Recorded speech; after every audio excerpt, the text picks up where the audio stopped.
The Story of the Treasure Seekers by E. Nesbit, being the adventures of the Bastable Children in search of a fortune. To Oswald Baron, without whom this book could never have been written. The Treasure Seekers is dedicated in memory of childhoods identical but for the accidents of time and space. Chapter 1. The Council of Ways and Means. This is the story of the different ways we looked for treasure, and I think when you have read it you will see that we were not lazy about the looking. There are some things I must tell before I begin to tell about the treasure seeking, because I have read books myself, and I know how beastly it is when a story begins, "Alas," said Hildegarde with a deep sigh, "we must look our last on this ancestral home," and then someone else says something, and you don't know for pages and pages where the home is, or who Hildegarde is, or anything about it. Our ancestral home is in the Lewisham Road. It is semi-detached and has a garden, not a large one. We are the Bastables. There are 6 of us besides Father. Our mother is dead, and if you think we don't care because I don't tell you much about her, you only show that you do not understand people at all. Dora is the eldest, then Oswald, and then Dicky. Oswald won the Latin prize at his preparatory school, and Dicky is good at sums. Alice and Noel are twins. They are 10, and Horace Octavius is my youngest brother. It is one of us that tells this story, but I shall not tell you which, only at the very end perhaps I will.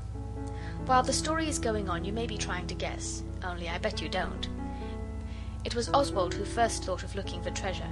Oswald often thinks of very interesting things, and directly he thought of it he did not keep it to himself, as some boys would have done, but he told the others and said, "I'll tell you what, we must go and seek for treasure. It is always what you do to restore the fallen fortunes of your house."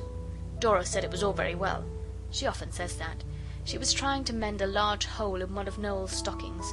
He tore it on a nail when we were playing shipwrecked mariners on top of the chicken house the day H.O. fell off and cut his chin. He has the scar still. Dora is the only one of us who ever tries to mend anything. Alice tries to make things sometimes. Once she knitted a red scarf for Noel because his chest is delicate, but it was much wider at one end than the other, and he wouldn't wear it. So we used it as a pennon, and it did very well, because most of our things are black or grey since Mother died, and scarlet was a nice change. Father does not like you to ask for new things. This was one way we had of knowing that the fortunes of the ancient house of Bastable were really fallen. Another way was that there was no more pocket money, except a penny now and then to the little ones, and people did not come to dinner any more, like they used to, with pretty dresses, driving up in cabs, and the carpets got holes in them, and when the legs came off things they were not sent to be mended, and we gave up having the gardener except for the front garden, and not that very often. And the silver in the big oak plate chest that is lined with green baize all went away to the shop to have the dents and scratches taken out of it, and it never came back. We think Father hadn't enough money to pay the silver man for taking out the dents and scratches. The new spoons and forks were yellowy white, and not so heavy as the old ones, and they never shone after the first day or 2. Father was very ill after Mother died, and while he was ill his business partner went to Spain, and there was never much money afterwards. I don't know why. Then the servants left, and there was only one, a general. A great deal of your comfort and happiness depends on having a good general. The last but one was nice. She used to make jolly good currant puddings for us, and let us have the dish on the floor and pretend it was a wild boar we were killing with our forks. But the general we have now nearly always makes sago puddings, and they are the watery kind, and you cannot pretend anything with them, not even islands like you do with porridge. Then we left off going to school, and Father said we should go to a good school as soon as he could manage it. He said a holiday would do us all good. We thought he was right, but we wished he had told us he couldn't afford it, for of course we knew.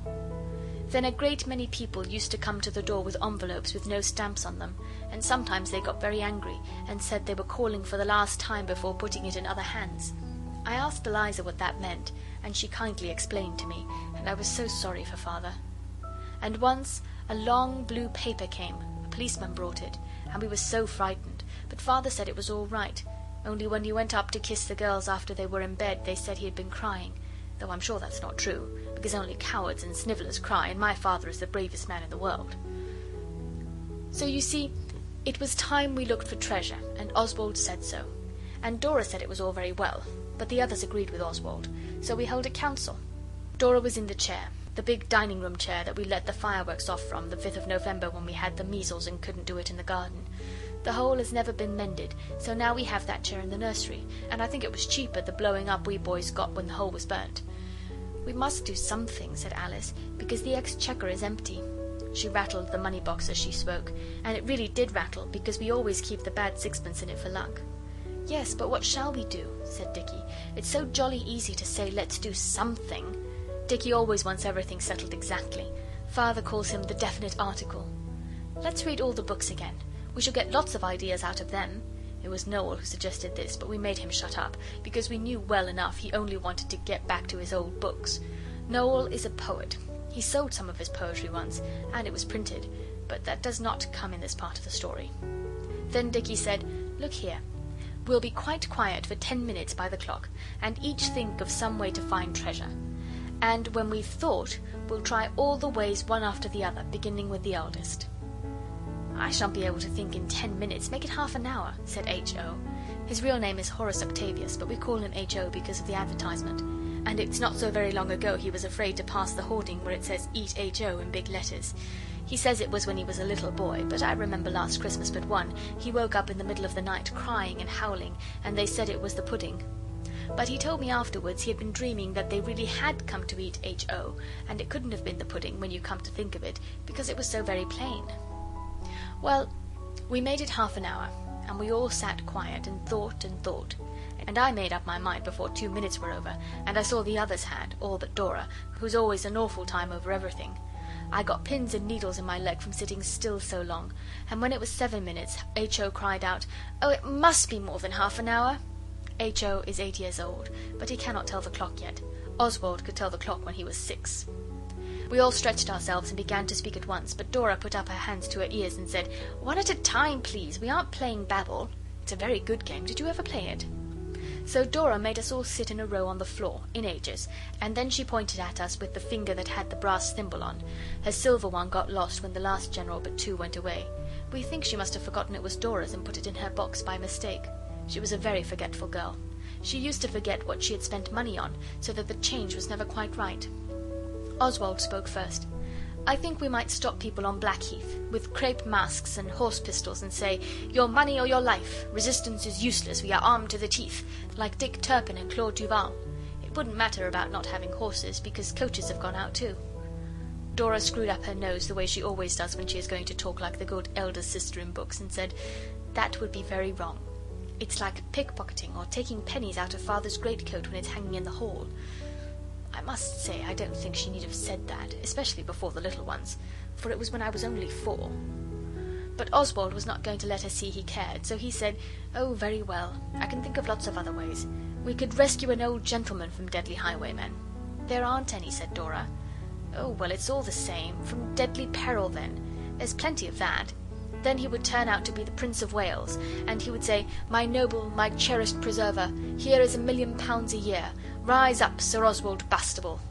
But the others did not seem to think so, and it was Alice's turn to say. She said, "I think we might try the divining rod. I'm sure I could do it. I've often read about it. You hold a stick in your hands, and when you come to where there is gold underneath, the stick kicks about. So you know, and you dig." "Oh," said Dora suddenly, "I have an idea. But I'll say last. I hope the divining rod isn't wrong.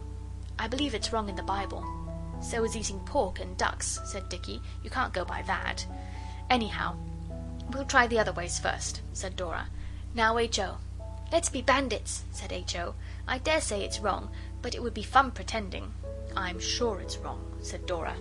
And Dicky said she thought everything wrong. She said she didn't, and Dicky was very disagreeable. So Oswald had to make peace, and he said, "Dora needn't play if she doesn't want to. Nobody asked her. And Dicky, don't be an idiot. Do dry up and let's hear what Noel's idea is." Dora and Dicky did not look pleased, but I kicked Noel under the table to make him hurry up, and then he said he didn't think he wanted to play any more. That's the worst of it. The others are so jolly ready to quarrel. I told Noel to be a man and not a snivelling pig, and at last he said he had not made up his mind whether he would print his poetry in a book and sell it, or find a princess and marry her. "Whichever it is," he added, "none of you shall want for anything." Though Oswald did kick me and say I was a snivelling pig. "I didn't," said Oswald. "I told you not to be." And Alice explained to him that that was quite the opposite of what he thought. So he agreed to drop it. Then Dicky spoke.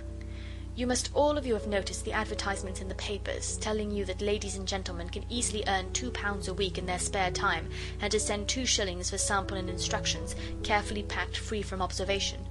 Now that we don't go to school, all our time is spare time, so I should think we could easily earn £20 a week each. That would do us very well. We'll try some of the other things first, and directly we have any money we'll send for the sample and instructions. And I have another idea, but I must think about it before I say. We all said, "Out with it, what's the other idea?" But Dicky said no. That is Dicky all over. He will never show you anything he is making till it's quite finished, and the same with his inmost thoughts. But he is pleased if you seem to want to know, so Oswald said, "Keep your silly old secret then. Now, Dora, drive ahead. We've all said except you." Then Dora jumped up and dropped the stocking and the thimble. It rolled away and we did not find it for days, and said, "Let's try my way now. Besides, I'm the eldest, so it's only fair. Let's dig for treasure. Not any tiresome divining rod, but just plain digging. People who dig for treasure always find it, and then we shall be rich and needn't try your ways at all. Some of them are rather difficult, and I'm certain some of them are wrong, and we must always remember that wrong things—" But we told her to shut up and come on, and she did. I couldn't help wondering as we went down to the garden why Father had never thought of digging there for treasure instead of going to his beastly office every day. End of chapter 1.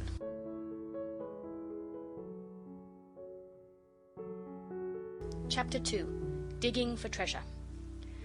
I'm afraid the last chapter was rather dull. It always is dull in books when people talk and don't do anything, but I was obliged to put it in, or else you wouldn't have understood all the rest. The best part of books is when things are happening. That is the best part of real things too. This is why I shall not tell you in this story about all the days when nothing happened. You will not catch me saying, "Thus the sad days passed slowly by," or "the years rolled on their weary course," or "time went on," because it is silly. Of course time goes on, whether you say so or not. So I shall just tell you the nice, interesting parts, and in between you will understand that we had our meals and got up and went to bed and dull things like that. It would be sickening to write all that down, though of course it happens. I said so to Albert next door's uncle, who writes books, and he said, "Quite right, that's what we call selection, a necessity of true art." And he is very clever indeed. So you see. I have often thought that if the people who write books for children knew a little more, it would be better. I shall not tell you anything about us except what I should like to know about if I was reading the story and you were writing it. Albert's uncle says I ought to have put this in the preface, but I never read prefaces, and it is not much good writing things just for people to skip. I wonder other authors have never thought of this. Well, when we had agreed to dig for treasure, we all went down into the cellar and lighted the gas. Oswald would have liked to dig there, but it is stone flags. We looked among the old boxes and broken chairs and fenders and empty bottles and things, and at last we found the spades we had to dig in the sand with when we went to the seaside 3 years ago. They're not silly, babyish wooden spades that split if you look at them, but good iron, with a blue mark across the top of the iron part, and yellow wooden handles. We wasted a little time getting them dusted because the girls wouldn't dig with spades that had cobwebs on them. Girls would never do for African explorers or anything like that. They're too beastly particular. It was no use doing the thing by halves. We marked out a sort of square in the mouldy part of the garden, about 3 yards across, and began to dig. But we found nothing except worms and stones, and the ground was very hard. So we thought we'd try another part of the garden, and we found a place in the big round flower bed where the ground was much softer. We thought we'd make a smaller hole to begin with, and it was much better. We dug and dug and dug, and it was jolly hard work. We got very hot digging, but we found nothing. Presently Albert next door looked over the wall. We do not like him very much, but we let him play with us sometimes because his father is dead, and you must not be unkind to orphans, even if their mothers are alive. Albert is always very tidy. He wears frilly collars and velvet knickerbockers. I can't think how he can bear to. So we said hello, and he said, "What are you up to?" "We're digging for treasure," said Alice. "An ancient parchment revealed to us the place of concealment. Come over and help us. When we have dug deep enough, we shall find a great pot of red clay full of gold and precious jewels." Albert next door only sniggered and said, "What silly nonsense. He cannot play properly at all. It is very strange, because he has a very nice uncle. You see, Albert next door doesn't care for reading, and he has not read nearly so many books as we have, so he is very foolish and ignorant, but it cannot be helped, and you just have to put up with it when you want him to do anything. Besides, it is wrong to be angry with people for not being so clever as you are yourself. It is not always their faults." So Oswald said, "Come and dig, then you shall share the treasure when we've found it." But he said, "I shan't. I don't like digging, and I'm just going into my tea." "Come along and dig, there's a good boy," Alice said. "You can use my spade, it's much the best." So he came along and dug, and when once he was over the wall we kept him at it, and we worked as well, of course, and the hole got deep. Pincher worked too. He is our dog, and he's very good at digging. He digs for rats in the dustbin sometimes and gets very dirty, but we love our dog, even when his face wants washing. "I expect we shall have to make a tunnel," Oswald said, "to reach the rich treasure." So he jumped into the hole and began to dig at one side. After that we took it in turns to dig at the tunnel, and Pincher was most useful in scraping the earth out of the tunnel. He does it with his back feet when you say "rats," and he digs with his front ones, and burrows with his nose as well. At last the tunnel was nearly a yard long, and big enough to creep along to find the treasure, if only it had been a bit longer.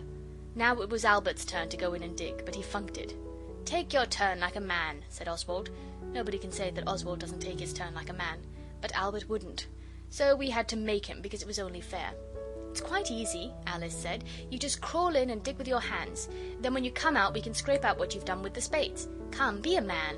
You won't notice it being dark in the tunnel if you shut your eyes tight. We've all been in except Dora, and she doesn't like worms." "I don't like worms neither." Albert next door said this, but we remembered how he had picked a fat red and black worm up in his fingers and thrown it at Dora only the day before, so we put him in. But he would not go in head first, the proper way, and dig with his hands as we had done, and though Oswald was angry at the time, for he hates snivellers, yet afterwards he owned that perhaps it was just as well. You should never be afraid to own that perhaps you were mistaken, but it is cowardly to do it unless you are quite sure you are in the wrong. "Let me go in feet first," said Albert next door. "I'll dig with my boots. I will truly, honour bright." So we let him get in feet first, and he did it very slowly, and at last he was in, and only his head sticking out into the hole, and all the rest of him in the tunnel. "Now dig with your boots," said Oswald, "and Alice, do catch hold of Pincher. He'll be digging again in another minute, and perhaps it would be uncomfortable for Albert if Pincher threw the mould into his eyes." You should always try to think of these little things. Thinking of other people's comfort makes them like you. Alice held Pincher, and we all shouted, "Kick! Dig with your feet for all you're worth!" So Albert next door began to dig with his feet, and we stood on the ground over him waiting, and all in a minute the ground gave way and we tumbled together in a heap, and when we got up there was a little shallow hollow where we had been standing, and Albert next door was underneath, stuck quite fast because the roof of the tunnel had tumbled in on him. He is a horribly unlucky boy to have anything to do with. It was dreadful the way he cried and screamed, though he had to own it didn't hurt, only it was rather heavy and he couldn't move his legs. We would have dug him out all right enough in time, but he screamed so we were afraid the police would come, so Dicky climbed over the wall to tell the cook there to tell Albert next door's uncle he had been buried by mistake, and to come and help dig him out. Dicky was a long time gone. We wondered what had become of him, and all the while the screaming went on and on, for we had taken the loose earth off Albert's face so that he could scream quite easily and comfortably. Presently Dicky came back, and Albert next door's uncle came with him. He has very long legs, and his hair is light and his face is brown. He has been to sea, but now he writes books. I like him. He told his nephew to stow it, so Albert did, and then he asked him if he was hurt, and Albert had to say he wasn't, for though he is a coward and very unlucky, he is not a liar like some boys are. "This promises to be a protracted if agreeable task," said Albert next door's uncle, rubbing his hands and looking at the hole with Albert's head in it. "I will get another spade." So he fetched the big spade out of the next door garden tool shed and began to dig his nephew out. "Mind you keep very still," he said, "or I might chunk a bit out of you with a spade." Then after a while he said, "I confess that I am not absolutely insensible to the dramatic interest of the situation. My curiosity is excited. I own that I should like to know how my nephew happened to be buried, but don't tell me if you'd rather not. I suppose no force was used." "Only moral force," said Alice.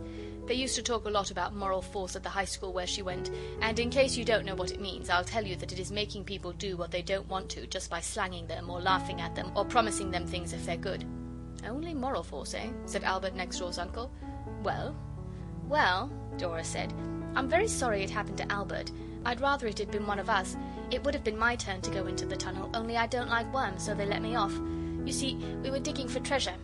"Yes," said Alice, "and I think we were just coming to the underground passage that leads to the secret hoard when the tunnel fell in on Albert. He is so unlucky," and she sighed. Then Albert next door began to scream again, and his uncle wiped his face, his own face, not Albert's, with his silk handkerchief, and then he put it in his trousers pocket. It seems a strange place to put a handkerchief, but he had his coat and waistcoat off, and I suppose he wanted the handkerchief handy. Digging is warm work. He told Albert next door to drop it, or he wouldn't proceed further in the matter, so Albert stopped screaming, and presently his uncle finished digging him out. Albert did look so funny, with his hair all dusty and his velvet suit covered with mould and his face muddy with earth and crying. We all said how sorry we were, but he wouldn't say a word back to us. He was most awfully sick to think he'd been the one buried, when it might just as well have been one of us. I felt myself that it was hard lines. "So you were digging for treasure," said Albert next door's uncle, wiping his face again with his handkerchief. "Well, I fear that your chances of success are small. I have made a careful study of the whole subject. What I don't know about buried treasure is not worth knowing, and I never knew more than one coin buried in any one garden, and that is generally... Hullo, what's that?" He pointed to something shining in the hole he had just dragged Albert out of. Oswald picked it up. It was half a crown. We looked at each other, speechless with surprise and delight, like in books. "Well, that's lucky at all events," said Albert next door's uncle. "Let's see, that's 5 pence each for you. It's 4 pence something. I can't do fractions," said Dicky. "There are 7 of us, you see." "Oh, you count Albert as one of yourselves on this occasion, eh?" "Of course," said Alice. "And I say, he was buried after all. Why shouldn't we let him have the odd somethings, and we'll have 4 pence each?" We all agreed to do this, and told Albert next door we would bring his share as soon as we could get the half-crown changed. He cheered up a little at that, and his uncle wiped his face again. He did look hot, and began to put on his coat and waistcoat. When he had done it, he stooped and picked up something. He held it up, and you will hardly believe it, but it is quite true. It was another half-crown. "To think there should be 2, he said. "In all my experience of buried treasure, I never heard of such a thing." I wish Albert next door's uncle would come treasure-seeking with us regularly. He must have very sharp eyes, for Dora says she was looking just the minute before at the very place where the second half-crown was picked up from, and she never saw it. End of chapter 2.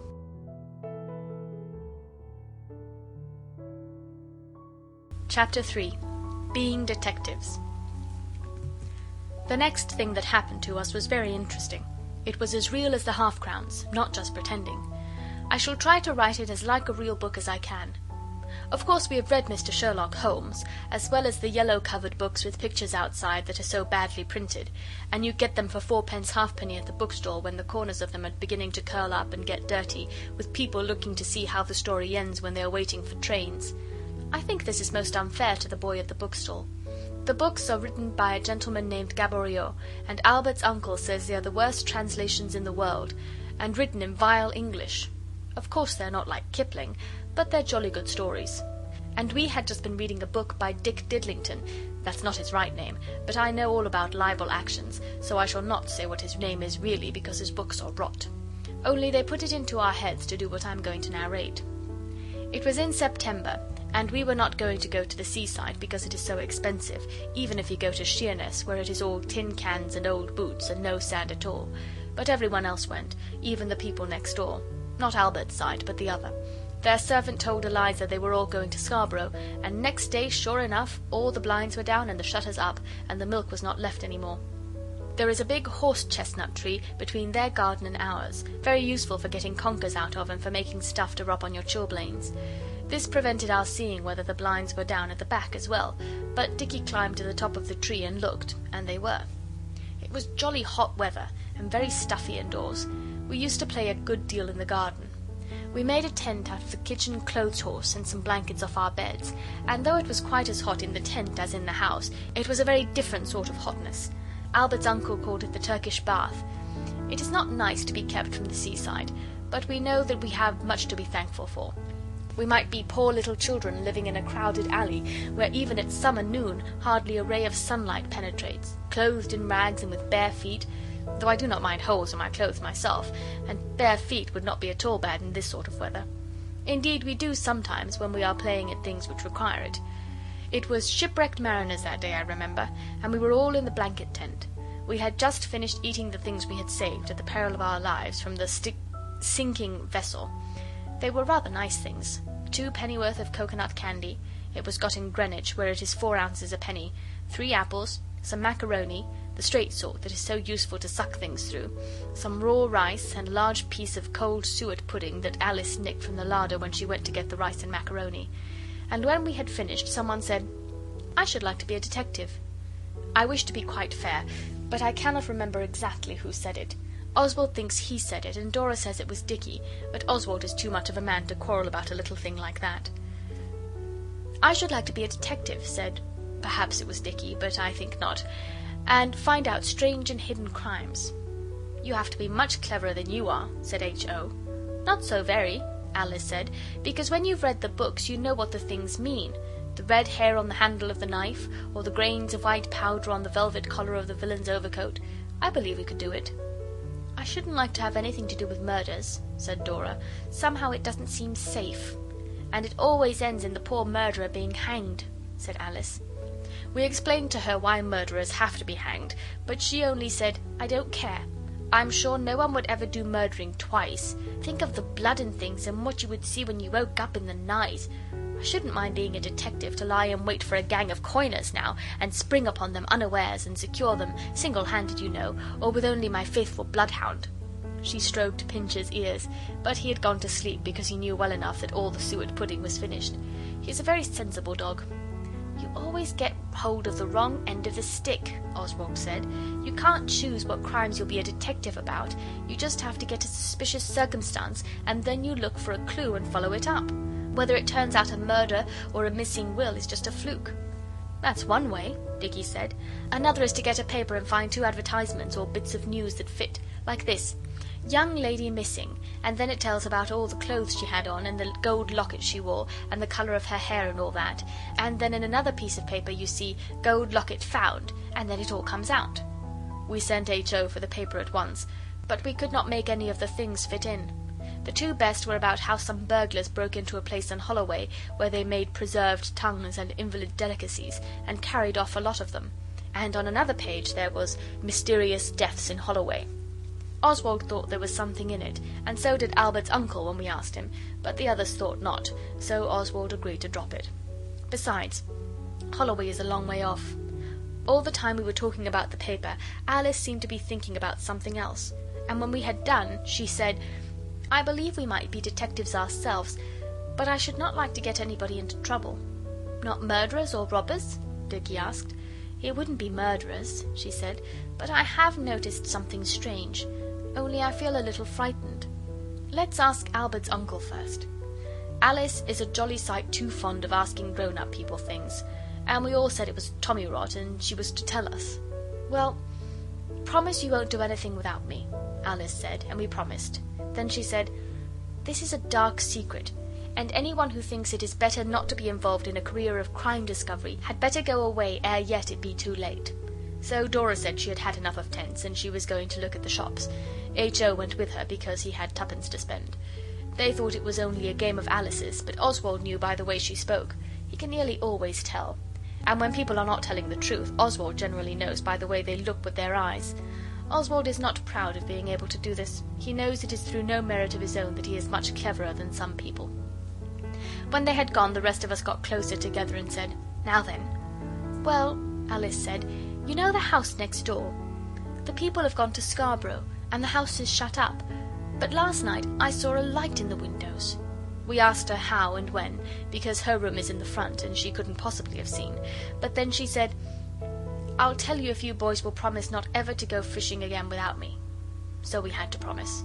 Then she said, it was last night. I had forgotten to feed my rabbits, and I woke up and remembered it, and I was afraid I should find them dead in the morning, like Oswald did. It wasn't my fault, Oswald said. There was something the matter with the beasts. I fed them right enough. Alice said she didn't mean that, and she went on. I came down into the garden, and I saw a light in the house, and dark figures moving about. I thought perhaps it was burglars, but Father hadn't come home and Eliza had gone to bed, so I couldn't do anything. Only I thought perhaps I would tell the rest of you. Why didn't you tell us this morning? Noel asked, and Alice explained that she didn't want to get anyone into trouble, even burglars. But we might watch tonight, she said, and see if we see the light again. They might have been burglars, Noel said. He was sucking the last bit of his macaroni. You know the people next door are very grand.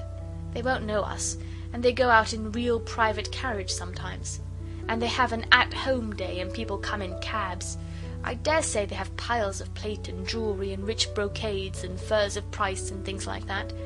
Let us keep watch tonight. It's no use watching tonight, Dicky said. If it's only burglars, they won't come again. But there are other things besides burglars that are discovered in empty houses where lights are seen moving. You mean coiners, said Oswald at once. I wonder what the reward is for setting the police on their track. Dicky thought it ought to be something fat, because coiners are always a desperate gang, and the machinery they make the coins with is so heavy and handy for knocking down detectives. Then it was tea time, and we went in, and Dora and H.O. had clubbed their money together and bought a melon, quite a big one, and only a little bit squashy at one end. It was very good, and then we washed the seeds and made things with them, with pins and cotton, and nobody said anything more about watching the house next door. Only when we went to bed, Dicky took off his coat and waistcoat, but he stopped at his braces and said, "What about the coiners?" Oswald had taken off his collar and tie, and he was just going to say the same, so he said, "Of course I meant to watch, only my collar's rather tight, so I thought I'd take it off first." Dicky said he did not think the girls ought to be in it, because there might be danger, but Oswald reminded him that they had promised Alice, and that a promise is a sacred thing, even when you'd much rather not.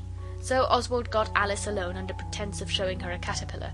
Dora does not like them, and she screamed and ran away when Oswald offered to show it her. Then Oswald explained, and Alice agreed to come and watch if she could. This made us later than we ought to have been, because Alice had to wait till Dora was quiet and then creep out very slowly, for fear of the boards creaking. The girls sleep with their room door open for fear of burglars. Alice had kept on her clothes under her nightgown when Dora wasn't looking, and presently we got down, creeping past Father's study, and out at the glass door that leads on to the veranda and the iron steps into the garden. And we went down very quietly and got into the chestnut tree, and then I felt that we had only been playing what Albert's uncle calls our favourite instrument. I mean the fool. For the house next door was as dark as dark. Then suddenly we heard a sound. It came from the gate at the end of the garden. All the gardens have gates. They lead into a kind of lane that runs behind them. It is a sort of back way, very convenient when you don't want to say exactly where you are going. We heard the gate at the end of the next garden click, and Dicky nudged Alice so that she would have fallen out of the tree if it had not been for Oswald's extraordinary presence of mind. Oswald squeezed Alice's arm tight, and we all looked. And the others were rather frightened, because really we had not exactly expected anything to happen except perhaps a light. But now a muffled figure, shrouded in a dark cloak, came swiftly up the path of the next-door garden, and we could see that under its cloak the figure carried a mysterious burden. The figure was dressed to look like a woman in a sailor hat. We held our breath as it passed under the tree where we were, and then it tapped very gently on the back door and was let in, and then a light appeared in the window of the downstairs back breakfast room. But the shutters were up. Dicky said, "My eye! And wouldn't the others be sick to think they hadn't seen this?" But Alice didn't half like it, and as she is a girl I do not blame her. Indeed, I thought myself at first that perhaps it would be better to retire for the present and return later with a strongly armed force.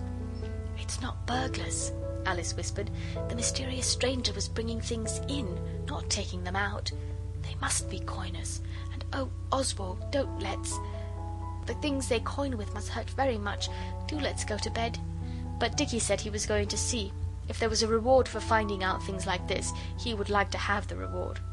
"They locked the back door," he whispered. "I heard it go, and I could look in quite well through the holes in the shutters and be back over the wall long before they got the door open, even if they started to do it at once." There were holes at the top of the shutters, the shape of hearts, and the yellow light came out through them as well as through the chinks of the shutters. Oswald said if Dicky went he should, because he was the eldest, and Alice said, "If anyone goes it ought to be me, because I thought of it." So Oswald said, "Well, go then," and she said, "Not for anything," and she begged us not to, and we talked about it in the tree till we were all quite hoarse with whispering. At last we decided on a plan of action. Alice was to stay in the tree and scream murder if anything happened. Dicky and I were to get down into the next garden and take it in turns to peep. So we got down as quietly as we could, but the tree made much more noise than it does in the day, and several times we paused, fearing that all was discovered. But nothing happened. There was a pile of red flower pots under the window, and one very large one was on the window ledge. It seemed as if it was the hand of destiny had placed it there, and the geranium in it was dead, and there was nothing to stop you standing on it, so Oswald did. He went first because he is the eldest, and though Dicky tried to stop him because he thought of it first, it could not be, on account of not being able to say anything. So Oswald stood on the flower pot and tried to look through one of the holes. He did not really expect to see the coiners at their fell work, though he had pretended to when we were talking in the tree, But if he had seen them pouring the base molten metal into tin moulds the shape of half-crowns, he would not have been half so astonished as he was at the spectacle now revealed. At first he could see little, because the hole had unfortunately been made a little too high, so that the eye of the detective could only see the prodigal sun in a shiny frame on the opposite wall. But Oswald held on to the window frame and stood on tiptoe, and then he saw. There was no furnace, and no base metal, no bearded men in leathern aprons with tongs and things, but just a table with a tablecloth on it for supper, and a tin of salmon and a lettuce and some bottled beer. And there on a chair was the cloak and the hat of the mysterious stranger, and the two people sitting at the table were the two youngest grown-up daughters of the lady next door, and one of them was saying, "So I got the salmon 3 halfpence cheaper, and the lettuces are only 6 a penny in the Broadway. Just fancy! We must save as much as ever we can on our housekeeping money if we want to go away decent next year." And the other said, "I wish we could all go every year, or else... Really, I almost wish..." And all the time Oswald was looking, Dicky was pulling at his jacket to make him get down and let Dicky have a squint. And just as she said, "I almost," Dicky pulled too hard, and Oswald felt himself toppling on the giddy verge of the big flower pots. Putting forth all his strength, our hero strove to recover his what's-its-name, but it was now lost beyond recall. "You've done it this time," he said, and then he fell heavily among the flower pots piled below. He heard them crash and rattle and crack, and then his head struck against an iron pillar used for holding up the next door veranda. His eyes closed, and he knew no more. Now you will perhaps expect that at this moment Alice would have cried "Murder!" If you think so, you little know what girls are. Directly she was left alone in that tree, she made a bolt to tell Albert's uncle all about it and bring him to our rescue, in case the coiner's gang was a very desperate one. And just when I fell, Albert's uncle was getting over the wall. Alice never screamed at all when Oswald fell, but Dicky thinks he heard Albert's uncle say, "Confound those kids," which would not have been kind or polite, so I hope he did not say it. The people next door did not come out to see what the row was. Albert's uncle did not wait for them to come out. He picked up Oswald and carried the insensible body of the gallant young detective to the wall, laid it on the top, and then climbed over and bore his lifeless burden into our house and put it on the sofa in Father's study. Father was out, so we needn't have crept so when we were getting into the garden. Then Oswald was restored to consciousness and his head tied up and sent to bed, and next day there was a lump on his young brow as big as a turkey's egg, and very uncomfortable. Albert's uncle came in next day and talked to each of us separately. To Oswald he said many unpleasant things about ungentlemanly to spy on ladies, and about minding your own business, and when I began to tell him what I had heard he told me to shut up, and altogether he made me more uncomfortable than the lump did. Oswald did not say anything to anyone, but next day, as the shadows of eve were falling, he crept away and wrote on a piece of paper, "I want to speak to you," and shoved it through the hole like a heart in the top of the next door shutters. And the youngest young lady put an eye to the heart-shaped hole, and then opened the shutter and said, "Well?" very crossly. Then Oswald said, "I'm very sorry, and I beg your pardon. We wanted to be detectives, and we thought a gang of coiners infested your house, so we looked through your window last night. I saw the lettuce, and I heard what you said about the salmon being 3 halfpence cheaper, and I know it is very dishonourable to pry into other people's secrets, especially ladies, and I never will again if you will forgive me this once." Then the lady frowned, and then she laughed, and then she said, "So it was you tumbling into the flower pots last night? We thought it was burglars. It frightened us horribly. Why, what a bump on your poor head." And then she talked to me a bit, and presently she said she and her sister had not wished people to know they were at home because... And then she stopped short and grew very red, and I said, "I thought you were all at Scarborough. Your servant told Eliza so. Why didn't you want people to know you were at home?" The lady got redder still, and then she laughed and said, "Never mind the reason why. I hope your head doesn't hurt much. Thank you for your nice, manly little speech. You've nothing to be ashamed of, at any rate." Then she kissed me, and I did not mind. And then she said, "Run away now, dear. I'm going to pull up the blinds and open the shutters, and I want to do it at once before it gets dark, so that everyone can see we're at home and not at Scarborough." End of chapter 3.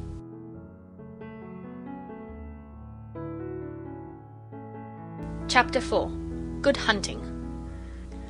When we had got that 4 shillings by digging for treasure, we ought by right to have tried Dicky's idea of answering the advertisement about ladies and gentlemen and spare times and £2 a week, but there were several things we rather wanted. Dora wanted a new pair of scissors, and she said she was going to get them with her 8 pence, but Alice said, You ought to get her those, Oswald, because you broke the points off hers getting the marble out of the brass thimble." It was quite true, though I had almost forgotten it, but then it was H.O. who jammed the marble into the thimble first of all, so I said, "It's H.O.'s fault as much as mine, anyhow. Why shouldn't he pay?" Oswald didn't so much mind paying for the beastly scissors, but he hates injustice of every kind. "He's such a little kid," said Dicky, and of course H.O. said he wasn't a little kid, and it very nearly came to being a row between them. But Oswald knows when to be generous, so he said, "Look here, I'll pay 6pence of the scissors, and H.O. shall pay the rest, to teach him to be careful." H.O. agreed. He is not at all a mean kid, but I found out afterwards that Alice paid his share out of her own money. Then we wanted some new paints, and Noel wanted a pencil and a halfpenny account book to write poetry with, and it does seem hard never to have any apples. So, somehow or other, nearly all the money got spent, and we agreed that we must let the advertisement run loose a little longer. "I only hope," Alice said, "that they won't have got all the ladies and gentlemen they want before we have got the money to write for the sample and instructions." And I was a little afraid myself, because it seemed such a splendid chance. But we looked in the paper every day, and the advertisement was always there, so we thought it was all right. Then we had the detective try on, and it proved no go. And then, when all the money was gone, except a halfpenny of mine and 2pence of Noel's and 3pence of Dicky's and a few pennies that the girls had left, we held another council. Dora was sewing the buttons on H.O.'s Sunday things. He got himself a knife with his money, and he cut every single one of his best buttons off. You've no idea how many buttons there are on a suit. Dora counted them. There are 24, counting the little ones on the sleeves that don't undo. Alice was trying to teach Pincher to beg, but he has too much sense when he knows you've got nothing in your hands, and the rest of us were roasting potatoes under the fire.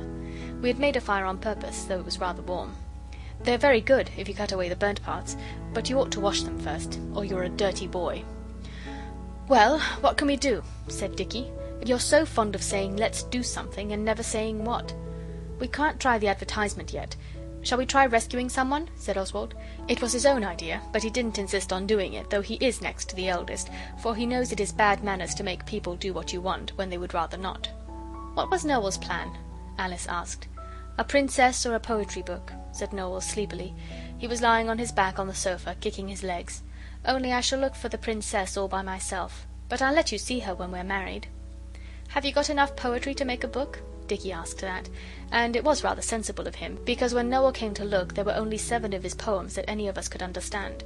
There was The Wreck of the Malabar, and the poem he wrote when Eliza took us to hear the reviving preacher, and everybody cried, and Father said it must have been the preacher's eloquence. So Noel wrote, "O eloquence, and what art thou?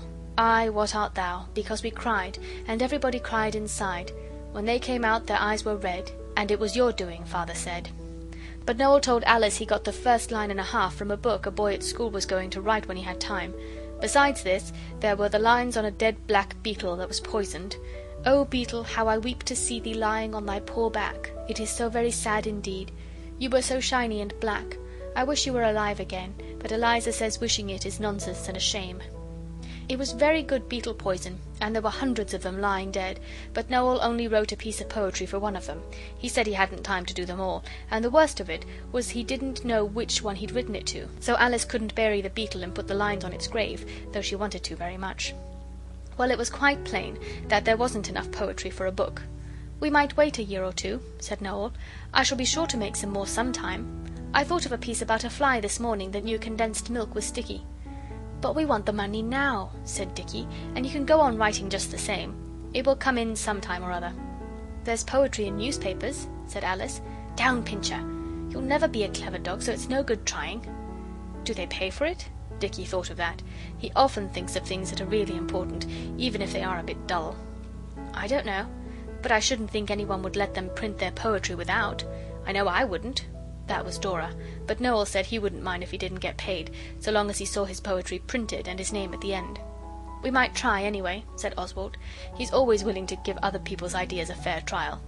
So we copied out The Wreck of the Malabar and the other 6 poems on drawing paper. Dora did it, she writes best, and Oswald drew a picture of the Malabar going down with all hands. It was a full-rigged schooner, and all the ropes and sails were correct, because my cousin is in the Navy and he showed me.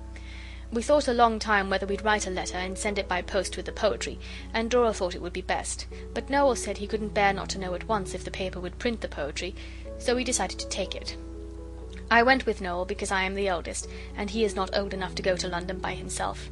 Dicky said poetry was rot, and he was glad he hadn't got to make a fool of himself. That was because there was not enough money for him to go with us. H.O. couldn't come either, but he came to the station to see us off and waved his cap and called out, "Good hunting," as the train started. There was a lady in spectacles in the corner. She was writing with a pencil on the edges of long strips of paper that had print all down them. When the train started, she asked, "What was that he said?" So Oswald answered, "It was good hunting. It's out of the Jungle Book." "That's very pleasant to hear," the lady said. "I am very pleased to meet people who know their Jungle Book. And where are you off to? The Zoological Gardens to look for Bagheera?" We were pleased, too, to meet someone who knew the Jungle Book. So Oswald said, "We are going to restore the fallen fortunes of the House of Bastable, and we have all thought of different ways, and we're going to try them all. Noel's way is poetry. I suppose great poets get paid?" The lady laughed. She was awfully jolly, and said she was a sort of poet too, and the long strips of paper were the proofs of her new book of stories. Because before a book is made into a real book with pages and a cover, they sometimes print it all on strips of paper, and the writer makes marks on it with a pencil to show the printers what idiots they are not to understand what a writer means to have printed. We told her all about digging for treasure and what we meant to do. Then she asked to see Noel's poetry, and he said he didn't like. So she said, "Look here, if you'll show me yours, I'll show you some of mine." So he agreed. The jolly lady read Noel's poetry, and she said she liked it very much, and she thought a great deal of the picture of the Malabar. And then she said, "I write serious poetry like yours myself too, but I have a piece here that I think you will like because it's about a boy." She gave it to us, and so I can copy it down, and I will, for it shows that some grown-up ladies are not so silly as others. I like it better than Noel's poetry, though I told him I did not, because he looked as if he was going to cry. This was very wrong, for you should always speak the truth, however unhappy it makes people, and I generally do, but I did not want him crying in the railway carriage. The lady's piece of poetry. "Oh, when I wake up in my bed and see the sun all flat and red, I'm glad to have another day for all my different kinds of play. There are so many things to do, the things that make a man of you, if grown-ups did not get so vexed and wonder what you will do next. I often wonder whether they ever made up our kinds of play, if they were always good as gold and only did what they were told. They like you best to play with tops and toys in boxes bought in shops. They do not even know the names of really interesting games. They will not let you play with fire or trip your sister up with wire. They grudge the tea tray for a drum or booby traps when callers come. They don't like fishing, and it's true you sometimes soak a suit or two. They look on fireworks, though they're dry, with quite a disapproving eye. They do not understand the way to get the most out of your day. They do not know how hunger feels, nor what you need between your meals. And when you're sent to bed at night, they're happy, but they're not polite, for through the door you hear them say, 'He's done his mischief for the day.'" She told us a lot of other pieces, but I cannot remember them, and she talked to us all the way up, and when we got nearly to Cannon Street she said, "I've got 2 new shillings here. Do you think they would help to smooth the path to fame?"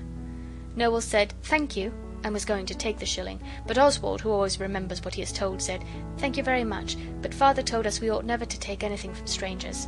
"That's a nasty one," said the lady. She didn't talk a bit like a real lady, but more like a jolly sort of grown-up boy in a dress and hat. A very nasty one.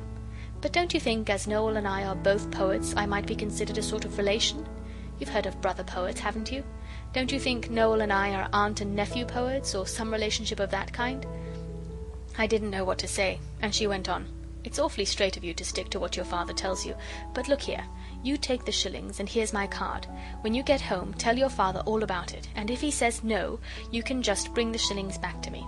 So we took the shillings, and she shook hands with us and said, "Goodbye, and good hunting." We did tell Father about it, and he said it was all right, and when he looked at the card he told us we were highly honoured, for the lady wrote better poetry than any other lady alive now. We had never heard of her, and she seemed much too jolly for a poet. Good old Kipling. We owe him those 2 shillings as well as the Jungle Books. End of chapter 4.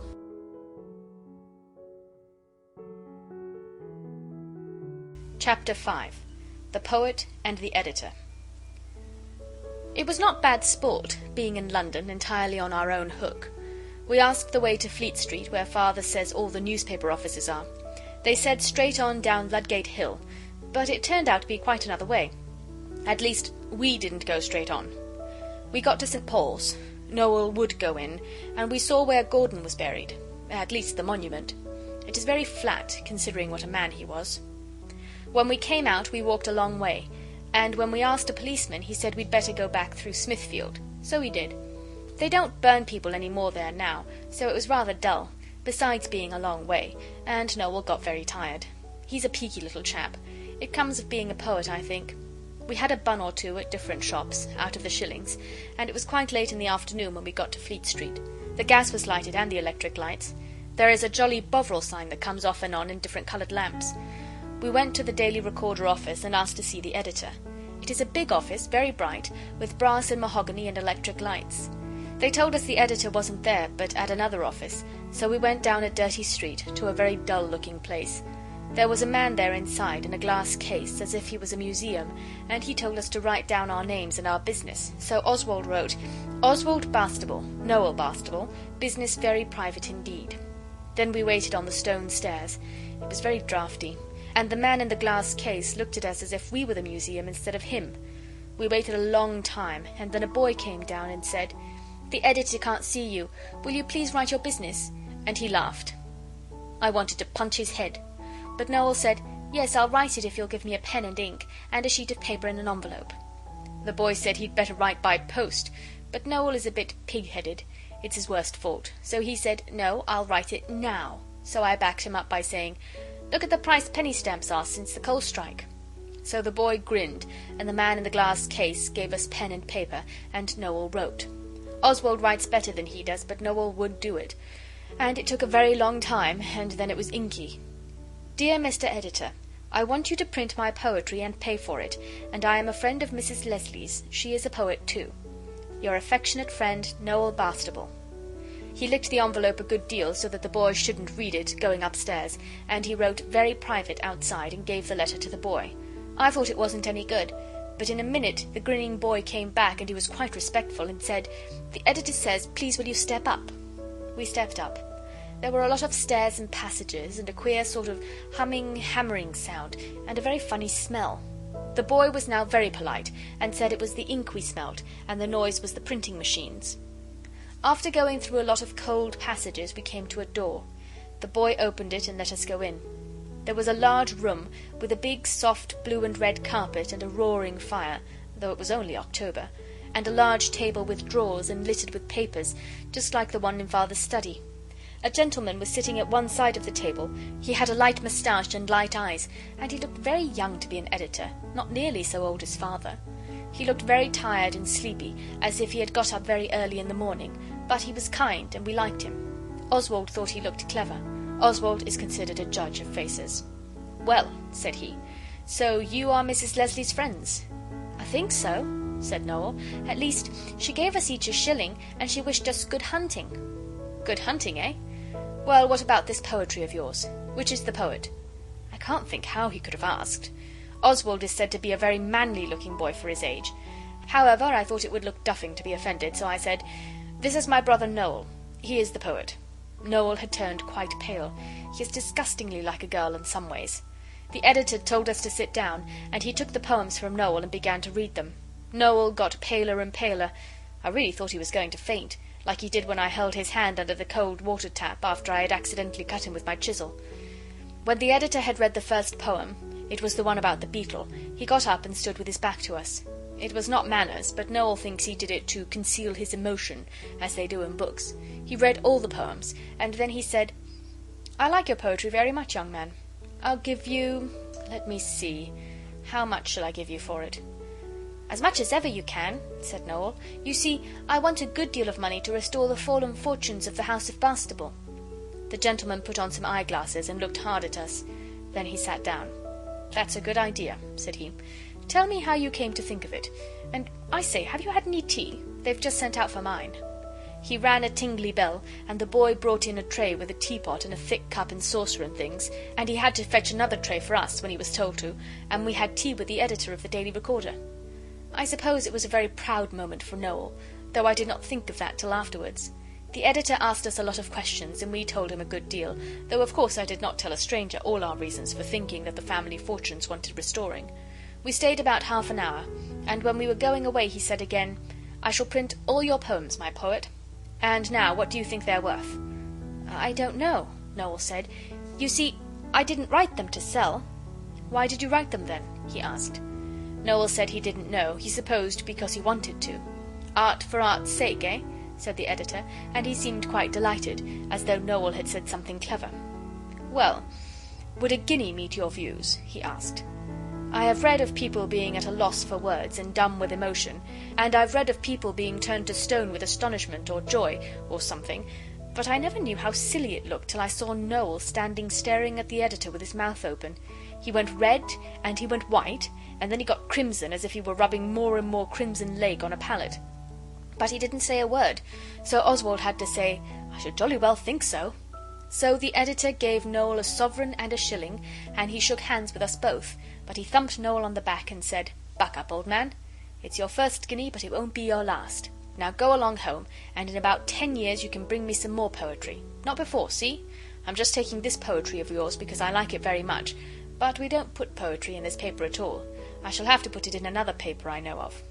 'What do you put in your paper?' I asked, for Father always takes the Daily Chronicle, and I didn't know what the Recorder was like. We chose it because it has such a glorious office, and a clock outside lighted up. 'Oh, news,' said he, 'and dull articles, and things about celebrities. If you know any celebrities now?' Noel asked him what celebrities were. 'Oh, the Queen and the Princes, and people with titles, and people who write, or sing, or act, or do something clever or wicked.' 'I don't know anybody wicked,' said Oswald, wishing he had known Dick Turpin or Claude Duval, so as to be able to tell the editor things about them. 'But I know someone with a title, Lord Tottenham.' 'The mad old protectionist, eh? How did you come to know him?' 'We don't know him to speak to, but he goes over the heath every day at 3, and he strides along like a giant, with a black cloak like Lord Tennyson's flying behind him, and he talks to himself like 1 o'clock.' 'What does he say?' The editor had sat down again, and he was fiddling with a blue pencil. We only heard him once, close enough to understand, and then he said, 'The curse of the country, sir, ruin and desolation,' and then he went striding along again, hitting at the furze bushes as if they were the heads of his enemies." "Excellent descriptive touch," said the editor.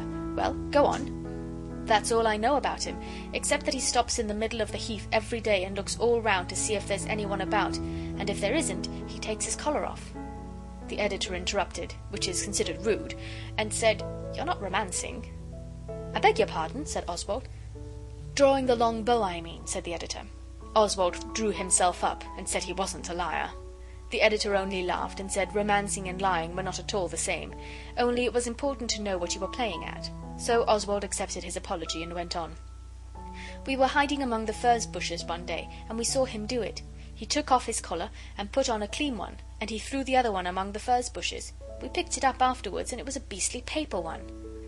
"Thank you," said the editor, and he got up and put his hand in his pocket. "That's well worth 5 shillings, and there they are. Would you like to see round the printing offices before you go home?" I pocketed my 5 bob and thanked him, and I said we should like it very much. He called another gentleman and said something we couldn't hear. Then he said good-bye again, and all this time Noel hadn't said a word. But now he said, "I've made a poem about you. It is called Lines to a Noble Editor. Shall I write it down?" The editor gave him the blue pencil, and he sat down at the editor's table and wrote. It was this, he told me afterwards as well as he could remember. "May life's choicest blessings be your lot. I think you ought to be very blessed, for you are going to print my poems, and you may have this one as well as the rest." "Thank you," said the editor. "I don't think I ever had a poem addressed to me before. I shall treasure it, I assure you." Then the other gentleman said something about Messina's, and we went off to see the printing office with at least £1.7 in our pockets. It was good hunting, and no mistake. But he never put Noel's poetry in the Daily Recorder. It was quite a long time afterwards we saw a sort of story thing in a magazine on the station bookstall, and that kind of sleepy-looking editor had written it, I suppose. It was not at all amusing. It said a lot about Noel and me, describing us all wrong, and saying how we had tea with the editor, and all Noel's poems were in the story thing. I think myself the editor seemed to make game of them, but Noel was quite pleased to see them printed, so that's all right. It wasn't my poetry anyhow, I am glad to say. End of chapter 5.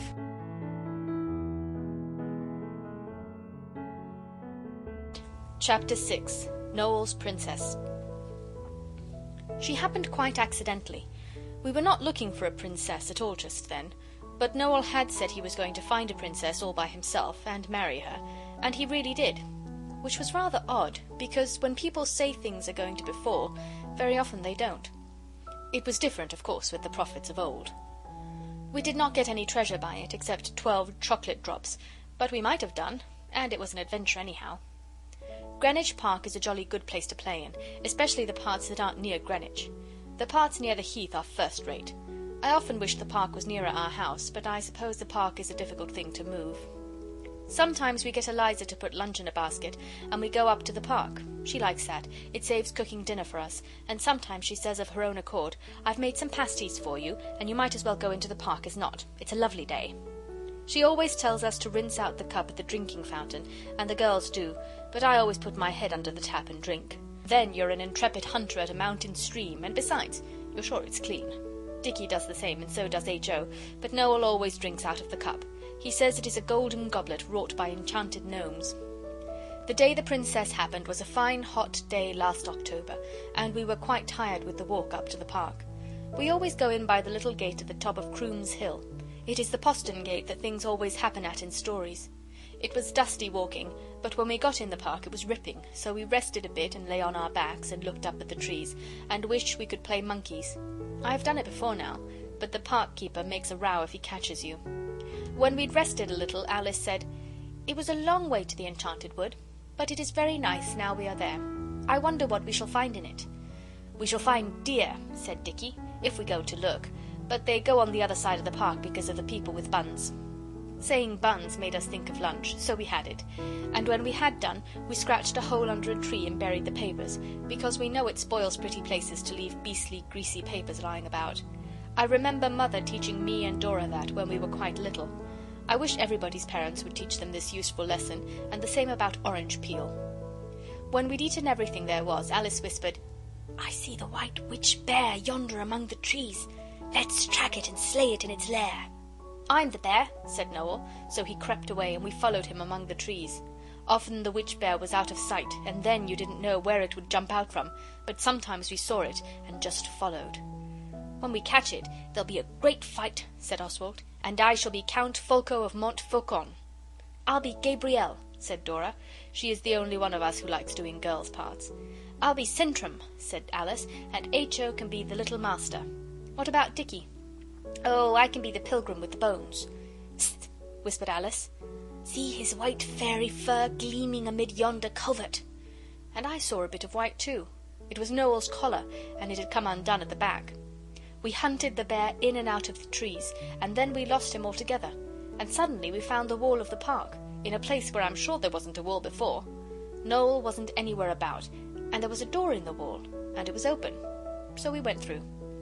"The bear has hidden himself in these mountain fastnesses," Oswald said.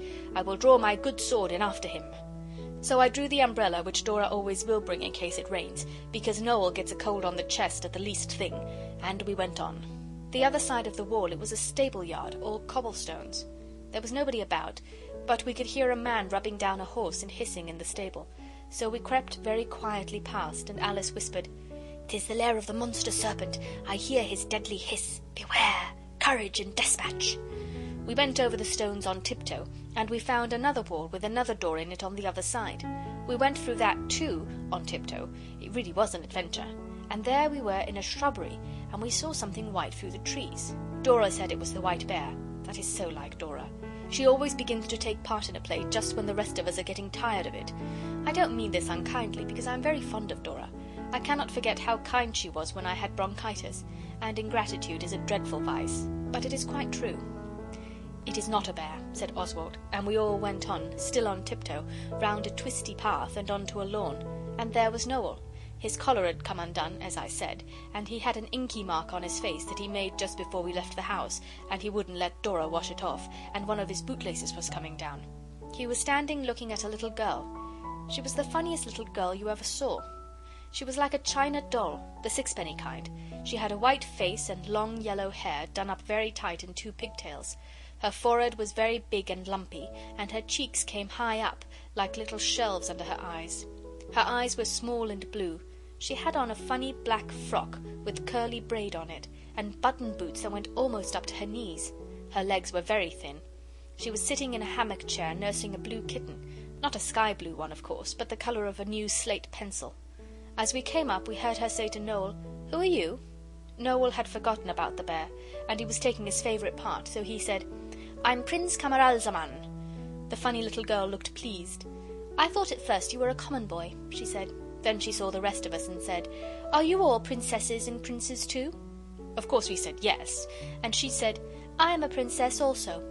She said it very well too, exactly as if it were true. We were very glad, because it is so seldom you meet any children who can begin to play right off without having everything explained to them, and even then they will say they are going to pretend to be a lion or a witch or a king. Now this little girl just said, "I am a princess." Then she looked at Oswald and said, "I fancy I've seen you at Baden." Of course Oswald said, "Very likely." The little girl had a funny voice, and all her words were quite plain, each word by itself. She didn't talk at all like we do. H.O. asked her what the cat's name was, and she said Katinka. Then Dicky said, "Let's get away from the windows. If you play near windows, someone inside generally knocks at them and says don't." The princess put down the cat very carefully and said, "I am forbidden to walk off the grass." "That's a pity," said Dora. "But I will if you like," said the princess. "You mustn't do things you're forbidden to do," Dora said, but Dicky showed us that there was some more grass beyond the shrubs, with only a gravel path between. So I lifted the princess over the gravel so that she should be able to say she hadn't walked off the grass. When we got to the other grass we all sat down, and the princess asked us if we liked it draggees. I know that's how you spell it, for I asked Albert next door's uncle. We said we thought not, but she pulled a real silver box out of her pocket and showed us. They were just flat, round chocolates. We had 2 each.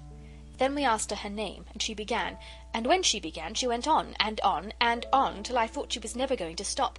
H.O. said she had 50 names, but Dicky is very good at figures, and he says there were only 18. The first were Pauline, Alexandra, Alice, and Mary was one, and Victoria, for we all heard that, and it ended up with Hildegard Kunigond something or other, Princess of something else.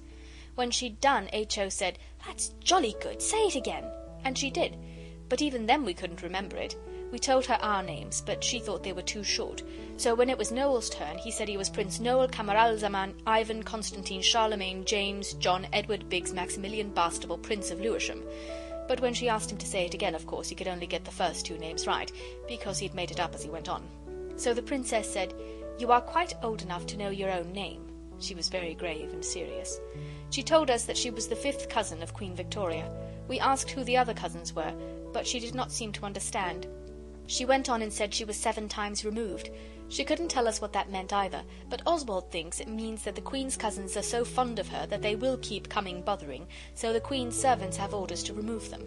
This little girl must have been very fond of the Queen to try so often to see her, and to have been 7 times removed. We could see that it is considered something to be proud of, but we thought it was hard on the Queen that her cousins wouldn't let her alone. Presently the little girl asked us where our maids and governesses were. We told her we hadn't any just now, and she said, "How pleasant. And did you come here alone?" "Yes," said Dora. "We came across the heath." "You are very fortunate," said the little girl. She sat very upright on the grass, with her fat little hands in her lap. "I should like to go on the heath.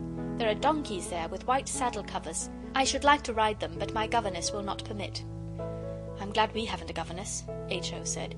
"We ride the donkeys whenever we have any pennies, and once I gave the man another penny to make it gallop." "You are indeed fortunate," said the princess again, and when she looked sad the shelves on her cheeks showed more than ever. "You could have laid a 6pence on them quite safely if you had had one." "Never mind," said Noel. "I've got a lot of money. Come out and have a ride now." But the little girl shook her head and said she was afraid it would not be correct. Dora said she was quite right. Then all of a sudden came one of those uncomfortable times when nobody can think of anything to say, so we sat and looked at each other. But at last Alice said we ought to be going. "Do not go yet," the little girl said. "At what time did they order your carriage?" "Our carriage is a fairy one, drawn by griffins, and it comes when we wish for it," said Noel. The little girl looked at him very queerly and said, "That is out of a picture book." Then Noel said he thought it was about time he was married if we were to be home in time for tea. The little girl was rather stupid over it, but she did what we told her, and we married them with Dora's pocket handkerchief for a veil, and the ring off the back of one of the buttons on H.O.'s blouse just went over her little finger.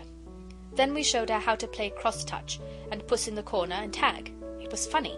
She didn't know any games but battledore and shuttlecock and les graces. But she really began to laugh at last, and not to look quite so like a doll. She was Puss, and was running after Dicky, when suddenly she stopped short and looked as if she was going to cry. And we looked too, and there were two prim ladies with little mouths and tight hair. One of them said in quite an awful voice, "Pauline, who are these children?" And her voice was gruff, with very curly R's. The little girl said we were princes and princesses, which was silly to a grown-up person that is not a great friend of yours. The gruff lady gave a short, horrid laugh, like a husky bark, and said, "Princes, indeed! They're only common children." Dora turned very red and began to speak, but the little girl cried out, "Common children? Oh, I'm so glad! When I'm grown up I'll always play with common children." And she ran at us and began to kiss us one by one, beginning with Alice. She had got to H.O. when the horrid lady said, "Your Highness, go indoors at once." The little girl answered, "I won't." Then the prim lady said, "Wilson, carry Her Highness indoors." And the little girl was carried away screaming and kicking with her little thin legs and her buttoned boots, and between her screams she shrieked, "Common children! I am glad, glad, glad! Common children! Common children!" The nasty lady then remarked, "Go at once, or I will send for the police." So we went. H.O. made a face at her, and so did Alice, but Oswald took off his cap and said he was sorry if she was annoyed about anything, for Oswald has always been taught to be polite to ladies, however nasty. Dicky took his off too when he saw me do it. He says he did it first, but that is a mistake. If I were really a common boy, I should say it was a lie. Then we all came away, and when we got outside Dora said, "So she was really a princess. Fancy a princess living there." "Even princesses have to live somewhere," said Dicky. "And I thought it was play, and it was real. I wish I'd known. I should have liked to ask her lots of things," said Alice. H.O. said he would have liked to ask her what she had for dinner, and whether she had a crown. I felt, myself, we had lost a chance of finding out a great deal about kings and queens. I might have known such a stupid-looking little girl would never have been able to pretend as well as that. So we all went home across the heath, and made dripping toast for tea. When we were eating it, Noel said, "I wish I could give her some. It is very good." He sighed as he said it, and his mouth was very full, so we knew he was thinking of his princess. He says now that she was as beautiful as the day, but we remember her quite well, and she was nothing of the kind. End of chapter 6.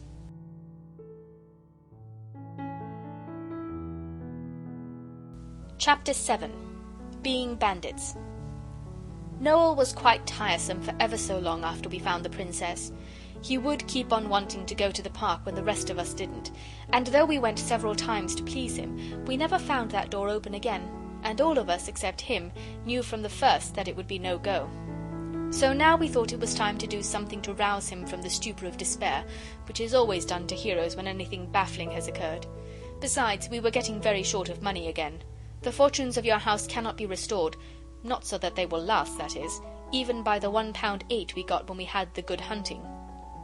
We spent a good deal of that on presents for Father's birthday. We got him a paperweight, like a glass bun, with a picture of Lewisham Church at the bottom, and a blotting pad, and a box of preserved fruits, and an ivory pen holder with a view of Greenwich Park in the little hole where you look through at the top. He was most awfully pleased and surprised, and when he heard how Noel and Oswald had earned the money to buy the things, he was more surprised still. Nearly all the rest of our money went to get fireworks for the 5th of November. We got 6 Catherine wheels and 4 rockets, 2 handlights, 1 red and 1 green, a 6-penny maroon, 2 Roman candles, they cost a shilling, some Italian streamers, a fairy fountain, and a tourbillon that cost 18 pence and was very nearly worth it. But I think crackers and squibs are a mistake. It's true you get a lot of them for the money, and they're not bad fun for the first 2 or 3 dozen, but you get jolly sick of them before you've let off your 6 penn'orth. And the only amusing way is not allowed. It is putting them in the fire. It always seems a long time till the evening when you have got fireworks in the house, and I think as it was a rather foggy day we should have decided to let them off directly after breakfast, only Father had said he would help us to let them off at 8 o'clock after he had had his dinner, and you ought never to disappoint your father if you can help it. You see, we had 3 good reasons for trying H.O.'s idea of restoring the fallen fortunes of our house by becoming bandits on the 5th of November. We had a 4th reason as well, and that was the best reason of the lot. You remember Dora thought it would be wrong to be bandits, and the 5th of November came while Dora was away at Stroud, staying with her godmother. Stroud is in Gloucestershire. We were determined to do it while she was out of the way, because we did not think it wrong, and besides, we meant to do it anyhow. We held a council, of course, and laid our plans very carefully. We let H.O. be captain, because it was his idea. Oswald was lieutenant. Oswald was quite fair, because he let H.O. call himself captain, but Oswald is the eldest next to Dora, after all. Our plan was this. We were all to go up onto the heath. Our house is in the Lewisham Road, but it's quite close to the heath if you cut up the short way opposite the confectioner's, past the nursery gardens and the cottage hospital, and turn to the left again and afterwards to the right. You come out then at the top of the hill, where the big guns are with the iron fence round them, and where the bands play on Thursday evenings in the summer. We were to lurk in ambush there, and waylay an unwary traveller. We were to call upon him to surrender his arms, and then bring him home, and put him in the deepest dungeon below the castle moat.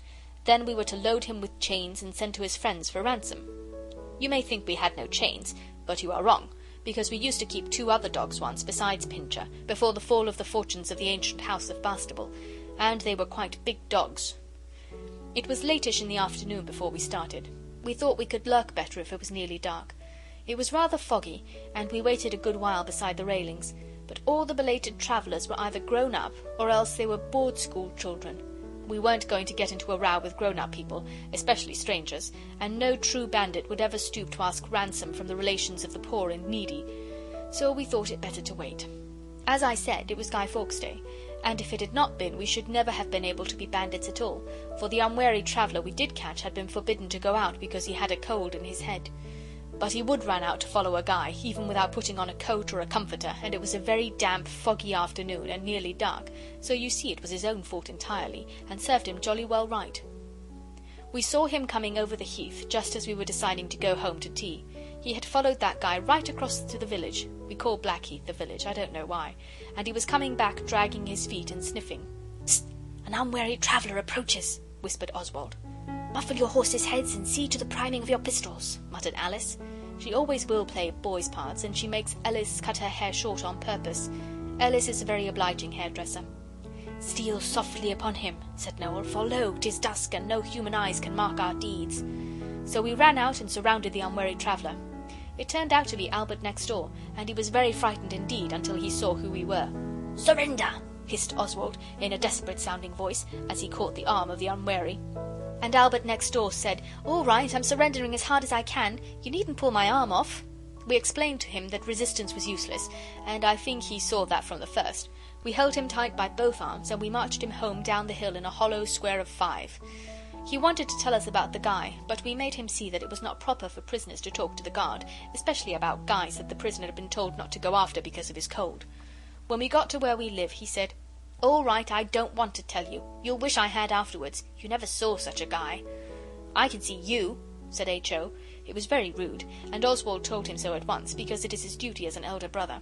But H.O. is very young, and does not know better yet, and besides, it wasn't bad for H.O. Albert next door said, "You haven't any manners, and I want to go into my tea. Let go of me." But Alice told him quite kindly that he was not going into his tea, but coming with us. "I'm not," said Albert next door. "I'm going home. Leave go. I've got a bad cold. You're making it worse." Then he tried to cough, which was very silly, because we'd seen him in the morning, and he'd told us where the cold was that he wasn't to go out with. When he had tried to cough, he said, "Leave go of me. You see my cold's getting worse." "You should have thought of that before," said Dicky. "You're coming in with us." "Don't be a silly," said Noel. "You know we told you at the very beginning that resistance was useless. There is no disgrace in yielding. We are 5 to your 1. By this time Eliza had opened the door, and we thought it best to take him in without any more parleying. To parley with a prisoner is not done by bandits. Directly we got him safe into the nursery, H.O. began to jump about and say, "Now you're a prisoner, really and truly," and Albert next door began to cry. He always does. I wonder he didn't begin long before, but Alice fetched him one of the dried fruits we gave Father for his birthday. It was a green walnut. I have noticed the walnuts and the plums always get left till the last in the box. The apricots go first, and then the figs and pears, and the cherries if there are any. So he ate it and shut up. Then we explained his position to him so that there could be no mistake, and he couldn't say afterwards that he had not understood. "There will be no violence," said Oswald. He was now captain of the bandits, because we all know H.O. likes to be chaplain when we play prisoners. "No violence. But you will be confined in a dark subterranean dungeon where toads and snakes crawl, and but little of the light of day filters through the heavily mullioned windows. You will be loaded with chains. Now don't begin again, baby, there's nothing to cry about. Straw will be your pallet. Beside you the gaoler will set a ewer. A ewer is only a jug, stupid, it won't eat you. A ewer with water, and a mouldering crust will be your food. But Albert next door never enters into the spirit of the thing. He mumbled something about tea time. Now Oswald, though stern, is always just, and besides we were all rather hungry, and tea was ready. So we had it at once, Albert next door and all, and we gave him what was left of the 4-pound jar of apricot jam we got with the money Noel got for his poetry, and we saved our crusts for the prisoner. Albert next door was very tiresome. Nobody could have had a nicer prison than he had. We fenced him into a corner with the old wire nursery fender and all the chairs, instead of putting him in the coal cellar as we had first intended. And when he said the dog chains were cold, the girls were kind enough to warm his fetters thoroughly at the fire before we put them on him. We got the straw cases of some bottles of wine someone sent Father one Christmas. It is some years ago, but the cases are quite good. We unpacked them very carefully and pulled them to pieces and scattered the straw about. It made a lovely straw pallet, and took ever so long to make, but Albert next door has yet to learn what gratitude really is. We got the bread trencher for the wooden platter where the prisoners' crusts were put. They were not mouldy, but we could not wait till they got so, and for the ewer we got the toilet jug out of the spare room where nobody ever sleeps. And even then Albert next door couldn't be happy like the rest of us. He howled and cried and tried to get out, and he knocked the ewer over and stamped on the mouldering crusts. Luckily there was no water in the ewer because we had forgotten it, only dust and spiders. So we tied him up with the clothesline from the back kitchen, and we had to hurry up, which was a pity for him. We might have had him rescued by a devoted page if he hadn't been so tiresome. In fact, Noel was actually dressing up for the page when Albert next door kicked over the prison ewer. We got a sheet of paper out of an old exercise book, and we made H.O. prick his own thumb, because he is our little brother, and it is our duty to teach him to be brave. We none of us mind pricking ourselves. We've done it heaps of times. H.O. didn't like it, but he agreed to do it, and I helped him a little because he was so slow. And when he saw the red bead of blood getting fatter and bigger as I squeezed his thumb, he was very pleased, just as I had told him he would be. This is what we wrote with H.O.'s blood, only the blood gave out when we got to restored, and we had to write the rest with crimson lake, which is not the same colour, though I always use it myself for painting wounds.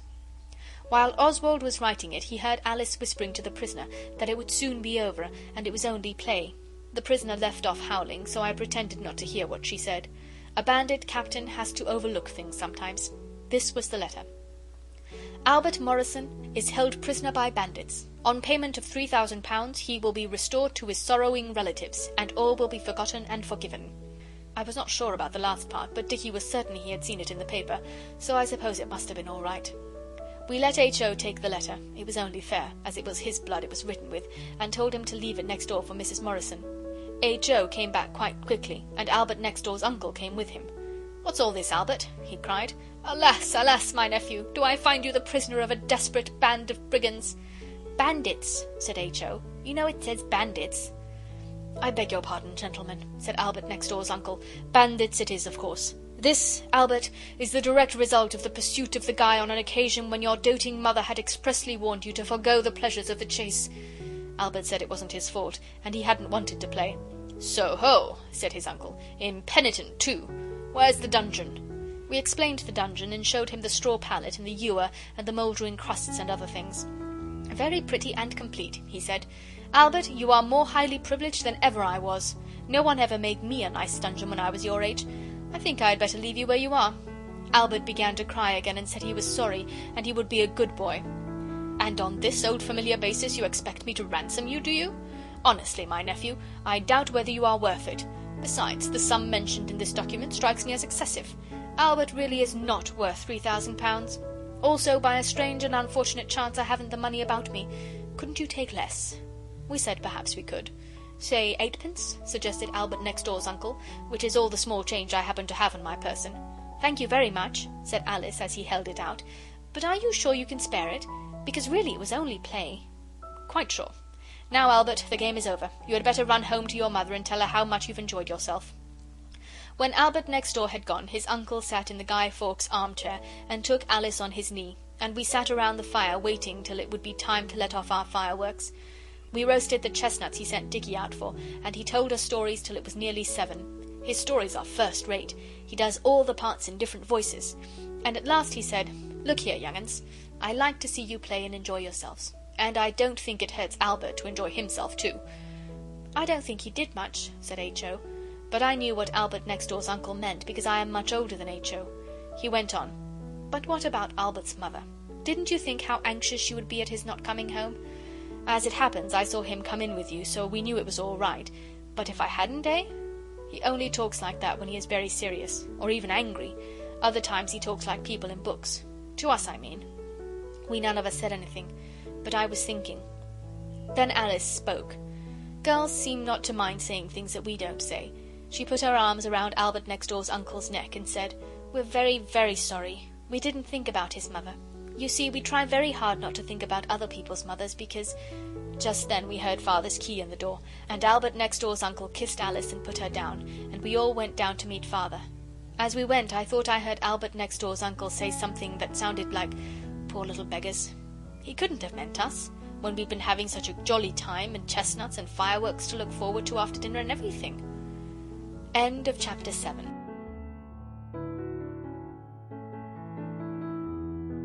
Chapter 8. Being Editors. It was Albert's uncle who thought of our trying a newspaper. He said he thought we should not find the bandit business a paying industry as a permanency, and that journalism might be. We had sold Noel's poetry and that piece of information about Lord Tottenham to the good editor, so we thought it would not be a bad idea to have a newspaper of our own. We saw plainly that editors must be very rich and powerful, because of the grand office and the man in the glass case like a museum, and the soft carpets and big writing table. Besides our having seen a whole handful of money that the editor pulled out quite carelessly from his trousers pocket when he gave me my 5 bob. Dora wanted to be editor, and so did Oswald, but he gave way to her because she is a girl, and afterwards he knew that it is true what it says in the copybooks about virtue being its own reward, because you've no idea what a bother it is.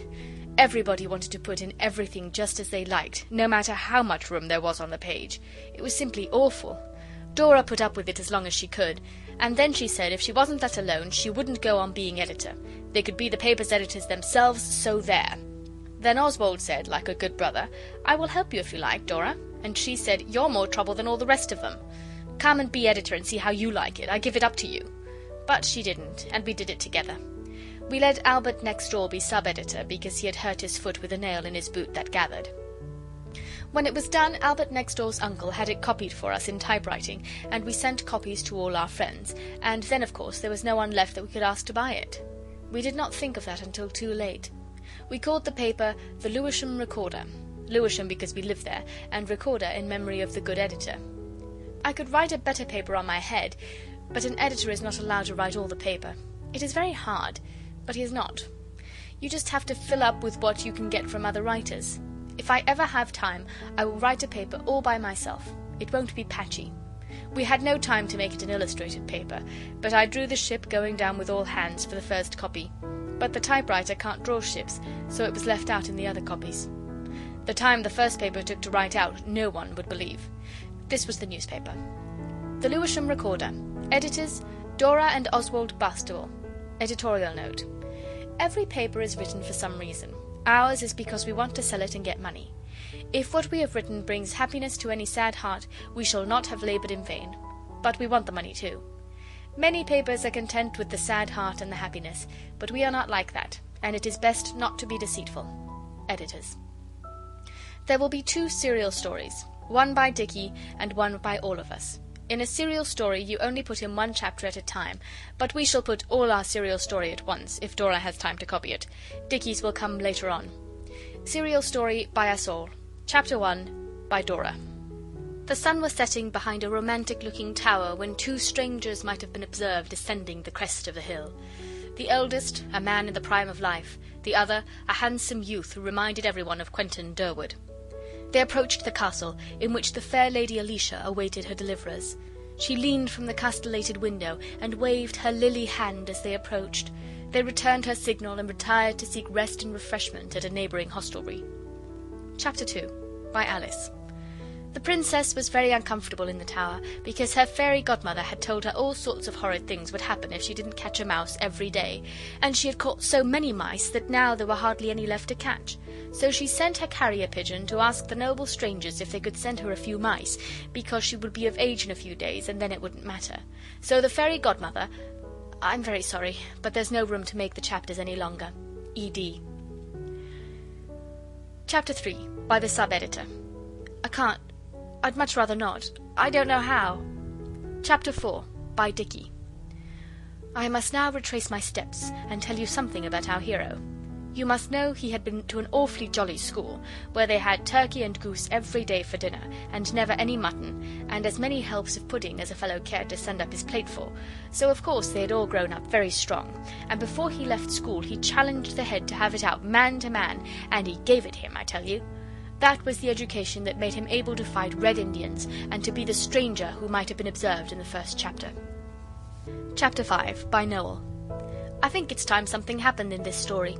So then the dragon came out, blowing fire out of his nose, and he said, "Come on, you valiant man and true, I'd like to have a set to along of you." That's bad English, Edie. I don't care. It's what the dragon said. Who told you dragons didn't talk bad English? Noel. So the hero, whose name was Noel on Inuris, replied, "My blade is sharp, my axe is keen. You're not nearly as big as a good many dragons I've seen." Don't put in so much poetry, Noel. It's not fair, because none of the others can do it. E.D. And then they went at it, and he beat the dragon, just as he did the head in Dicky's part of the story, and so he married the princess, and they lived... No, they didn't. Not till the last chapter. E.D. Chapter 6, by H.O. I think it's a very nice story, but what about the mice? I don't want to say any more. Dora can have what's left of my chapter. Chapter 7, by the editors. And so, when the dragon was dead, there were lots of mice, because he used to kill them for his tea, but now they rapidly multiplied and ravaged the country, so the fair Lady Alicia, sometimes called the Princess, had to say she would not marry anyone unless they could rid the country of this plague of mice. Then the prince, whose real name didn't begin with N, but was Oswald, waved his magic sword, and the dragon stood before them, bowing gracefully. They made him promise to be good, and then they forgave him, and when the wedding breakfast came, all the bones were saved for him. And so they were married, and lived happily ever after. What became of the other stranger? Noel. The dragon ate him because he asked too many questions. Editors. This is the end of the story. Instructive. It only takes 4 hours and a quarter now to get from London to Manchester, but I should not think anyone would if they could help it. A dreadful warning. A wicked boy told me a very instructive thing about ginger. They had opened one of the large jars, and he happened to take out quite a lot, and he made it all right by dropping marbles in, till there was as much ginger as before. But he told me that on the Sunday, when it was coming near the part where there is only juice generally. I had no idea what his feelings were. I don't see what he could have said when they asked him. I should be sorry to act like it. Scientific. Experiments should always be made out of doors. And don't use benzoline. Dicky. That was when he burnt his eyebrows off. E.D. The Earth is 2,400 miles round, and 800 through. At least, I think so. But perhaps it's the other way. Dicky. You ought to have been sure before you began. E.D. Scientific column. In this so-called 19th century, science is but too little considered in the nurseries of the rich and proud. But we are not like that. It is not generally known that if you put bits of camphor in lukewarm water, it will move about. If you drop sweet oil in, the camphor will dart away and then stop moving. But don't drop any till you are tired of it, because the camphor won't any more afterwards. Much amusement and instruction is lost by not knowing things like this. If you put a sixpence under a shilling in a wine-glass and blow hard on the side of the glass, the sixpence will jump up and sit on the top of the shilling. At least, I can't do it myself, but my cousin can. He is in the Navy. Answers to correspondence. Noel, you are very poetical, but I am sorry to say it will not do. Alice, nothing will ever make your hair curl, so it's no use. Some people say it's more important to tidy up as you go along. I don't mean you in particular, but everyone. H.O., we never said you were tubby, but the editor does not know any cure. Noel, if there is any of the paper over when this newspaper is finished, I will exchange it for your shut-up inkstand, or the knife that has the useful thing in it for taking stones out of horses' feet, but you can't have it without. H.O., there are many ways how your steam engine might stop working. You might ask Dicky. He knows one of them. I think it is the way yours stopped. Noel, if you think that by filling the garden with sand you can make crabs build their nests there, you are not at all sensible. You have altered your poem about the Battle of Waterloo so often that we cannot read it except where the Duke waves his sword and says something we can't read either. Why did you write it on blotting paper with purple chalk? E.D. Because you know who sneaked my pencil. Noel. Poetry. The Assyrian came down like a wolf on the fold, and the way he came down was awful, I'm told. But it's nothing to the way one of the editors comes down on me if I crumble my bread and butter or spill my tea. Noel. Curious facts. If you hold a guinea pig up by his tail, his eyes drop out. You can't do half the things yourself that children in books do, making models or soon. I wonder why. Alice. If you take a date stone out and put in an almond and eat them together, it is prime. I found this out. Sub-editor. If you put your wet hand into boiling lead, it will not hurt you if you draw it out quickly enough. I have never tried this. Dora. The purring class. Instructive article. If I ever keep a school, everything shall be quite different. Nobody shall learn anything they don't want to, and sometimes, instead of having masters and mistresses, we will have cats, and we will dress up in catskins and learn purring. Now, my dears, the old cat will say, 1, 2, 3, all purr together, and we shall purr like anything. She won't teach us to meow, but we shall know how without teaching. Children do know some things without being taught. Alice. Poetry. Translated into French by Dora. Quand j'étais jeune et j'étais fou, j'achetais un violon pour 18 sous. Et tous les airs que je jouais étaient over the hills and far away. Another piece of it. Merci jolie vache qui fait bon lait pour mon déjeuner. Tous les matins, tous les soirs, mon pain je mange, ton lait je boire. Recreations. It is a mistake to think that cats are playful. I often try to get a cat to play with me, and she never seems to care about the game, no matter how little it hurts. H.O. Making pots and pans with clay is fun, but do not tell the grown-ups. It is better to surprise them, and then you must say at once how easily it washes off. Much easier than ink. Dicky. Sam Redfern, or the Bushranger's Burial, by Dicky. Well, Annie, I have bad news for you, said Mr. Ridgway as he entered the comfortable dining-room of his cabin in the bush. Sam Redfern, the bushranger, is about this part of the bush just now. I hope he will not attack us with his gang. I hope not, responded Annie, a gentle maiden of some 16 summers. Just then came a knock at the door of the hut, and a gruff voice asked them to open the door. It is Sam Redfern, the bushranger, father, said the girl.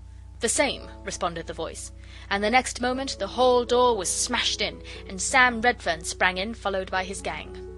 Chapter 2. Annie's father was at once overpowered, and Annie herself lay bound with cords on the drawing-room sofa. Sam Redfern set a guard round the lonely hut, and all human aid was despaired of. But you never know. Far away in the bush a different scene was being enacted. "Must be Injuns," said a tall man to himself as he pushed his way through the brushwood. It was Jim Carlton, the celebrated detective. "I know them," he added. "They are Apaches." Just then 10 Indians in full war paint appeared. Carlton raised his rifle and fired, and slinging their scalps on his arm, he hastened towards the humble log hut where resided his affianced bride, Annie Ridgway, sometimes known as the Flower of the Bush. Chapter 3. The moon was low on the horizon, and Sam Redfern was seated at a drinking bout with some of his boon companions. They had rifled the cellars of the hut, and the rich wines flowed like water in the golden goblets of Mr. Ridgway. But Annie had made friends with one of the gang, a noble, good-hearted man who had joined Sam Redfern by mistake, and she had told him to go and get the police as quickly as possible. "Ha ha!" cried Redfern. "Now I am enjoying myself." He little knew that his doom was near upon him. Just then Annie gave a piercing scream, and Sam Redfern got up, seizing his revolver. "Who are you?" he cried as a man entered. "I am Jim Carlton, the celebrated detective," said the new arrival. Sam Redfern's revolver dropped from his nerveless fingers, but the next moment he had sprung upon the detective with the well-known activity of the mountain sheep, and Annie shrieked, for she had grown to love the rough bushranger. To be continued at the end of the paper, if there is room. Scholastic. A new slate is horrid till it is washed in milk. I like the green spots on them to draw patterns round. I know a good way to make a slate pencil squeak, but I won't put it in because I don't want to make it common. Sub-editor. Peppermint is a great help with arithmetic. The boy who was second in the Oxford local always did it. He gave me 2. The examiner said to him, "Are you eating peppermints?" And he said, "No, sir." He told me afterwards that it was quite true, because he was only sucking 1. I'm glad I wasn't asked. I should never have thought of that, and I could have had to say yes. Oswald. The Wreck of the Malabar, by Noel, author of A Dream of Ancient Ancestors. He isn't really, but he put it in to make it seem more real. Hark! What is that noise of rolling waves and thunder in the air? 'Tis the death knell of the sailors and officers and passengers of the good ship Malabar. It was a fair and lovely noon when the good ship put out of port, and people said, "Ah, little we think how soon she will be the elements' sport." She was indeed a lovely sight, upon the billows with sails spread, but the captain folded his gloomy arms, ah, if she had been a lifeboat instead. See the captain, stern yet gloomy, flings his son upon a rock, hoping that there his darling boy may escape the wreck. Alas, in vain the loud winds roared, and nobody was saved. That was the wreck of the Malabar, then let us toll for the brave. Noel. Gardening notes. It is useless to plant cherry stones in the hope of eating the fruit, because they don't. Alice won't lend her gardening tools again, because the last time Noel left them out in the rain, and I don't like it. He said he didn't. Seeds and bulbs. These are useful to play at shop with, until you are ready. Not at dinner parties, for they will not grow unless uncooked. Potatoes are not grown with seed, but with chopped up potatoes.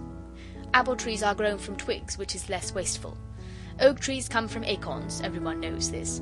When Noel says he could grow one from a peach stone wrapped up in oak leaves, he shows that he knows nothing about gardening but marigolds, and when I passed by his garden I thought they seemed just like weeds now the flowers have been picked. A boy once dared me to eat a bulb. Dogs are very industrious and fond of gardening. Pincher is always planting bones, but they never grow up. There couldn't be a bone tree.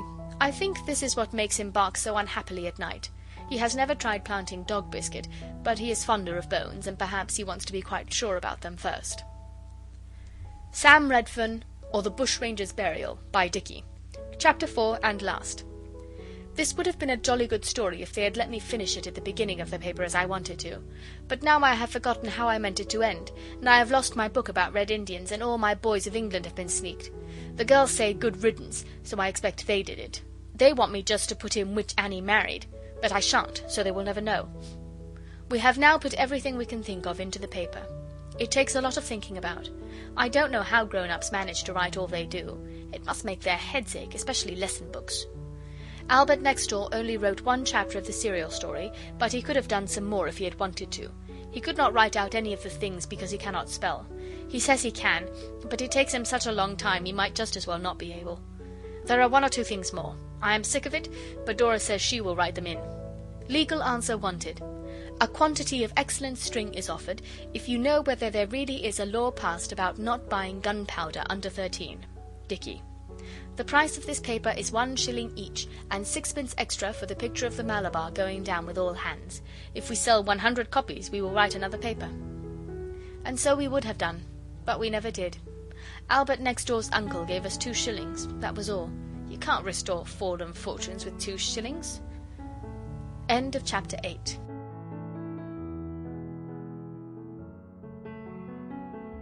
Chapter 9. The GB. Being editors is not the best way to wealth. We all feel this now, and highwaymen are not respected any more like they used to be. I am sure we had tried our best to restore our fallen fortunes. We felt their fall very much, because we knew the Bastables had been rich once.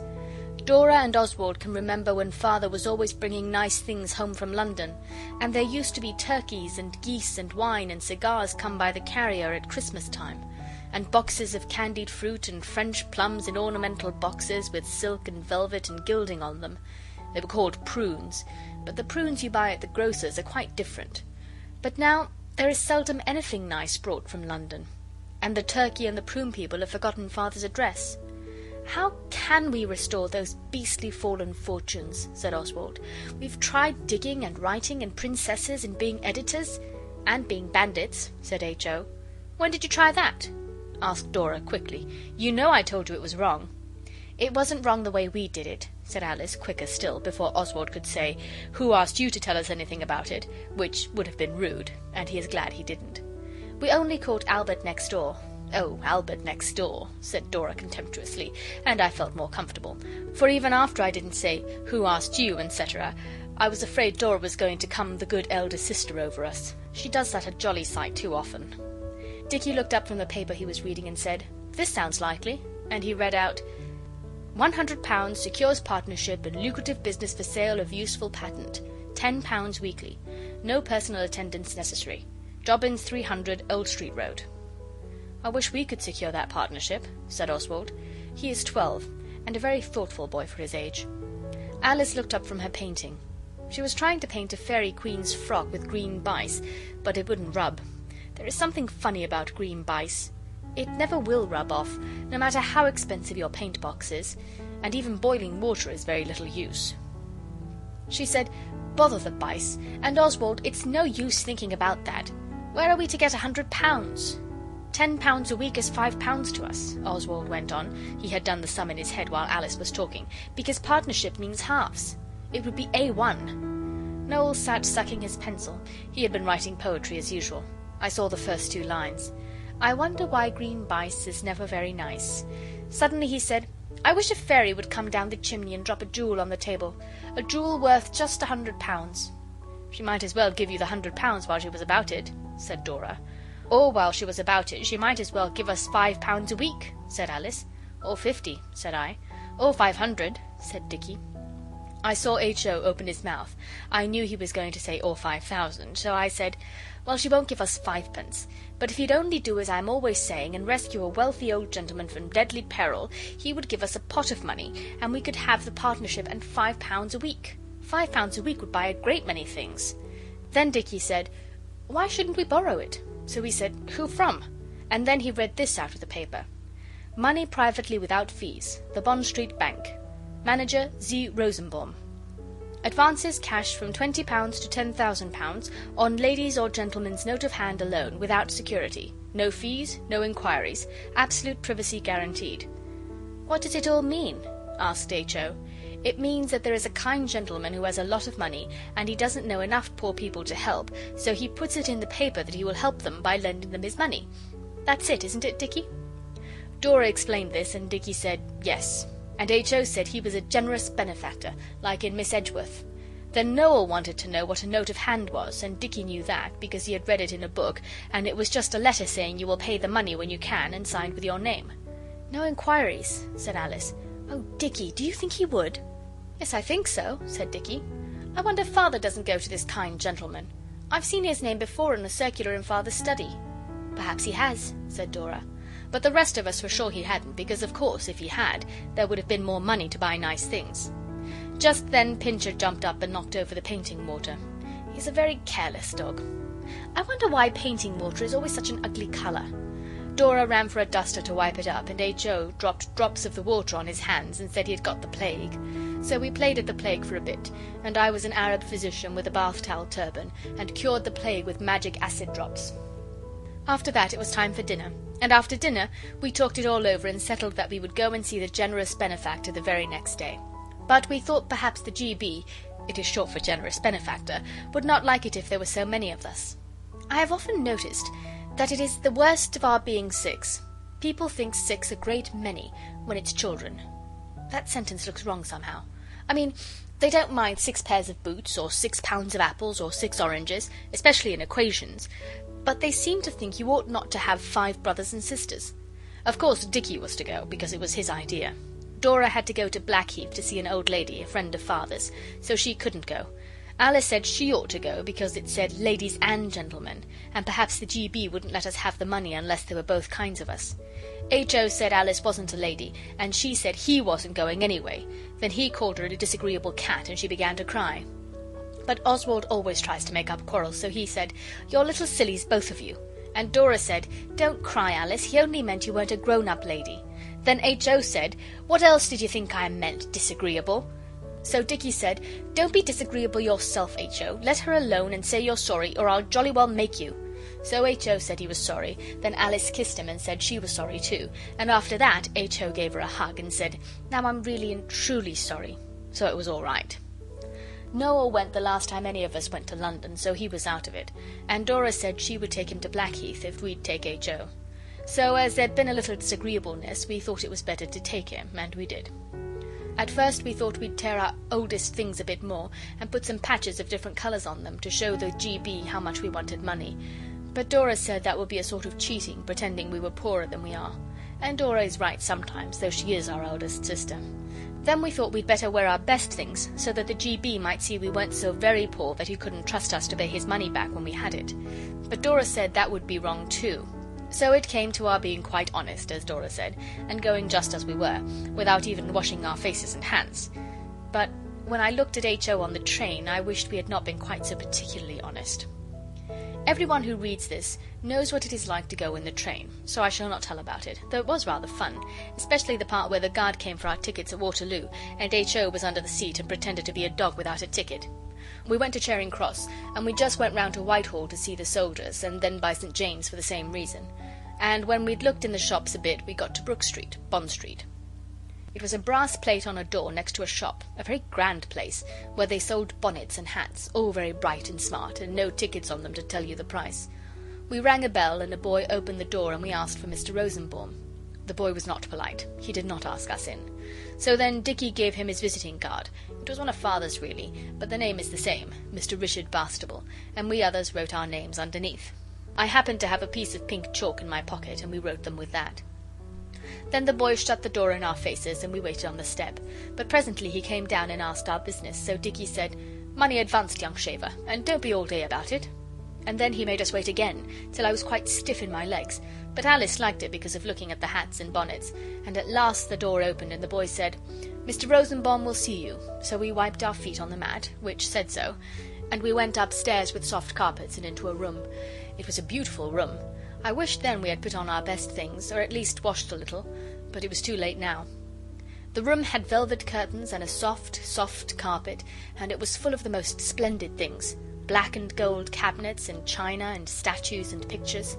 There was a picture of a cabbage and a pheasant and a dead hare that was just like life, and I would have given worlds to have it for my own. The fur was so natural I should never have been tired of looking at it, but Alice liked the one of the girl with the broken jug best. Then besides the pictures there were clocks and candlesticks and vases and gilt looking-glasses and boxes of cigars and scent and things littered all over the chairs and tables. It was a wonderful place, and in the middle of all the splendour was a little old gentleman with a very long black coat and a very long white beard and a hooky nose like a falcon. And he put on a pair of gold spectacles and looked at us as if he knew exactly how much our clothes were worth. And then, while we elder ones were thinking how to begin, for we had all said good morning as we came in, of course, H.O. began before we could stop him. He said, "Are you the G.B.? "The what?" said the little old gentleman. "The G.B.," said H.O., and I winked at him to shut up, but he didn't see me, and the G.B. did. He waved his hand at me to shut up, so I had to, and H.O. went on, "It stands for Generous Benefactor." The old gentleman frowned. Then he said, "Your father sent you here, I suppose?" "No, he didn't," said Dicky. "Why did you think so?" The old gentleman held out the card, and I explained that we took that because Father's name happens to be the same as Dicky's. "Doesn't he know you've come?" "No," said Alice. "We shan't tell him till we've got our partnership, because his own business worries him a good deal, and we don't want to bother him with ours till it's settled, and then we shall give him half our share." The old gentleman took off his spectacles and rumpled his hair with his hands. Then he said, "Then what did you come for?" "We saw your advertisement," Dicky said, "and we want £100 on our note of hand, and my sister came so that there should be both kinds of us, and we wanted to buy a partnership in the lucrative business for sale of useful patent. No personal attendance necessary." "I don't think I quite follow you," said the G.B., "but one thing I should like settled before entering more fully into the matter. Why did you call me Generous Benefactor?" "Well, you see," said Alice, smiling at him to show she wasn't frightened, though I know really she was, awfully. "We thought it was so very kind of you to try to find out the poor people who want money, and to help them and lend them your money." Said the G.B. "Sit down." He cleared the clocks and vases and candlesticks off some of the chairs, and we sat down. The chairs were velvety with gilt legs. It was like a king's palace. "Now," he said, "you ought to be at school instead of thinking about money. Why aren't you?" We told him that we should go to school again when Father could manage it, but meantime we wanted to do something to restore the fallen fortunes of the house of Bastable, and we said we thought the lucrative patent would be a very good thing. He asked a lot of questions, and we told him everything we didn't think Father would mind our telling, and at last he said, "You wish to borrow money. When will you repay it?" "As soon as we've got it, of course," Dicky said. Then the GB said to Oswald, "You seem the eldest," but I explained to him that it was Dicky's idea, so my being eldest didn't matter. Then he said to Dicky, "You are a miner, I presume." Dicky said he wasn't yet, but he had thought of being a mining engineer some day and going to Klondike. "Miner, not miner," said the GB. "I mean, you're not of age." "I shall be in 10 years, though," said Dicky. "Then you might repudiate the loan," said the GB, and Dicky said, "What?" Of course he ought to have said, "I beg your pardon, I didn't quite catch what you said." That is what Oswald would have said. It is more polite than what. "Repudiate the loan," the GB repeated. "I mean, you might say you would not pay me back the money, and the law could not compel you to do so." "Oh, well, if you think we're such sneaks," said Dicky, and he got up off his chair. But the GB said, sit down, I was only joking." Then he talked some more, and at last he said, "I don't advise you to enter into that partnership. It's a swindle. Many advertisements are. And I have not £100 by me today to lend you. But I will lend you £1, and you can spend it as you like. And when you are 21 you shall pay me back." "I shall pay you back long before that," said Dicky. "Thanks awfully. And what about the note of hand?" "Oh," said the GB, "I'll trust your honour. Between gentlemen, you know, and ladies," he made a beautiful bow to Alice, "a word is as good as a bond." Then he took out a sovereign and held it in his hand while he talked to us. He gave us a lot of good advice about not going into business too young, and about doing our lessons, just swatting a bit on our own hook, so as not to be put in a low form when we went back to school. And all the time he was stroking the sovereign and looking at it as if he thought it very beautiful. And so it was, for it was a new one. Then at last he held it out to Dicky, and when Dicky put out his hand for it, the GB suddenly put the sovereign back in his pocket. "No," he said, "I won't give you the sovereign. I'll give you 15 shillings and this nice bottle of scent. It's worth far more than the 5 shillings I'm charging you for it. And when you can, you shall pay me back the £1, and 60% interest. 60%? 60%. "What's that?" said H.O. The GB said he'd tell us that when we paid back the sovereign, but 60% was nothing to be afraid of. He gave Dicky the money, and the boy was made to call a cab, and the GB put us in and shook hands with us all, and asked Alice to give him a kiss. So she did, and H.O. would do it too, though his face was dirtier than ever. The GB paid the cabman and told him what station to go to, and so we went home. That evening Father had a letter by the 7 o'clock post, and when he had read it he came up into the nursery. He did not look quite so unhappy as usual, but he looked grave. "You've been to Mr. Rosenbaum's," he said. So we told him all about it. It took a long time, and Father sat in the armchair. It was jolly. He doesn't often come and talk to us now. He has to spend all his time thinking about his business. And when we'd told him all about it, he said, "You haven't done any harm this time, children. Rather good than harm, indeed. Mr. Rosenbaum has written me a very kind letter." "Is he a friend of yours, Father?" Oswald asked. "He is an acquaintance," said my father, frowning a little. "We have done some business together, and this letter—" He stopped, and then said, "No, you didn't do any harm today. But I want you for the future not to do anything so serious as to try to buy a partnership without consulting me, that's all. I don't want to interfere with your plays and pleasures, but you will consult me about business matters, won't you?" Of course we said we should be delighted, but then Alice, who was sitting on his knee, said, "We didn't like to bother you." Father said, "I haven't much time to be with you, for my business takes most of my time. It is an anxious business, but I can't bear to think of your being left all alone like this." He looked so sad we all said we liked being alone, and then he looked sadder than ever. Then Alice said, "We don't mean that exactly, Father. It is rather lonely sometimes since Mother died." Then we were all quiet a little while. Father stayed with us till we went to bed, and when he said good night he looked quite cheerful. So we told him so, and he said, "Well, the fact is, that letter took a weight off my mind. I can't think what he meant, but I am sure the GB would be pleased if he could know he had taken a weight off somebody's mind. He is that sort of man, I think." We gave the scent to Dora. It is not quite such good scent as we thought it would be, but we had 15 shillings and they were all good, So is the GB.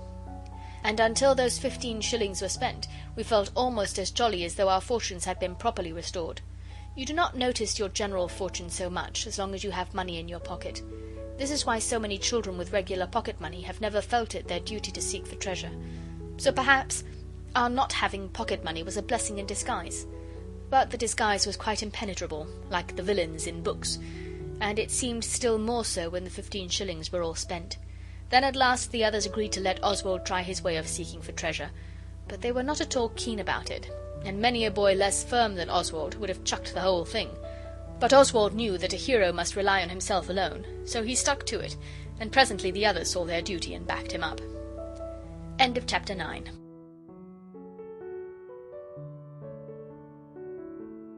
Chapter 10. Lord Tottenham. Oswald is a boy of firm and unswerving character, and he had never wavered from his first idea. He felt quite certain that the books were right, and that the best way to restore fallen fortunes was to rescue an old man in distress. Then he brings you up as his own son, but if you preferred to go on being your own father's son, I expect the old gentleman would make it up to you some other way. In the books, the least thing does it. You put up the railway carriage window, or you pick up his purse when he drops it, or you say a hymn when he suddenly asks you to, and then your fortune is made. The others, as I said, were very slack about it, and did not seem to care much about trying the rescue. They said there wasn't any deadly peril, and we should have to make one before we could rescue the old gentleman from it, but Oswald didn't see that that mattered. However, he thought he would try some of the easier ways first, by himself. So he waited about the station, pulling up railway carriage windows for old gentlemen who looked likely, but nothing happened, and at last the porters said he was a nuisance, so that was no go. No one ever asked him to say a hymn, though he had learned a nice short one, beginning "New every morning," and when an old gentleman did drop a 2-shilling piece just by Ellis's, the hairdresser's, and Oswald picked it up and was just thinking what he should say when he returned it, the old gentleman caught him by the collar and called him a young thief. It would have been very unpleasant for Oswald if he hadn't happened to be a very brave boy and knew the policeman on that beat very well indeed. So the policeman backed him up, and the old gentleman said he was sorry, and offered Oswald 6pence. Oswald refused it with polite disdain, and nothing more happened at all. When Oswald had tried by himself, and it had not come off, he said to the others, "We're wasting our time, not trying to rescue the old gentleman in deadly peril. Come, buck up. Let's do something." It was dinner time, and Pincher was going round getting the bits off the plates. There were plenty, because it was cold mutton day. And Alice said, "It's only fair to try Oswald's way. He has tried all the things the others thought of. Why couldn't we rescue Lord Tottenham?" Lord Tottenham is the old gentleman who walks over the heath every day in a paper collar at 3 o'clock, and when he gets halfway, if there is no one about, he changes his collar and throws the dirty one into the furze bushes. Dicky said, "Lord Tottenham's all right, but where's the deadly peril?" But we couldn't think of any. There are no highwaymen on Blackheath now, I'm sorry to say, and though Oswald said half of us could be highwaymen and the other half rescue party, Dora kept on saying it would be wrong to be a highwayman, so we had to give that up. Then Alice said, "What about Pincher?" We all saw at once that it could be done. Pincher is very well bred, and he does know 1 or 2 things, though we never could teach him to beg. But if you tell him to hold on, he will do it, even if you only say, "Seize him," in a whisper. So we arranged it all. Dora said she wouldn't play. She said she thought it was wrong, and she knew it was silly, so we left her out, and she went and sat in the dining room with a goody book, so as to be able to say she didn't have anything to do with it if we got into a row over it. Alice and H.O. were to hide in the furze bushes just by where Lord Tottenham changes his collar, and they were to whisper "Seize him" to Pincher, and then when Pincher had seized Lord Tottenham, we were to go and rescue him from his deadly peril.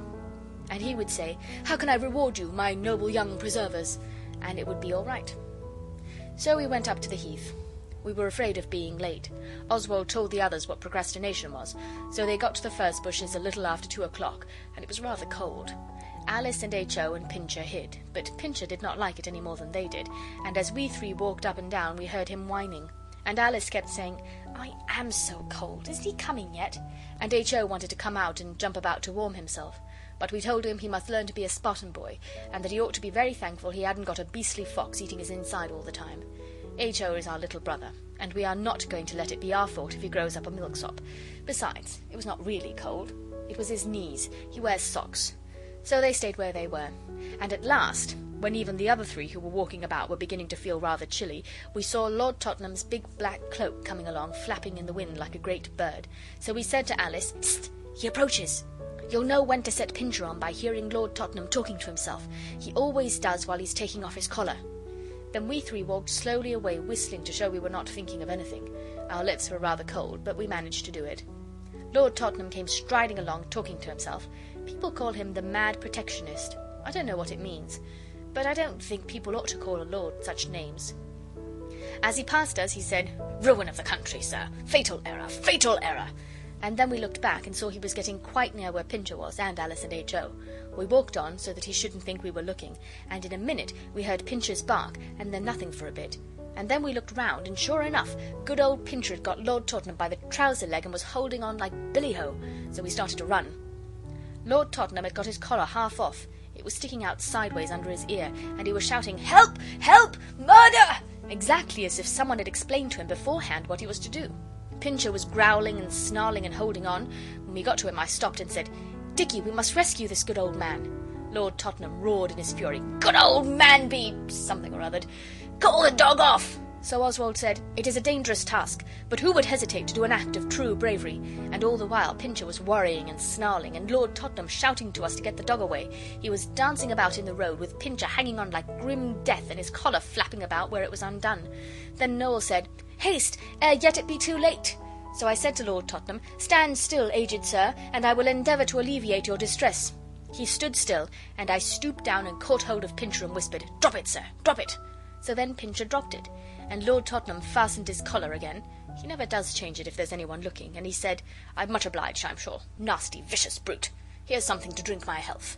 But Dicky explained that we are teetotalers, and do not drink people's healths. So Lord Tottenham said, "Well, I'm much obliged anyway. And now I come to look at you. Of course you're not young ruffians, but gentlemen's sons, eh? Still, you won't be above taking a tip from an old boy. I wasn't when I was your age." And he pulled out half a sovereign. It was very silly, but now we'd done it, I felt it would be beastly mean to take the old boy's chink after putting him in such a funk. He didn't say anything about bringing us up as his own sons, so I didn't know what to do. I let Pincher go and was just going to say he was very welcome and we'd rather not have the money, which seemed the best way out of it, when that beastly dog spoiled the whole show. Directly I let him go, he began to jump about at us and bark for joy and try to lick our faces. He was so proud of what he'd done. Lord Tottenham opened his eyes and he just said, "The dog seems to know you." And then Oswald saw it was all up and he said, "Good morning," and tried to get away. But Lord Tottenham said, "Not so fast," and he caught Noel by the collar. Noel gave a howl and Alice ran out from the bushes. Noel is her favourite. I'm sure I don't know why. Lord Tottenham looked at her and he said, "So there are more of you?" And then H.O. came out. "Do you complete the party?" Lord Tottenham asked him, and H.O. said there were only 5 of us this time. Lord Tottenham turned sharp off and began to walk away, holding Noel by the collar. We caught up with him and asked him where he was going, and he said, "To the police station." So then I said quite politely, "Well, don't take Noel, he's not strong, and he easily gets upset. Besides, it wasn't his doing. If you want to take anyone, take me. It was my very own idea." Dicky behaved very well. He said, "If you take Oswald, I'll go too, but don't take Noel, he's such a delicate little chap." Lord Tottenham stopped, and he said, "You should have thought of that before." Noel was howling all the time, and his face was very white, and Alice said, "Oh, do let Noel go, dear, good, kind Lord Tottenham. He'll faint if you don't, I know he will, he does sometimes. Oh, I wish we'd never done it. Dora said it was wrong." "Dora displayed considerable common sense," said Lord Tottenham, and he let Noel go. And Alice put her arm around Noel and tried to cheer him up, but he was all trembly and as white as paper. Then Lord Tottenham said, "Will you give me your word of honour not to try to escape?" So we said we would. "Then follow me," he said, and led the way to a bench. We all followed, and Pincher too, with his tail between his legs. He knew something was wrong. Then Lord Tottenham sat down, and he made Oswald and Dicky and H.O. stand in front of him, but he let Alice and Noel sit down, and he said, "You set your dog on me, and you tried to make me believe you were saving me from it. And you would have taken my half-sovereign. Such conduct is most... No, you shall tell me what it is, sir, and speak the truth." So I had to say it was most ungentlemanly, but I said I hadn't been going to take the half-sovereign. "Then what did you do it for?" he asked. "The truth, mind." So I said, "I see now it was very silly, and Dora said it was wrong, but it didn't seem so till we did it. We wanted to restore the fallen fortunes of our house, and in the books, if you rescue an old gentleman from deadly peril, he brings you up as his own son, or if you prefer to be your father's son, he starts you in business, so that you end in wealthy affluence. And there wasn't any deadly peril, so we made Pincher into one. And so..." I was so ashamed I couldn't go on, for it did seem an awfully mean thing. Lord Tottenham said, A very nice way to make your fortune, by deceit and trickery. I have a horror of dogs. If I'd been a weak man, the shock might have killed me. What do you think of yourselves, eh?" We were all crying except Oswald, and the others say he was. And Lord Tottenham went on, "Well, well, I see you're sorry. Let this be a lesson to you, and we'll say no more about it. I'm an old man now, but I was young once." Then Alice slid along the bench close to him, and put her hand on his arm.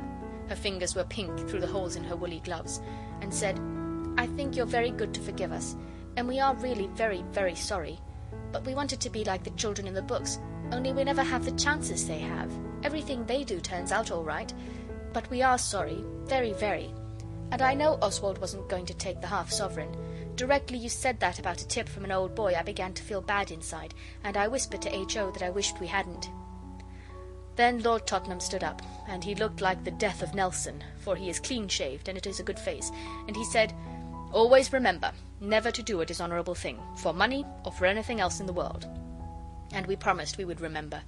Then he took off his hat, and we took off ours, and he went away, and we went home. I never felt so cheap in all my life. Dora said, "I told you so," but we didn't mind even that so much, though it was indeed hard to bear. It was what Lord Tottenham had said about ungentlemanly. We didn't go on the heath for a week after that, but at last we all went, and we waited for him by the bench. When he came along, Alice said, "Please, Lord Tottenham, we have not been on the heath for a week, to be a punishment because you let us off. But we have brought you a present each if you will take them to show you are willing to make it up." He sat down on the bench, and we gave him our presents. Oswald gave him a sixpenny compass. He bought it with my own money on purpose to give him. Oswald always buys useful presents. The needle would not move after I'd had it a day or two, but Lord Tottenham used to be an admiral, so he will be able to make that go all right. Alice had made him a shaving case with a rose worked on it, and H.O. gave him his knife, the same one he once cut all the buttons off his best suit with. Dicky gave him his prize Naval Heroes, because it was the best thing he had, and Noel gave him a piece of poetry he had made himself. "When sin and shame bow down the brow, then people feel just like we do now. We are so sorry with grief and pain. We will never be so ungentlemanly again." Lord Tottenham seemed very pleased. He thanked us and talked to us for a bit, and when he said goodbye he said, "All's fair weather now, mates," and shook hands. And whenever we meet him he nods to us, and if the girls are with us he takes off his hat, so he can't really be going on thinking us ungentlemanly now. End of chapter 10.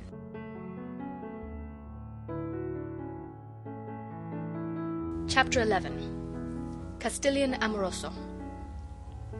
One day, when we suddenly found that we had half a crown, we decided that we really ought to try Dicky's way of restoring our fallen fortunes while yet the deed was in our power, because it might easily have happened to us never to have half a crown again. So we decided to dally no longer with being journalists and bandits and things like them, but to send for sample and instructions how to earn £2 a week each in our spare time. We had seen the advertisement in the paper, and we had always wanted to do it, but we had never had the money to spare before somehow. The advertisement says, "Any lady or gentleman can easily earn £2 a week in their spare time. Sample and instructions, 2 shillings. Packed free from observation." A good deal of the half-crown was Dora's. It came from her godmother, but she said she would not mind letting Dicky have it if he would pay her back before Christmas, and if we were sure it was right to try to make our fortune that way. Of course, that was quite easy, because out of £2 a week in your spare time, you can easily pay all your debts, and have almost as much left as you began with. And as to the right, we told her to dry up. Dicky had always thought that this was really the best way to restore our fallen fortunes, and we were glad that now he had a chance of trying, because, of course, we wanted the £2 a week each, and besides, we were rather tired of Dicky's always saying, when our ways didn't turn out well, "Why don't you try the sample and instructions about our spare time?" When we found out about our half-crown, we got the paper. Noel was playing admirals in it, but he had made the cocked hat without tearing the paper, and we found the advertisement, and it said just the same as ever. So we got a 2-shilling postal order and a stamp, and what was left of the money it was agreed we would spend in ginger beer to drink success to trade. We got some nice paper out of Father's study, and Dicky wrote the letter, and we put in the money and put on the stamp, and made H.O. post it. Then we drank the ginger beer, and then we waited for the sample and instructions. It seemed a long time coming, and the postman got quite tired of us running out and stopping him in the street to ask if it had come. But on the 3rd morning it came. It was quite a large parcel, and it was packed, as the advertisement said it would be, free from observation. That means it was in a box, and inside the box was some stiff browny cardboard, crinkled like the galvanized iron on the tops of chicken houses, and inside that was a lot of paper, some of it printed and some scrappy, and in the very middle of it all a bottle, not very large, and black, and sealed on the top of the cork with yellow sealing wax. We looked at it as it lay on the nursery table, and while all the others grabbed at the papers to see what the printing said, Oswald went to look for the corkscrew, so as to see what was inside the bottle. He found the corkscrew in the dresser table. It always gets there, though it is supposed to be in the sideboard drawer in the dining room. And when he got back, the others had read most of the printed papers. "I don't think it's much good, and I don't think it's quite nice to sell wine," Dora said. "And besides, it's not easy to suddenly begin to sell things when you aren't used to it." "I don't know," said Alice. "I believe I could." They all looked rather down in the mouth, though, and Oswald asked how you were to make your £2 a week. "Why, you've got to get people to taste that stuff in the bottle. It's sherry, Castilian Amoroso its name is, and then you get them to buy it, and then you write to the people and tell them the other people want the wine, and then for every dozen you sell you get 2 shillings from the wine people, so if you sell 20 dozen a week you get your £2. "I don't think we shall sell as much as that," said Dicky. "We might not the first week," Alice said, "but when people found out how nice it was, they would want more and more. And if we only got 10 shillings a week, it would be something to begin with, wouldn't it?" Oswald said he should jolly well think it would, and then Dicky took the cork out with the corkscrew. The cork broke a good deal, and some of the bits went into the bottle. Dora got the medicine glass that has the teaspoons and tablespoons marked on it, and we agreed to have a teaspoonful each to see what it was like. "No one must have more than that," Dora said, "however nice it is." Dora behaved rather as if it were her bottle. I suppose it was, because she had lent the money for it. Then she measured out the teaspoonful, and she had the first go, because of being the eldest. We asked at once what it was like, but Dora could not speak just then. Then she said, "It's like the tonic Noel had in the spring, but perhaps sherry ought to be like that." Then it was Oswald's turn. He thought it was very burny, but he said nothing. He wanted to see first what the others would say. Dicky said his was simply beastly, and Alice said Noel could taste next if he liked. Noel said it was the golden wine of the gods, but he had to put his handkerchief up to his mouth all the same, and I saw the face he made. Then H.O. had his, and he spat it out in the fire, which was very rude and nasty, and we told him so. Then it was Alice's turn. She said, "Only half a teaspoonful for me, Dora. We mustn't use it all up." And she tasted it and said nothing. Then Dicky said, "Look here, I chuck this. I'm not going to hawk round such beastly stuff. Anyone who likes can have the bottle. Quiz?" And Alice got out ego before the rest of us. Then she said, "I know what's the matter with it. It wants sugar." And at once we all saw that that was all there was the matter with the stuff. So we got 2 lumps of sugar and crushed it on the floor with one of the big wooden bricks till it was powdery, and mixed it with some of the wine up to the tablespoon mark, and it was quite different, and not nearly so nasty. "You see, it's all right when you get used to it," Dicky said. I think he was sorry he had said quiz in such a hurry. "Of course," Alice said, "it's rather dusty. We must crush the sugar carefully in clean paper before we put it in the bottle." Dora said she was afraid it would be cheating to make one bottle nicer than what people would get when they ordered a dozen bottles, but Alice said Dora always made a fuss about everything, and really it would be quite honest. "You see," she said, "I shall just tell them quite truthfully what we have done to it, and when their dozens come they can do it for themselves." So then we crushed 8 more lumps, very cleanly and carefully between newspapers, and shook it up well in the bottle, and corked it up with a screw of paper, brown and not news, for fear of the poisonous printing ink getting wet and dripping down into the wine and killing people.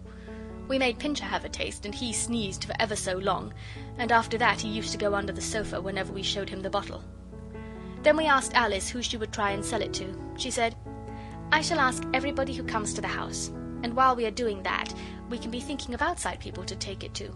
We must be careful. There's not much more than half of it left, even counting the sugar."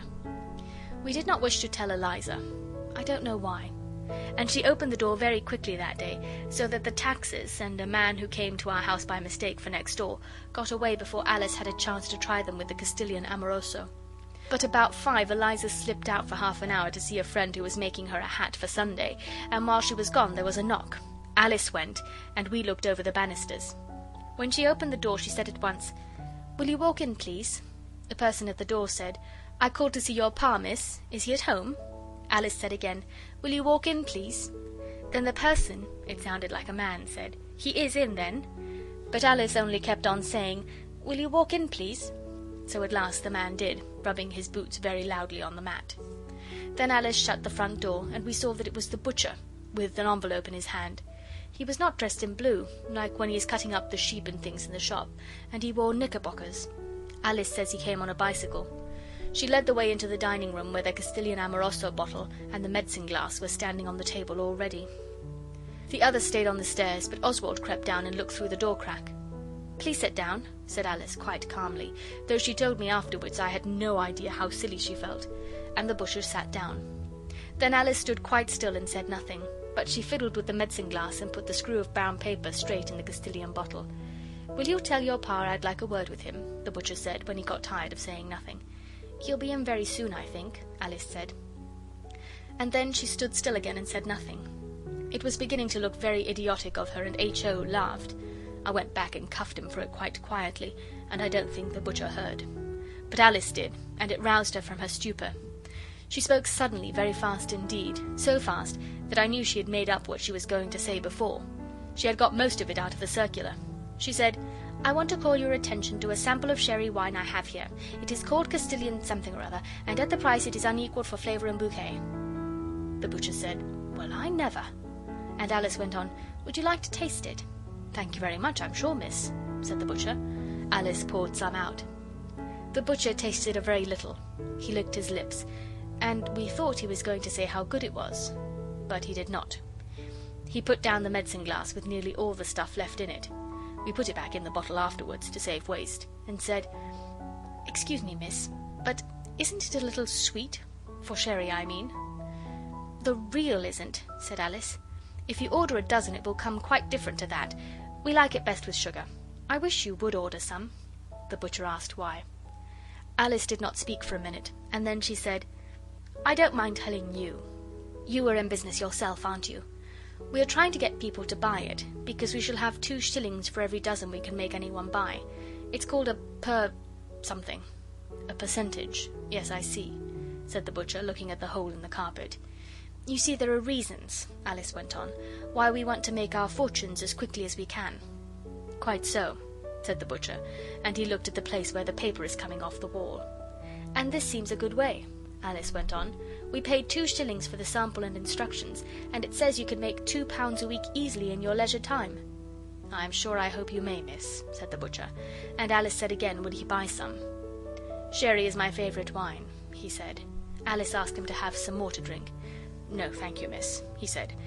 "It's my favourite wine, but it doesn't agree with me, not the least bit. But I've an uncle drinks it. Suppose I ordered him half a dozen for a Christmas present.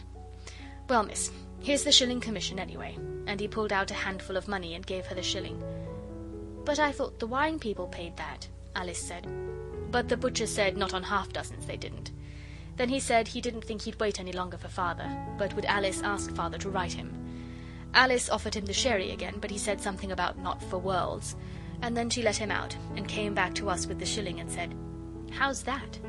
And we said, "A1." And all the evening we talked of our fortune that we had begun to make. Nobody came next day, but the day after a lady came to ask for money to build an orphanage for the children of dead sailors, and we saw her. I went in with Alice, and when we had explained to her that we had only a shilling and we wanted it for something else, Alice suddenly said, "Would you like some wine?" And the lady said, "Thank you very much," but she looked surprised. She was not a young lady, and she had a mantle with beads, and the beads had come off in places, leaving a browny braid showing, and she had printed papers about the dead sailors in a sealskin bag, and the seal had come off in places, leaving the skin bare. We gave her a tablespoonful of the wine in a proper wine glass out of the sideboard, because she was a lady. And when she had tasted it she got up in a very great hurry and shook out her dress and snapped her bag shut and said, "You naughty, wicked children, what do you mean by playing a trick like this? You ought to be ashamed of yourselves. I shall write to your mamma about it. You dreadful little girl, you might have poisoned me. But your mamma..." Then Alice said, "I'm very sorry. The butcher liked it, only he said it was sweet. And please don't write to Mother. It makes Father so unhappy when letters come for her." And Alice was very near crying. "What do you mean, you silly child?" said the lady, looking quite bright and interested. "Why doesn't your father like your mother to have letters, eh?" And Alice said, "Oh, you," and began to cry and bolted out of the room. Then I said, "Our mother is dead, and will you please go away now?" The lady looked at me a minute, and then she looked quite different, and she said, "I'm very sorry. I didn't know. Never mind about the wine. I dare say your little sister meant it kindly." And then she looked round the room just like the butcher had done. Then she said again, "I didn't know. I'm very sorry." So I said, "Don't mention it," and shook hands with her and let her out. Of course we couldn't have asked her to buy the wine after what she'd said, but I think she was not a bad sort of person. I do like a person to say they're sorry when they ought to be, especially a grown-up. They do it so seldom. I suppose that's why we think so much of it. But Alice and I didn't feel jolly for ever so long afterwards, and when I went back into the dining room I saw how different it was from when Mother was here, and we are different, and Father is different, and nothing is like it was. I am glad I am not made to think about it every day. I went and found Alice and told her what the lady had said, and when she had finished crying we put away the bottle and said we would not try to sell any more to people who came. And we did not tell the others. We only said the lady did not buy any. But we went up on the heath, and some soldiers went by, and there was a Punch and Judy show, and when we came back we were better. The bottle got quite dusty where we had put it, and perhaps the dust of ages would have laid thick and heavy on it, only a clergyman called when we were all out. He was not our own clergyman. Mr. Bristow is our own clergyman, and we all love him, and we would not try to sell sherry to people we like, and make £2 a week out of them in our spare time. It was another clergyman, just a stray one, and he asked Eliza if the dear children would not like to come to his little Sunday school. We always spend Sunday afternoons with Father, but as he had left the name of his vicarage with Eliza, and asked her to tell us to come, we thought we would go and call on him just to explain about Sunday afternoons, and we thought we might as well take the sherry with us. "I won't go unless you all go too," Alice said, "and I won't do the talking." Dora said she thought we had much better not go, but we said rot, and it ended up in her coming with us, and I am glad she did. Oswald said he would do the talking if the others liked, and he learned up what to say from the printed papers. We went to the vicarage early on Saturday afternoon, and rang at the bell. It is a new red house with no trees in the garden, only very yellow mould and gravel. It was all very neat and dry. Just before we rang the bell we heard someone inside call, "Jane! Jane!" and we thought we would not be Jane for anything. It was the sound of the voice that called that made us sorry for her. The door was opened by a very neat servant in black, with a white apron. We saw her tying the strings as she came along the hall, through the different coloured glass in the door. Her face was red, and I think she was Jane. We asked if we could see Mr. Mallow. The servant said Mr. Mallow was very busy with his sermon just then, but she would see. But Oswald said, "It's all right, he asked us to come." So she let us all in, and shut the front door, and showed us into a very tidy room with a bookcase full of a lot of books covered in black cotton with white labels, and some dull pictures and a harmonium. And Mr. Mallow was writing at a desk with drawers, copying something out of a book. He was stout and short, and wore spectacles. He covered his writing up when we went in. I don't know why. He looked rather cross, and we heard Jane or somebody being scolded outside by the voice. I hope it wasn't for letting us in, but I have had doubts. "Well," said the clergyman, "what is all this about?" "You asked us to call," Dora said, "about your little Sunday school. We are the Bastables of Lewisham Road." "Oh, yes," he said. "And shall I expect you all tomorrow?"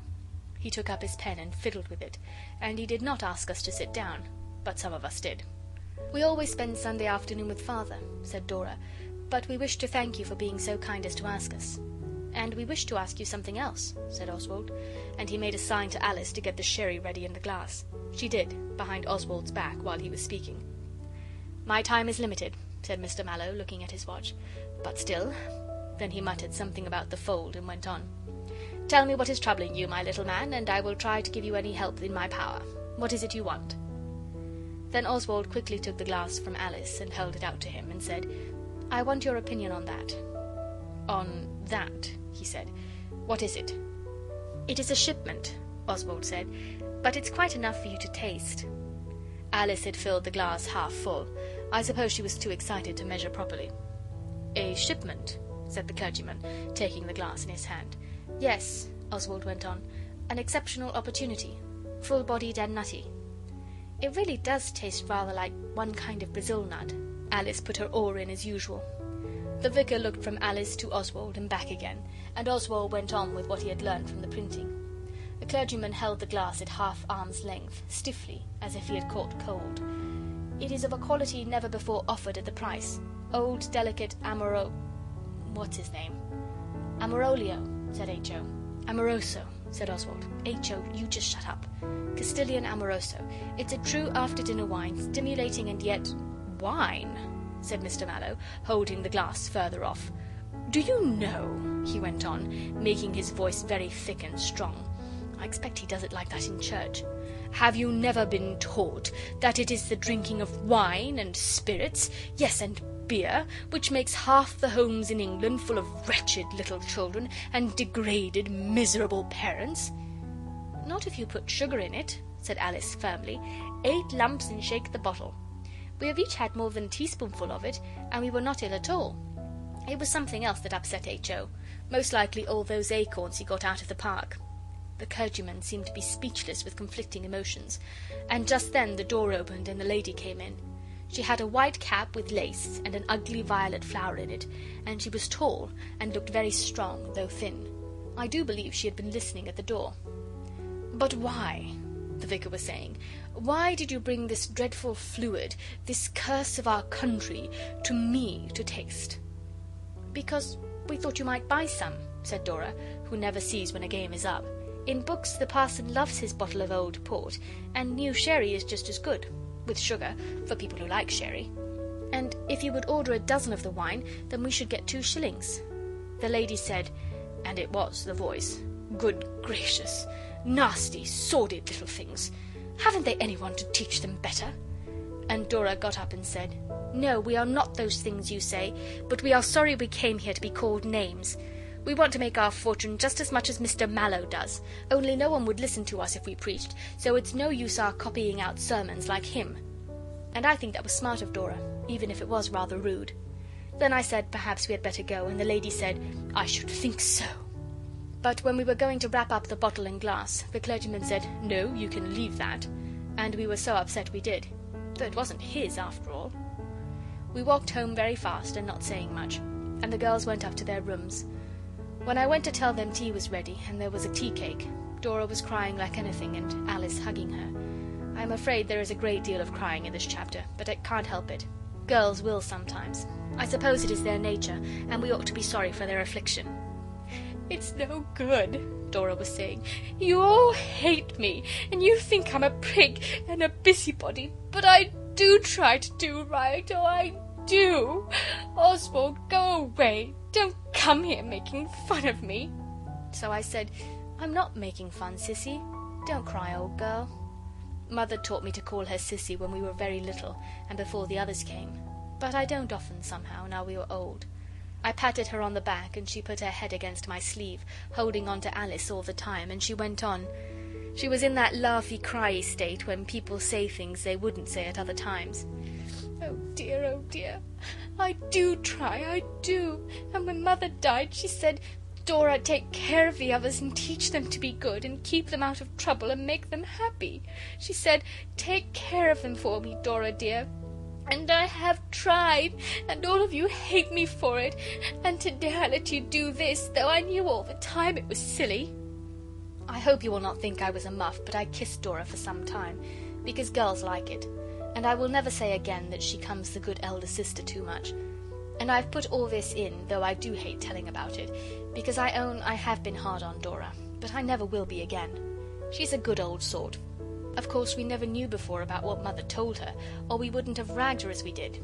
We did not tell the little ones, but I got Alice to speak to Dicky, and we 3 can sit on the others, if requisite. This made us forget all about the sherry, but about 8 o'clock there was a knock, and Eliza went, and we saw it was poor Jane, if her name was Jane, from the vicarage. She handed in a brown paper parcel and a letter, and 3 minutes later Father called us into his study. On the table was the brown paper parcel, open, with our bottle and glass on it, and Father had a letter in his hand. He pointed to the bottle and sighed, and said, What have you been doing now? The letter in his hand was covered with little black writing all over the 4 large pages. So Dicky spoke up, and he told Father the whole thing, as far as he knew it, for Alice and I had not told about the dead sailor's lady. And when he had done, Alice said, "Has Mr. Mallow written to you to say he will buy a dozen of the sherry after all? It is really not half bad with sugar in it." Father said no, he didn't think clergymen could afford such expensive wine, and he said he would like to taste it. So we gave him what there was left, for we had decided coming home we would give up trying for the £2 a week in our spare time. Father tasted it, and then he acted just as H.O. had done when he had his teaspoonful, but of course we did not say anything. Then he laughed till I thought he would never stop. I think it was the sherry, because I am sure I have read somewhere about wine that maketh glad the heart of man.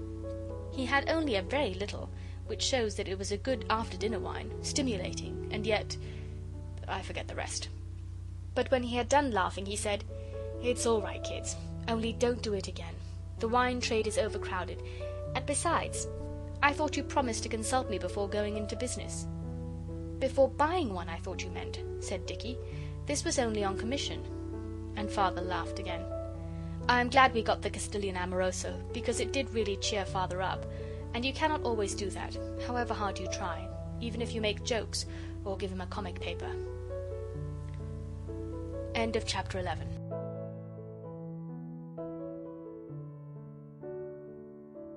Chapter 12. The nobleness of Oswald.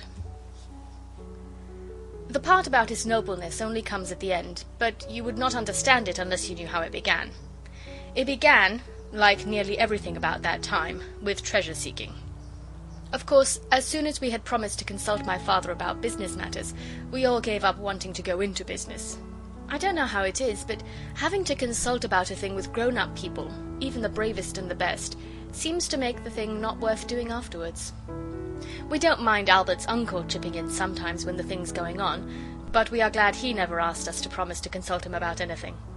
Yet Oswald saw that my father was quite right, and I dare say if we had had that £100 we should have spent it on the share in that lucrative business for the sale of useful patent, and then found out afterwards that we should have done better to spend the money in some other way. My father says so, and he ought to know. We had several ideas about that time, but having so little chink always stood in the way. This was the case with H.O.'s idea of setting up a coconut shy on this side of the heath, where there are none generally. We had no sticks or wooden balls, and the greengrocer said he could not book so many as 12 dozen coconuts without Mr. Bastable's written order, and as we did not wish to consult my father, it was decided to drop it. And when Alice dressed up Pincher in some of the doll's clothes, and we made up our minds to take him round with an organ as soon as we had taught him to dance, we were stopped at once by Dicky's remembering how he had once heard that an organ cost £700. Of course, this was the big church kind, but even the ones on 3 legs can't be got for 1 and 7pence, which was all we had when we first thought of it, so we gave that up too. It was a wet day, I remember, and mutton hash for dinner, very tough, with pale gravy with lumps in it. I think the others would have left a good deal on the sides of their plates, although they know better, only Oswald said it was a savoury stew made of the red deer that Edward shot. So then we were the children of the New Forest, and the mutton tasted much better. No one in the New Forest minds venison being tough, and the gravy pale. Then, after dinner, we let the girls have a doll's tea party, on condition they didn't expect us boys to wash up, and it was when we were drinking the last of the licorice water out of the little cups that Dicky said, "This reminds me." So we said, "What of?" Dicky answered us at once, though his mouth was full of bread with licorice stuck in it to look like cake. You should not speak with your mouth full, even to your own relations, and you shouldn't wipe your mouth on the back of your hand, but on your handkerchief, if you have one. Dicky did not do this. He said, "Why, you remember when we first began about treasure-seeking, I said I had thought of something, only I could not tell you because I hadn't finished thinking about it?" We said yes. "Well, this licorice water—" "Tea," said Alice softly. "Well, tea, then, made me think." He was going on to say what it made him think, but Noel interrupted and cried out, "I say, let's finish this old tea party and have a council of war." So we got out the flags and the wooden sword and the drum, and Oswald beat it while the girls washed up, till Eliza came up to say she had the jumping toothache and the noise went through her like a knife. So of course Oswald left off at once. When you are polite to Oswald, he never refuses to grant your requests. When we were all dressed up, we sat down round the campfire, and Dicky began again. Everyone in the world wants money. Some people get it. The people who get it are the ones who see things. I have seen one thing." Dicky stopped and smoked the pipe of peace. It is the pipe we did bubbles with in the summer, and somehow it has not got broken yet. We put tea leaves in it for the pipe of peace, but the girls are not allowed to have any. It is not right to let girls smoke. They get to think too much of themselves if you let them do everything the same as men. Oswald said, "Out with it." "I see that glass bottles only cost a penny. H.O., if you dare to snigger, I'll send you round selling old bottles, and you shan't have any sweets except out of the money you get for them. And the same with you, Noel." "Noel wasn't sniggering," said Alice in a hurry. "It is only his taking so much interest in what you are saying that makes him look like that. Be quiet, H.O., and don't you make faces either. Do go on, Dicky dear." So Dicky went on. "There must be hundreds of millions of bottles of medicines sold every year, because all the different medicines say thousands of cures daily. And if you only take that as 2,000, which it must be at least, it mounts up. And the people who sell them must make a great deal of money by them, because they are nearly always 2 and 9 pence the bottle, and 3 and 6 for one nearly double the size. Now the bottles, as I was saying, don't cost anything like that." "It's the medicine costs the money," said Dora. "Look how expensive jujubes are at the chemist's, and peppermints too." "That's only because they're nice," Dicky explained. "Nasty things are not so dear. Look what a lot of brimstone you get for a penny, and the same with alum. We would not put the nice kinds of chemists' things in our medicine." Then he went on to tell us that when we had invented our medicine, we would write and tell the editor about it, and he would put it in the paper, and then people would send their 2 and 9 pence and 3 and 6 for the bottle nearly double the size, and then when the medicine had cured them, they would write to the paper and their letters would be printed, saying how they had been suffering for years and never thought to get about again, but thanks to the blessing of our ointment. Dora interrupted and said, "Not ointment, it's so messy." And Alice thought so too. And Dicky said he did not mean it, he was quite decided to let it be in bottles. So now it was all settled, and we did not see at the time that this would be a sort of going into business, but afterwards, when Albert's uncle showed us, we saw it, and we were sorry. We only had to invent the medicine. You might think that was easy, because of the number of them you see every day in the paper, but it is much harder than you think. First we had to decide what sort of illness we should like to cure, and a heated discussion ensued, like in Parliament. Dora wanted it to be something to make the complexion of dazzling fairness, but we remembered how her face came all red and rough when she used the Rosabella soap that was advertised to make the darkest complexion fair as the lily, and she agreed that perhaps it was better not. Noel wanted to make the medicine first and then find out what it would cure, but Dicky thought not, because there are so many more medicines than there are things the matter with us, so it would be easier to choose the disease first. Oswald would have liked wounds. I still think it was a good idea, but Dicky said, "Who has wounds, especially now there aren't any wars? We shouldn't sell a bottle a day." So Oswald gave in, because he knows what manners are, and it was Dicky's idea. H.O. wanted a cure for the uncomfortable feeling that they give you powders for, but we explained to him that grown-up people do not have this feeling, however much they eat, and he agreed. Dicky said he did not care a straw what the loathsome disease was, as long as we hurried up and settled on something. Then Alice said, "It ought to be something very common, and only one thing, not the pains in the back and all the hundreds of things that people have in somebody's syrup. What's the commonest thing of all?" And at once we said, "Colds." So that was settled. Then we wrote a label to go on the bottle. When it was written, it would not go on the vinegar bottle that we had got, but we knew it would go small when it was printed. It was like this: "Bastable certain cure for colds, coughs, asthma, shortness of breath, and all infections of the chest. 1 dose gives immediate relief. It will cure your cold in 1 bottle, especially the larger size, at 3 shillings 6 pence. Order at once of the makers to prevent disappointment. Makers: D-O-R-A-N and H-O Bastable, 150 Lewisham Road, South East. A halfpenny for all bottles returned." Of course, the next thing was for one of us to catch a cold and try what cured it. We all wanted to be the one, but it was Dicky's idea, and he said he was not going to be done out of it, so we let him. It was only fair. He left off his undershirt that very day, and next morning he stood in a draught in his nightgown for quite a long time, and we damped his day shirt with a nail brush before he put it on, but all was vain. They always tell you that these things will give you cold, but we found it was not so. So then we all went over to the park, and Dicky went right into the water with his boots on, and stood there as long as he could bear it, for it was rather cold, and we stood and cheered him on. He walked home in his wet clothes, which they say is a sure thing, but it was no go, though his boots were quite spoiled. And 3 days after, Noel began to cough and sneeze. So then Dicky said it was not fair. "I can't help it," Noel said. "You should have caught it yourself, then it wouldn't have come to me." and Alice said she had known all along Noel oughtn't to have stood about on the bank cheering in the cold. Noel had to go to bed, and then we began to make the medicines. We were sorry he was out of it, but he had the fun of taking the things. We made a great many medicines. Alice made herb tea. She got sage and thyme and savory and marjoram and boiled them all up together with salt and water, but she would put parsley in too. Oswald is sure parsley is not a herb. It is only put on the cold meat, and you are not supposed to eat it. It kills parrots to eat parsley, I believe. I expect it was the parsley that disagreed so with Noel. The medicine did not seem to do the cough any good. Oswald got a pennyworth of alum, because it is so cheap, and some turpentine, which everyone knows is good for colds, and a little sugar and an aniseed ball. These were mixed in a bottle with water, but Eliza threw it away and said it was nasty rubbish, and I hadn't any money to get more things with. Dora made him some gruel, and he said it did his chest good, but of course that was no use, because you cannot put gruel in bottles and say it is medicine. It would not be honest, and besides, nobody would believe you.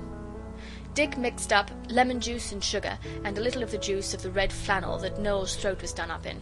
It comes out beautifully in hot water. Noel took this and he liked it. Noel's own idea was licorice water, and we let him have it, but it is too plain and black to sell in bottles at the proper price. Noel liked H.O.'s medicine the best, which was silly of him, because it was only peppermints melted in hot water, and a little cobalt to make it look blue. It was all right, because H.O.'s paint box is the French kind, with couleur non venineuse on it. This means you may suck your brushes if you want to, or even your paints if you are a very little boy. It was rather jolly while Noel had that cold. He had a fire in his bedroom, which opens out of Dicky's and Oswald's, and the girls used to read aloud to Noel all day. They will not read aloud to you when you are well. Father was away at Liverpool on business, and Albert's uncle was at Hastings.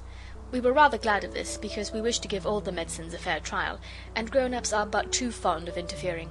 As if we should have given him anything poisonous. His cold went on. It was bad in his head, but it was not one of the kind when he has to have poultices and can't sit up in bed. But when it had been in his head nearly a week, Oswald happened to tumble over Alice on the stairs. When we got up she was crying.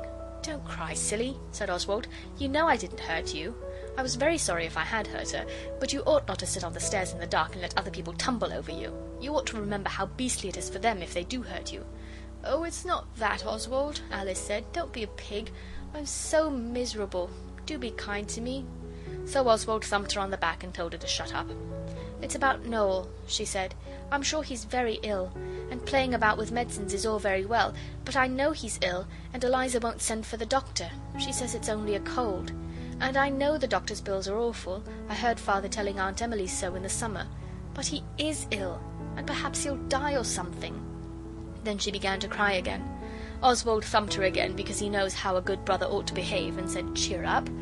If we had been in a book, Oswald would have embraced his little sister tenderly and mingled his tears with hers. Then Oswald said, "Why not write to Father?"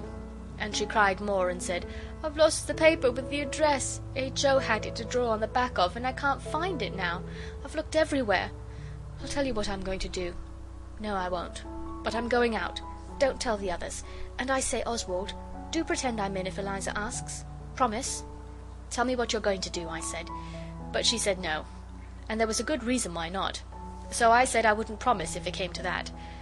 Of course I meant to all right, but it did seem mean of her not to tell me. So Alice went out by the side door while Eliza was setting tea, and she was a long time gone. She was not in to tea. When Eliza asked Oswald where she was, he said he did not know, but perhaps she was tidying her corner drawer. Girls often do this, and it takes a long time. Noel coughed a good bit after tea, and asked for Alice. Oswald told him she was doing something, and it was a secret. Oswald did not tell any lies, even to save his sister. When Alice came back, she was very quiet, but she whispered to Oswald that it was all right. When it was rather late, Eliza said she was going out to post a letter. This always takes her an hour, because she will go to the post office across the heath instead of the pillar box, because once a boy dropped fusees in our pillar box and burnt the letters. It was not any of us. Eliza told us about it. And when there was a knock at the door a long time after, we thought it was Eliza come back, and that she had forgotten the back door key. We made H.O. go down to open the door, because it is his place to run about. His legs are younger than ours. And we heard boots on the stairs besides H.O.'s, and we listened spellbound till the door opened, and it was Albert's uncle. He looked very tired. "I'm glad you've come," Oswald said. "Alice began to think Noel—" Alice stopped me, and her face was very red. Her nose was shiny too, with having cried so much before tea. She said, "I only said I thought Noel ought to have the doctor. Don't you think he ought?" She got hold of Albert's uncle and held on to him. "Let's have a look at you, young man," said Albert's uncle, and he sat down on the edge of the bed. It is a rather shaky bed.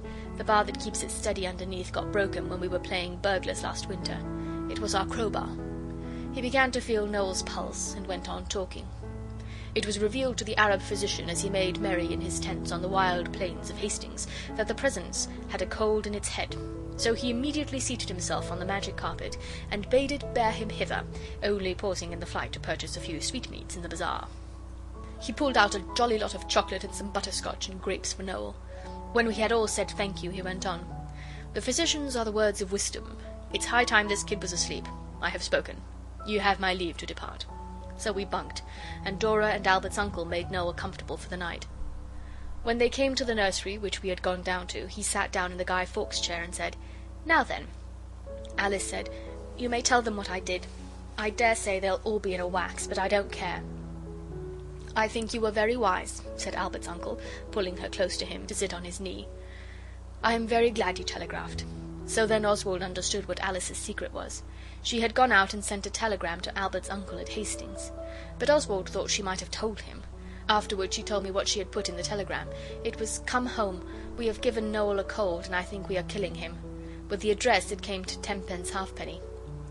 Then Albert's uncle began to ask questions, and it all came out, how Dicky had tried to catch the cold, but the cold had gone to Noel instead, and about the medicines and all. Albert's uncle looked very serious. "Look here," he said, "you're old enough not to play the fool like this. Health is the best thing you've got. You ought to know better than to risk it. You might have killed your little brother with your precious medicines. You've had a lucky escape, certainly. But poor Noel." "Oh, do you think he's going to die?" Alice asked that, and she was crying again. "No, no," said Albert's uncle, "but look here. Do you see how silly you've been? And I thought you promised your father—" And then he gave us a long talking to. He can make you feel most awfully small. At last he stopped, and we said we were very sorry, and he said, "You know I promised to take you all to the pantomime?" So we said yes, and knew but too well that now he wasn't going to. Then he went on, "Well, I will take you if you like, or I will take Noel to the sea for a week to cure his cold. Which is it to be?" Of course, he knew we should say take Noel, and we did, but Dicky told me afterwards he thought it was hard on H.O. Albert's uncle stayed till Eliza came in, and then he said good night in a way that showed us that all was forgiven and forgotten. And we went to bed. It must have been the middle of the night when Oswald woke up suddenly, and there was Alice with her teeth chattering, shaking him to wake him. "Oh, Oswald," she said, "I'm so unhappy. Suppose I should die in the night." Oswald told her to go to bed and not gas, but she said, "I must tell you. I wish I'd told Albert's uncle. I'm a thief, and if I die tonight I know where thieves go to." So Oswald saw it was no good, and he sat up in bed and said, "Go ahead." So Alice stood shivering and said, "I hadn't enough money for the telegram, so I took the bad sixpence out of the exchequer, and I paid for it with that and the 5 pence I had. And I wouldn't tell you, because if you'd stopped me doing it I couldn't have borne it. And if you'd helped me, you'd have been a thief too. Oh, what shall I do?" Oswald thought a minute, and then he said, "You'd better have told me. But I think it will be all right if we pay it back. Go to bed. Cross with you? No, stupid. Only another time you'd better not keep secrets." So she kissed Oswald, and he let her, and she went back to bed. The next day Albert's uncle took Noel away before Oswald had time to persuade Alice that we ought to tell him about the 6 pence. Alice was very unhappy, but not so much as in the night. You can be very miserable in the night if you have done anything wrong and you happen to be awake. I know this for a fact. None of us had any money except Eliza, and she wouldn't give us any unless we said what for, and of course we could not do that because of the honour of the family. And Oswald was anxious to get the 6 pence to give to the telegraph people, because he feared that the badness of that 6 pence might have been found out, and that the police might come for Alice at any moment. I don't think I ever had such an unhappy day. Of course we could have written to Albert's uncle, but it would have taken a long time, and every moment of delay added to Alice's danger. We thought and thought, but we couldn't think of any way to get that 6 pence. It seems a small sum, but you see Alice's liberty depended on it. It was quite late in the afternoon when I met Mrs. Leslie on the parade. She had a brown fur coat and a lot of yellow flowers in her hands. She stopped to speak to me and asked me how the poet was. I told her he had a cold, and I wondered whether she would lend me sixpence if I asked her, but I could not make up my mind how to begin to say it. It is a hard thing to say, much harder than you would think. She talked to me for a bit, and then she suddenly got into a cab and said, "I'd no idea it was so late," and told the man where to go. And just as she started she shoved the yellow flowers through the window and said, "For the sick poet, with my love," and was driven off. Gentle reader, I will not conceal from you what Oswald did. He knew all about not disgracing the family, and he did not like doing what I am going to say. And they were really Noel's flowers, only he could not have sent them to Hastings, and Oswald knew he would say yes if Oswald asked him. Oswald sacrificed his family pride because of his little sister's danger. I do not say he was a noble boy, I just tell you what he did, and you can decide for yourself about the nobleness. He put on his oldest clothes. They're much older than any you would think he had if you saw him when he was tidy, and he took those yellow chrysanthemums and he walked with them to Greenwich Station and waited for the trains bringing people from London. He sold those flowers in penny bunches and got 10p. Then he went to the telegraph office at Lewisham and said to the lady there, "A little girl gave you a bad 6p yesterday. Here are 6 good pennies." The lady said she had not noticed it, and never mind, but Oswald knew that honesty is the best policy, and he refused to take back the pennies. So at last she said she would put them in the plate on Sunday. She's a very nice lady. I like the way she does her hair. Then Oswald went home to Alice and told her, and she hugged him, and said he was a dear, good, kind boy, and he said, "Oh, it's all right." We bought peppermint bullseyes with the 4p I had over, and the others wanted to know where we got the money, but we would not tell. Only afterwards, when Noel came home, we told him, because they were his flowers, and he said it was quite right. He made some poetry about it. I only remember one bit of it. "The noble youth of high degree consents to play a menial part, all for his sister Alice's sake, who was so dear to his faithful heart." But Oswald himself has never bragged about it. We got no treasure out of this, unless you count the peppermint bullseyes. End of chapter 12.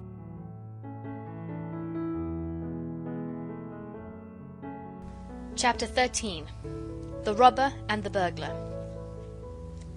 A day or two after Noel came back from Hastings there was snow. It was jolly, and we cleared it off the path. A man to do it is 6p at least, and you should always save when you can. A penny saved is a penny earned. And then we thought it would be nice to clear it off the top of the portico, where it lies so thick, and the edges as if they had been cut with a knife. And just as we had got out of the landing window onto the portico, the water-rates came up the path with his book that he tears the thing out of that says how much you have got to pay, and the little ink bottle hung onto his buttonhole in case you should pay him. Father says the water-rates is a sensible man, and knows it is always well to be prepared for whatever happens, however unlikely. Alice said afterwards that she rather liked the water-rates, really, and Noel said he had a face like a good vizier, or the man who rewards the honest boy for restoring the purse, but we did not think about these things at the time, and as the water-rates came up the steps we shovelled down a great square slab of snow like an avalanche, and it fell right on his head. 2 of us thought of it at the same moment, so it was quite a large avalanche. And when the water-rates had shaken himself he rang the bell. It was Saturday, and Father was at home. We know now that it is very wrong and ungentlemanly to shovel snow off porticos onto the water-rates, or any other person, and we hope he did not catch a cold, and we are very sorry. We apologised to the water-rates when Father told us to. We were all sent to bed for it. We all deserved the punishment, because the others would have shovelled down snow just as we did if they'd thought of it, only they are not so quick at thinking of things as we are. And even quite wrong things sometimes lead to adventures, as everyone knows who has ever read about pirates or highwaymen. Eliza hates us to be sent to bed early, because it means her having to bring meals up, and it means lighting the fire in Noel's room ever so much earlier than usual. He had to have a fire because he still had a bit of a cold. But this particular day we got Eliza into a good temper by giving her a horrid brooch with pretending amethysts in it that an aunt once gave to Alice, so Eliza brought up an extra scuttle of coals, and when the greengrocer came with the potatoes — he is always late on Saturdays — she got some chestnuts from him. So that when we heard Father go out after his dinner there was a jolly fire in Noel's room, and we were able to go in and be Red Indians in blankets most comfortably. Eliza had gone out. She says she gets things cheaper on Saturday nights.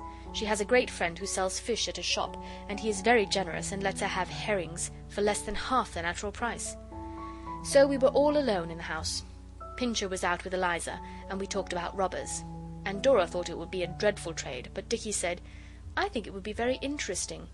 And you would only rob rich people, and be very generous to the poor and needy, like Claude Duval. Dora said, "It is wrong to be a robber." "Yes," said Alice, "you would never know a happy hour. Think of trying to sleep with the stolen jewels under your bed, and remembering all the quantities of policemen and detectives that there are in the world." "There are ways of being robbers that are not wrong," said Noel. "If you can rob a robber, it is a right act." "But you can't," said Dora. "He is too clever, and besides, it's wrong anyway." "Yes, you can, and it isn't, and murdering him with boiling oil is a right act too, so there," said Noel. "What about Ali Baba? Now then," and we felt it was a score for Noel. "What would you do if there was a robber?" said Alice. H.O. said he would kill him with boiling oil, but Alice explained that she meant a real robber, now, this minute, in the house. Oswald and Dicky did not say, but Noel said he thought it would only be fair to ask the robber quite politely and quietly to go away, and then if he didn't, you could deal with him. Now, what I am going to tell you is a very strange and wonderful thing, and I hope you will be able to believe it. I should not, if a boy told me, unless I knew him to be a man of honour, and perhaps not then, unless he gave his sacred word. But it is true, all the same, and it only shows that the days of romance and daring deeds are not yet at an end. Alice was just asking Noel how he would deal with the robber who wouldn't go if he was asked politely and quietly, when we heard a noise downstairs. Quite a plain noise, not the kind of noise you fancy you hear. It was like somebody moving a chair. We held our breath and listened, and then came another noise, like someone poking a fire. Now you remember there was no one to poke a fire or move a chair downstairs, because Eliza and Father were both out. They could not have come in without our hearing them, because the front door is as hard to shut as the back one, and whichever you go in by, you have to give a slam that you can hear all down the street. H.O. and Alice and Dora caught hold of each other's blankets and looked at Dicky and Oswald, and everyone was quite pale. And Noel whispered, "It's ghosts, I know it is." And then we listened again, but there was no more noise. Presently Dora said in a whisper, "Whatever shall we do? Oh, whatever shall we do? What shall we do?" And she kept on saying it till we had to tell her to shut up. Oh, reader, have you ever been playing Red Indians in blankets round a bedroom fire in a house where you thought there was no one but you, and then suddenly heard a noise like a chair and a fire being poked downstairs? Unless you have, you will not be able to imagine at all what it feels like. It was not like in books. Our hair did not stand on end at all, and we never said "tst" once. But our feet got very cold, though we were in blankets by the fire, and the insides of Oswald's hands got warm and wet, and his nose was cold like a dog's, and his ears were burning hot. The girls said afterwards that they shivered with terror, and their teeth chattered, but we did not see or hear this at the time. "Shall we open the window and call the police?" said Dora, and then Oswald suddenly thought of something, and he breathed more freely and said, "I know it's not ghosts, and I don't believe it's robbers. I expect it's a stray cat got in when the coals came this morning, and she's been hiding in the cellar, and now she's moving about. Let's go down and see." The girls wouldn't, of course, but I could see that they breathed more freely too. But Dicky said, "All right, I will if you will." H.O. said, "Do you think it's really a cat?" So we said he had better stay with the girls, and of course after that we had to let him and Alice both come. Dora said if we took Noel down with his cold she would scream fire and murder, and she didn't mind if the whole street heard. So Noel agreed to be getting his clothes on, and the rest of us said we would go down and look for the cat. Now Oswald said that about the cat, and it made it easier to go down, but in his inside he did not feel at all sure that it might not be robbers after all. Of course, we had often talked about robbers before, but it is very different when you sit in a room and listen and listen and listen. And Oswald felt somehow that it would be easier to go down and see what it was than to wait and listen and wait and wait and listen and wait, and then perhaps hear it, whatever it was, come creeping slowly up the stairs as softly as it could with its boots off, and the stairs creaking, towards the room where we were with the door open in case of Eliza coming back suddenly, and all dark on the landings. And then it would have been just as bad, and it would have lasted longer, and you would have known you were a coward besides. Dicky says he felt all these same things. Many people would say we were young heroes to go down as we did, so I have tried to explain, because no young hero wishes to have more credit than he deserves. The landing gas was turned down low, just a blue bead, and we 4 went out very softly, wrapped in our blankets, and we stood on the top of the stairs a good long time before we began to go down, and we listened and listened till our ears buzzed. And Oswald whispered to Dicky, and Dicky went into our room and fetched the large toy pistol that is a foot long and that has the trigger broken, and I took it because I am the eldest, and I don't think either of us thought it was the cat now, but Alice and H.O. did. Dicky got the poker out of Noel's room and told Dora it was to settle the cat with when we caught her. Then Oswald whispered, "Let's play at burglars. Dicky and I are armed to the teeth. We will go first. You keep a flight behind us, and be a reinforcement if we are attacked. Or you can retreat and defend the women and children in the fortress if you'd rather." But they said they would be a reinforcement. Oswald's teeth chattered a little when he spoke. It was not with anything else except cold. So Dicky and Oswald crept down, and when we got to the bottom of the stairs we saw Father's study door just ajar and the crack of light. And Oswald was so pleased to see the light, knowing that burglars prefer the dark, or at any rate the dark lantern, that he felt really sure it was the cat after all. And then he thought it would be fun to make the others upstairs think it was really a robber. So he cocked the pistol, you can cock it but it doesn't go off, and he said, "Come on, Dick," and he rushed to the study door and burst into the room crying, "Surrender, you are discovered! Surrender or I fire! Throw up your hands!" And as he finished saying it, he saw before him, standing on the study hearthrug, a real robber. There was no mistake about it. Oswald was sure it was a robber, because it had a screwdriver in its hands, and was standing near the cupboard door that H.O. broke the lock off, and there were gimlets and screws and things on the floor. There is nothing in that cupboard but old ledgers and magazines and the tool chest, but of course a robber could not know that beforehand. When Oswald saw that there really was a robber, and that he was so heavily armed with a screwdriver, he did not feel comfortable. But he kept the pistol pointed at the robber, and you will hardly believe it, but it is true. The robber threw down the screwdriver, clattering on the other tools, and he did throw up his hands and said, "I surrender! Don't shoot me! How many of you are there?" So Dicky said, "You are outnumbered. Are you armed?" And the robber said, "No, not in the least." And Oswald said, still pointing the pistol, and feeling very strong and brave, and as if he was in a book, "Turn out your pockets." The robber did, and while he turned them out, we looked at him. He was of the middle height, and clad in a black frock coat and grey trousers. His boots were a little gone at the sides, and his shirt cuffs were a bit frayed, but otherwise he was of gentlemanly demeanour. He had a thin, wrinkled face with big, light eyes that sparkled, and then looked soft very queerly, and a short beard. In his youth it must have been of a fair golden colour, but now it was tinged with grey. Oswald was sorry for him, especially when he saw that one of his pockets had a large hole in it, and that he had nothing in his pockets but letters and string and 3 boxes of matches, and a pipe and a handkerchief and a thin tobacco pouch and 2 pennies. We made him put all the things on the table, and then he said, "Well, you've caught me. What are you going to do with me? Police?" Alice and H.O. had come down to be reinforcements when they heard a shout, and when Alice saw that it was a real robber and that he had surrendered, she clapped her hands and said, "Bravo, boys!" and so did H.O. And now she said, "If he gives his word of honour not to escape, I shouldn't call the police. It seems a pity. Wait till Father comes home." The robber agreed to this, and gave his word of honour, and asked if he might put on a pipe, and we said yes, and he sat in Father's armchair and warmed his boots, which steamed, and I sent H.O. and Alice to put on some clothes and tell the others, and bring down Dicky's and my knickerbockers and the rest of the chestnuts. And they all came, and we sat around the fire, and it was jolly. The robber was very friendly, and talked to us a great deal. "I wasn't always in this low way of business," he said, when Noel said something about the things he had turned out of his pockets. "It's a great come-down to a man like me. But if you must be caught, it's something to be caught by brave young heroes like you. My stars, how you did bolt into the room, surrender and up with your hands. You might have been born and bred to the thief-catching."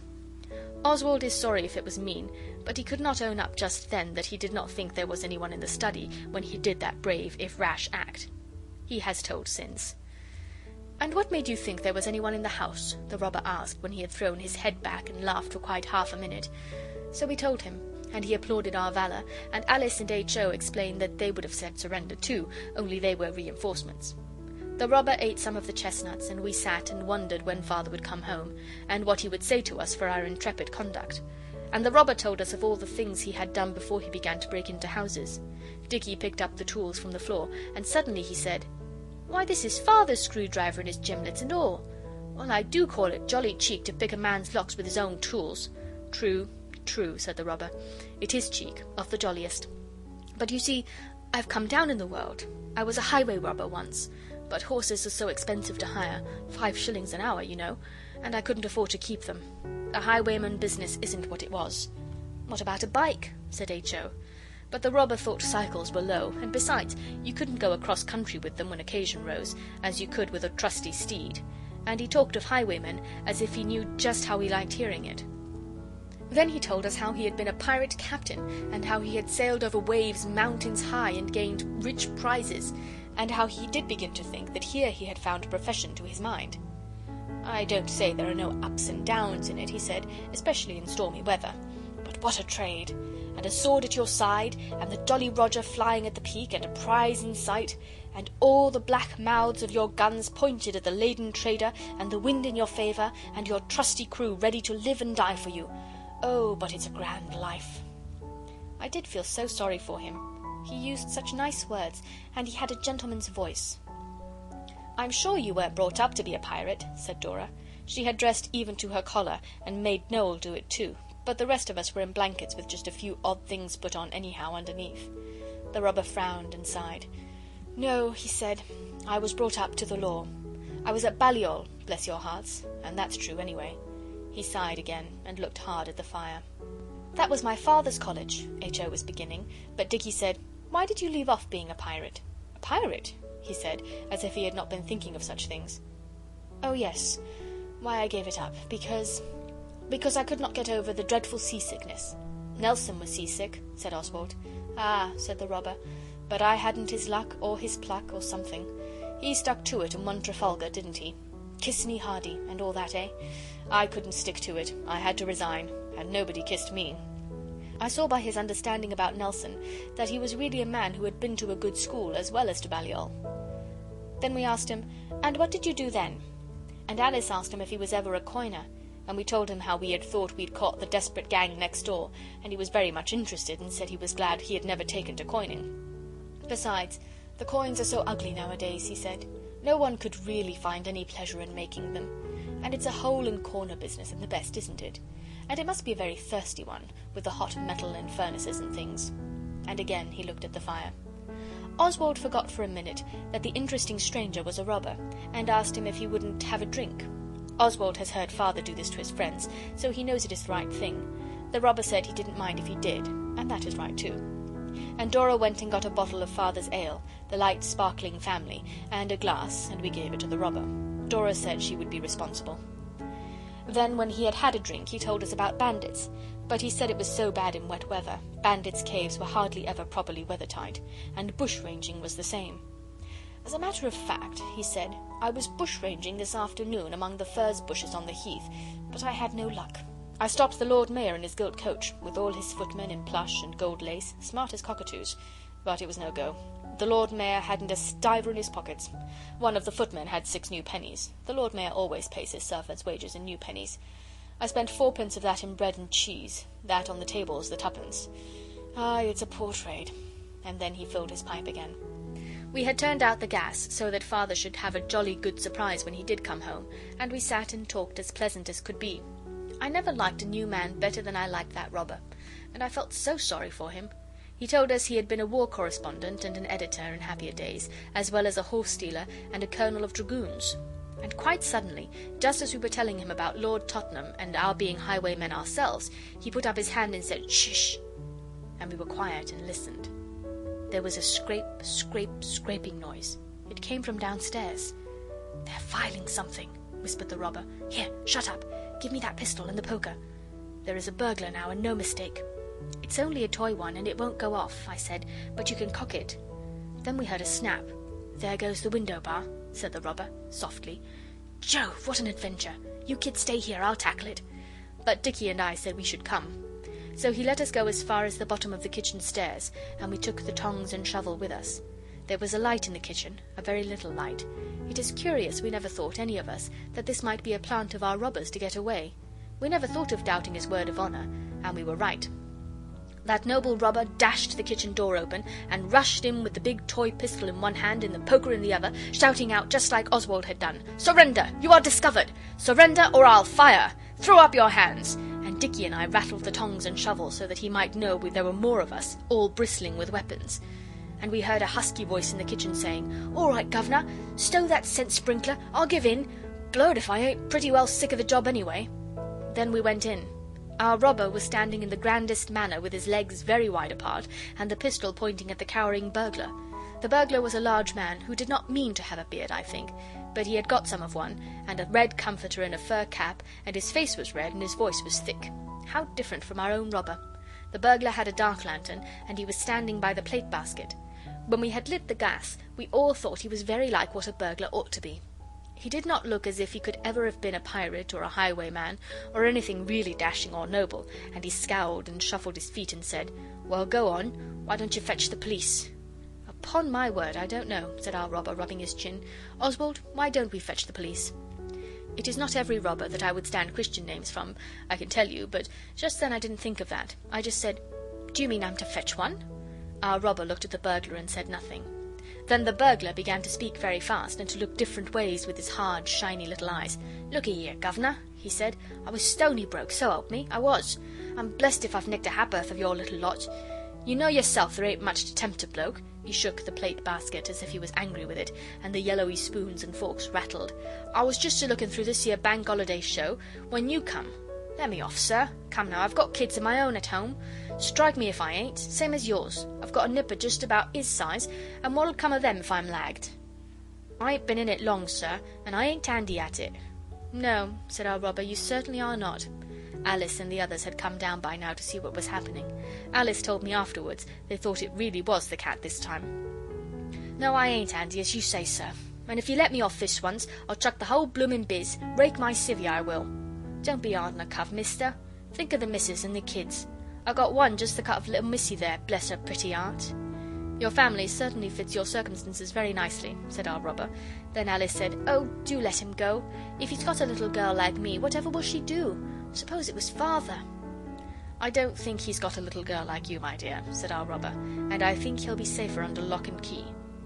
"You ask your father to let me go, miss," said the burglar. "He won't have the heart to refuse you." "If I do," said Alice, "will you promise never to come back?" "Not me, miss," the burglar said very earnestly, and he looked at the plate basket again, as if that alone would be enough to keep him away, our robber said afterwards. "And will you be good and not rob any more?" said Alice. "I'll turn over a new leaf, miss, so help me." Then Alice said, "Oh, do let him go. I'm sure he'll be good." But our robber said no, it wouldn't be right. We must wait till Father came home. Then H.O. said, very suddenly and plainly, "I don't think it's at all fair when you're a robber yourself." The minute he'd said it, the burglar said, "Kidded, by gum!" And then our robber made a step towards him to catch hold of him, and before you had time to think "Hullo!" the burglar knocked the pistol up with one hand and knocked our robber down with the other, and was off out of the window like a shot, though Oswald and Dicky did try to stop him by holding on to his legs. And that burglar had the cheek to put his head in at the window and say, "I'll give your love to the kids and the missus," and he was off like winking. And there were Alice and Dora trying to pick up our robber and asking him whether he was hurt and where. He wasn't hurt at all, except a lump at the back of his head. And he got up, and we dusted the kitchen floor off him. Eliza is a dirty girl. Then he said, "Let's put up the shutters. It never rains but it pours. Now you've had 2 burglars, I dare say you'll have 20. So we put up the shutters, which Eliza has strict orders to do before she goes out, only she never does, and we went back to Father's study, and the robber said, "What a night we are having," and put his boots back in the fender to go on steaming. And then we all talked at once. It was the most wonderful adventure we ever had, though it wasn't treasure-seeking, at least not ours. I suppose it was the burglar's treasure-seeking, but he didn't get much, and our robber said he didn't believe a word about those kids that were so like Alice and me. And then there was the click of the gate, and we said, "Here's Father," and the robber said, "And now for the police." Then we all jumped up. We did like him so much, and it seemed so unfair that he should be sent to prison, and the horrid, lumping, big burglar not. And Alice said, "Oh, no, run! Dicky will let you out at the back door. Oh, do go! Go now!" And we all said, "Yes, go!" and pulled him towards the door, and gave him his hat and stick and the things out of his pockets. But Father's latchkey was in the door, and it was too late. Father came in quickly, purring with the cold, and began to say, "It's all right, folks, I've got..." And then he stopped short and stared at us. Then he said, in the voice we all hate, "Children, what is the meaning of this?" And for a minute nobody spoke. Then my father said, "Folks, I must really apologise for these very naughty..." And then our robber rubbed his hands and laughed and cried out, "You're mistaken, my dear sir. I'm not folks. I'm a robber, captured by these young people in the most gallant manner. Hands up, surrender or I fire, and all the rest. My word, Bastable, but you've got some kids worth having. I wish my Denny had their pluck." Then we began to understand, and it was like being knocked down. It was so sudden. And our robber told us he wasn't a robber after all. He was only an old college friend of my father's, and he had come after dinner, when Father was just trying to mend the lock H.O. had broken, to ask Father to get him a letter to a doctor about his little boy Denny, who was ill. And Father had gone over the heath to Vanbrugh Park to see some rich people he knows and get the letter, and he had left Mr. Ffoulkes to wait until he came back, because it was important to know at once whether Father could get the letter, and if he couldn't, Mr. Ffoulkes would have had to try someone else directly. We were dumb with amazement. Our robber told my father about the other burglar, and said he was very sorry he'd let him escape, but my father said, "Oh, it's all right, poor beggar. If he really had kids at home, you never can tell. Forgive us our debts, don't you know. But tell me about the first business. It must have been moderately entertaining."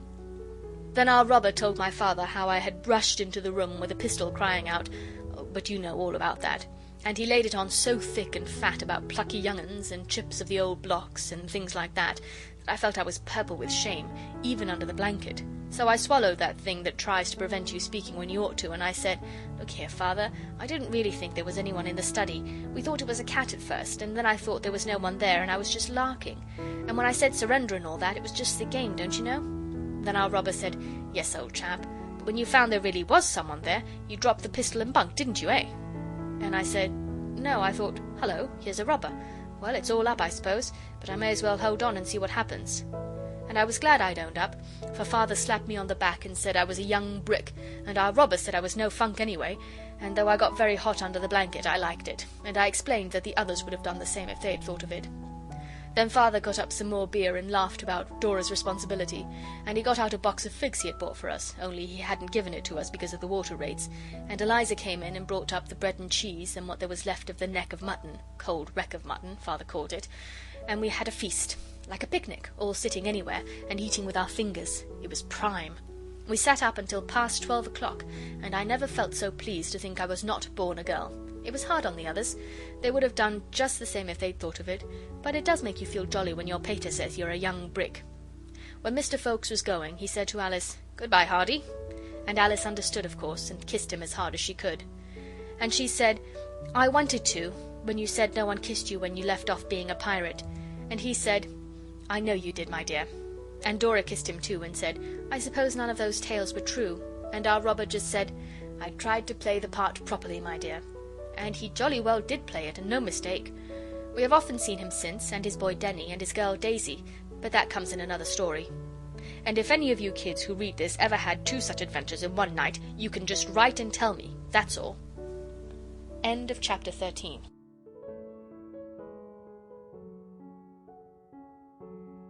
Chapter 14. The Divining Rod.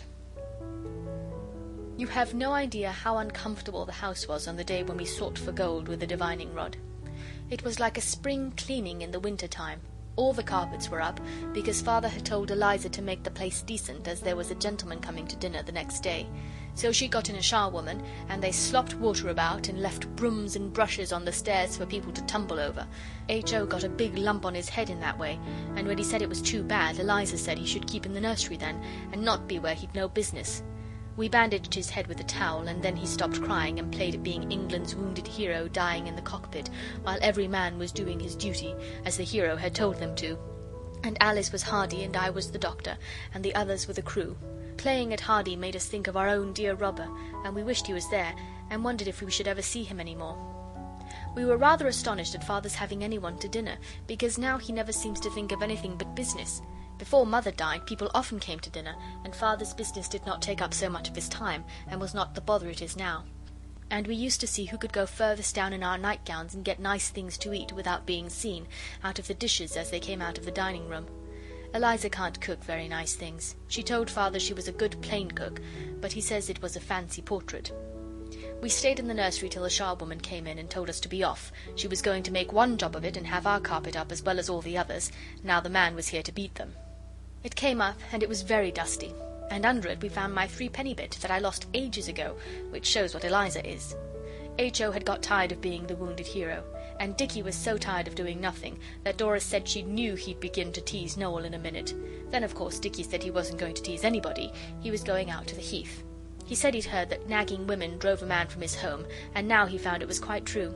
Oswald always tries to be a peacemaker, so he told Dicky to shut up and not make an ass of himself. And Alice said, well, Dora began, and Dora tossed her chin up and said it wasn't any business of Oswald's anyway, and no one asked Alice's opinion. So we all felt very uncomfortable till Noel said, don't let's quarrel about nothing. You know, let dogs delight. And I made up another piece while you were talking.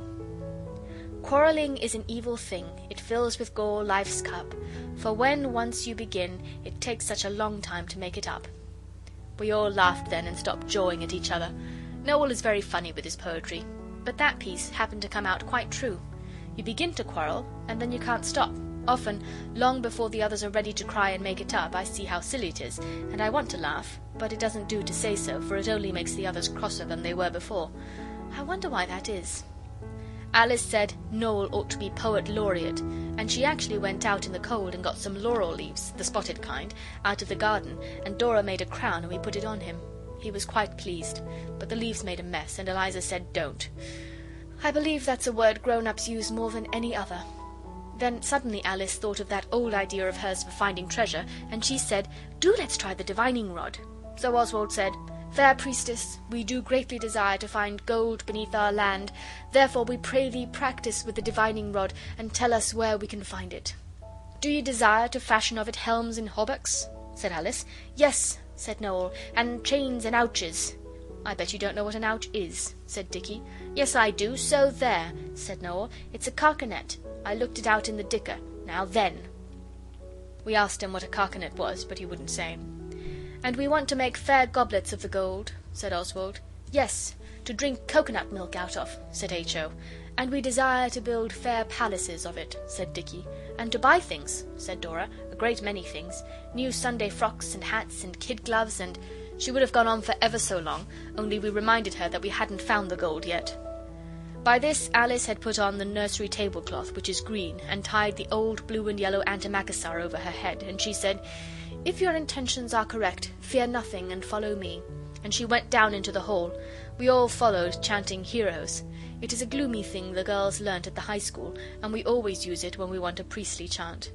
Alice stopped short by the hat stand and held up her hands as well as she could for the tablecloth and said, now, great altar of the golden idol, yield me the divining rod that I may use it for the good of the suffering people. The umbrella stand was the altar of the golden idol, and it yielded her the old school umbrella. She carried it between her palms. Now, she said, I shall sing the magic chant. You mustn't say anything, but just follow wherever I go, like follow my leader, you know. And when there is gold underneath, the magic rod will twist in the hand of the priestess like a live thing that seeks to be free. Then you will dig, and the golden treasure will be revealed. H.O., if you make that clatter with your boots, they'll come and tell us not to. Now come on, all of you. So she went upstairs and down and into every room. We followed her on tiptoe, and Alice sang as she went. What she sang is not out of a book. Noel made it up while she was dressing up for the priestess. Ashen rod cold that here I hold, teach me where to find the gold. When we came to where Eliza was, she said, get along with you. But Dora said it was only a game and we wouldn't touch anything, and our boots were quite clean, and Eliza might as well let us. So she did. It was all right for the priestess, but it was a little dull for the rest of us, because she wouldn't let us sing too. So we said we'd had enough of it, and if she couldn't find the gold, we'd leave off and play something else. The priestess said, all right, wait a minute, and went on singing. Then we all followed her back into the nursery where the carpet was up and the board smelt of soft soap. Then she said, it moves, once more the choral hymn. So we sang heroes again, and in the middle the umbrella dropped from her hands. The magic rod has spoken, said Alice. Dig here, and that with courage and dispatch. We didn't quite see how to dig, and we all began to scratch on the floor with our hands, but the priestess said, don't be so silly. It's the place where they come to do the gas. The board's loose. Dig an you value your lives, for ere sundown the dragon who guards this spoil will return in his fiery fury and make you his unresisting prey. So we dug, that is, we got the loose board up, and Alice threw up her arms and cried, see the rich treasure, the gold in thick layers, with silver and diamonds stuck in it. Like currants in a cake, said H.O. It's a lovely treasure, said Dicky, yawning. Let's come back and carry it away another day. But Alice was kneeling by the hole. "Let me feast my eyes on the golden splendour," she said, "hidden these long centuries from the human eye. Behold how the magic rod has led us to treasures more—" "Oswald, don't push so." "More bright than ever monarch—" "I say, there is something down there, really. I saw it shine." We thought she was kidding, but when she began to try to get into the hole, which was much too small, we saw she meant it, and so I said, "Let's have a squint," and I looked, but I couldn't see anything, even when I lay down on my stomach. The others lay down on their stomachs too and tried to see, all but Noel, who stood and looked at us and said we were the great serpents come to drink at the magic pool. He wanted to be the knight and slay the great serpents with his good sword. He even drew the umbrella ready, but Alice said, "All right, we will in a minute, but now I'm sure I saw it. Do get a match, Noel, there's a dear." "What did you see?" asked Noel, beginning to go for the matches very slowly. "Something bright away in a corner, under the board against the beam." "Perhaps it was a rat's eye," Noel said, "or a snake's." And we did not put our heads quite so close to the hole till he came back with the matches. Then I struck a match, and Alice cried, "There it is!" And there it was. And it was a half sovereign, partly dusty and partly bright. We think perhaps a mouse, disturbed by the carpets being taken up, may have brushed the dust of years from part of the half sovereign with his tail. We can't imagine how it came there, only Dora thinks she remembers once when H.O. was very little, Mother gave him some money to hold, and he dropped it and it rolled all over the floor. So we think perhaps this was part of it. We were very glad. H.O. wanted to go at once and buy a mask he had seen for 4p. It had been a shilling mask, but now it was going very cheap because Guy Fawkes Day was over, and it was a little cracked at the top. But Dora said, "I don't know that it's our money. Let's wait and ask Father." But H.O. did not care about waiting, and I felt sorry for him. Dora is rather like grown-ups in that way. She does not seem to understand that when you want a thing you do want it, and that you don't wish to wait even a minute. So we went and asked Albert next door's uncle. He was pegging away at one of the rotten novels he has to write to make his living, but he said we weren't interrupting him at all. "My hero's folly has involved him in a difficulty," he said. "It is his own fault. I will leave him to meditate on the incredible fatuity, the hare-brained recklessness, which have brought him to this pass. It will be a lesson to him. I, meantime, will give myself unreservedly to the pleasures of your conversation." That's one thing I like Albert's uncle for. He always talks like a book, yet you can always understand what he means. I think he is more like us, inside of his mind, than most grown-up people are. He can pretend beautifully. I never met anyone else so good at it, except our robber, and we began it with him. But it was Albert's uncle who first taught us how to make people talk like books when you're playing things, and he made us learn to tell a story straight from the beginning, not starting in the middle like most people do. So now Oswald remembered what he had been told, as he generally does, and began at the beginning. But when he came to where Alice said she was the priestess, Albert's uncle said, "Let the priestess herself set forth the tale in fitting speech." So Alice said, "O high priest of the great idol, the humblest of thy slaves took the school umbrella for a divining rod, and sang the song of what's his name?" "Invocation, perhaps?" said Albert's uncle. "Yes, and then I went about and about, and the others got tired, so the divining rod fell on a certain spot, and I said dig, and we dug, and it was where the loose board is for the gas men, and then there really and truly was a half sovereign lying under the boards, and here it is." Albert's uncle took it and looked at it. "The great high priest will bite it to see if it's good," he said, and he did. "I congratulate you," he went on. "You are indeed among those favoured by the immortals. First you find half-crowns in the garden, and now this. The high priest advises you to tell your father, and ask if you may keep it. My hero has become penitent but impatient. I must pull him out of this scrape. You have my leave to depart."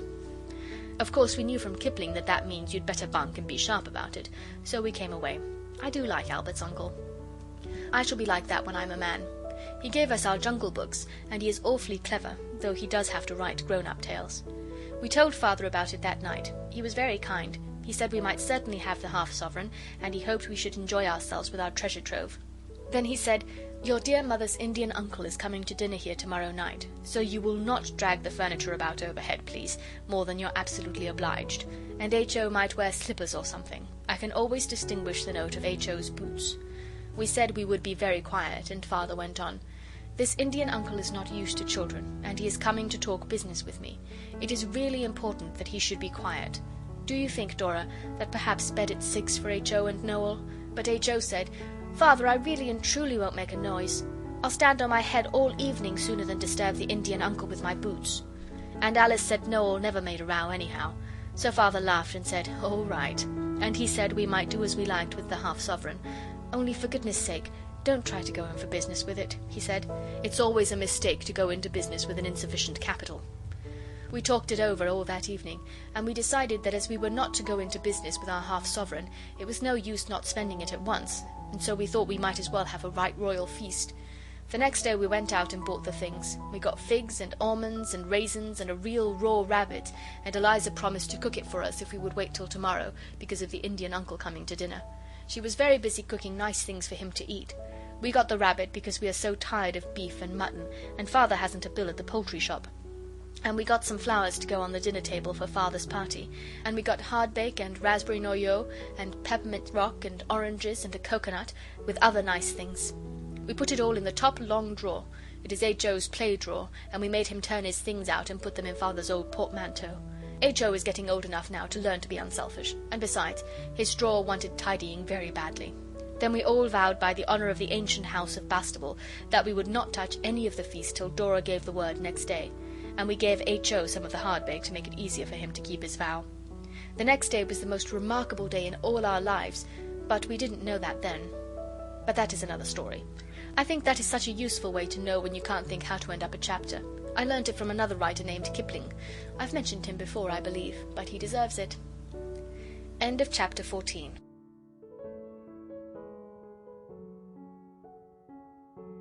Chapter 15. Lo, the Poor Indian.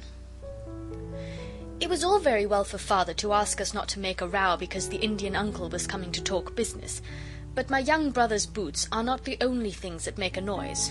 We took his boots away and made him wear Dora's bath slippers, which are soft and woolly, and hardly any soles to them, and of course we wanted to see the uncle.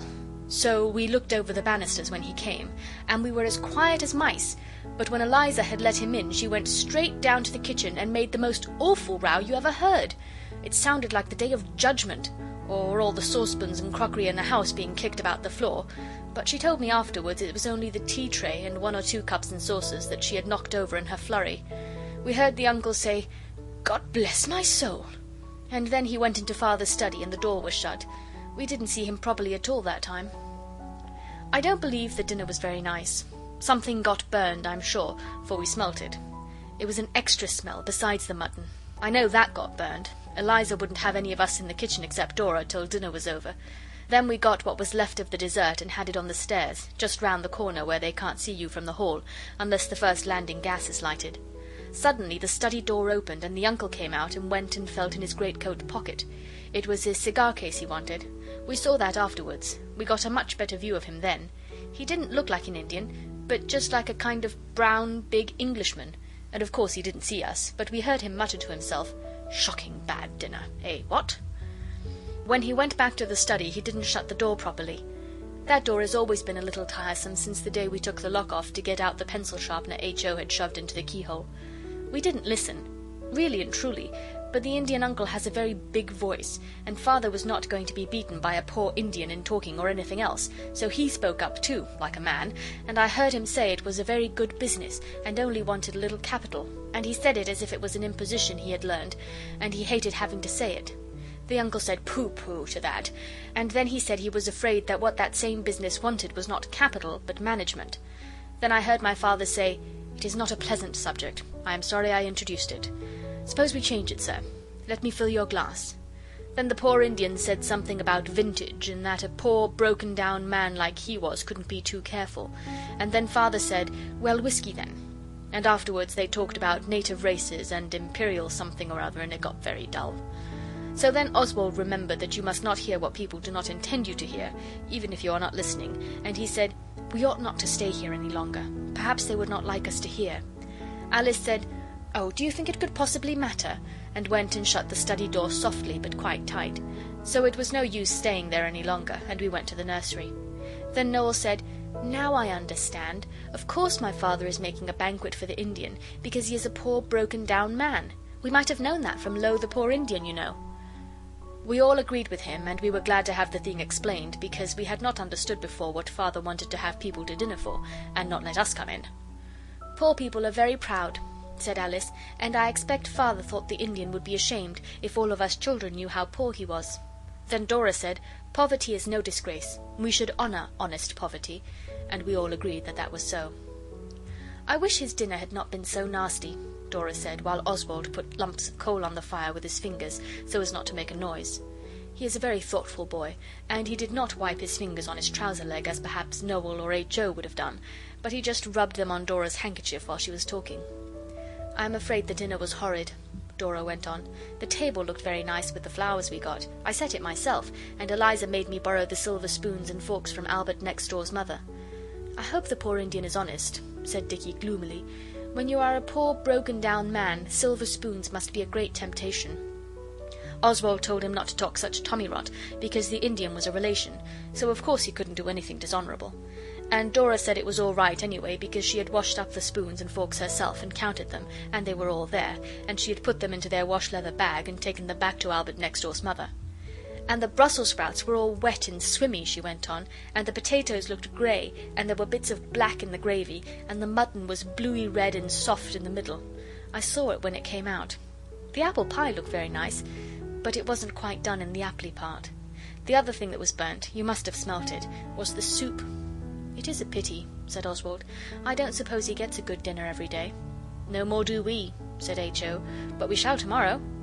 I thought of all the things we had bought with our half-sovereign, the rabbit and the sweets and the almonds and raisins and figs and the coconut, and I thought of the nasty mutton and things, and while I was thinking about it all, Alice said, "Let's ask the poor Indian to come to dinner with us tomorrow." I should have said it myself if she had given me time.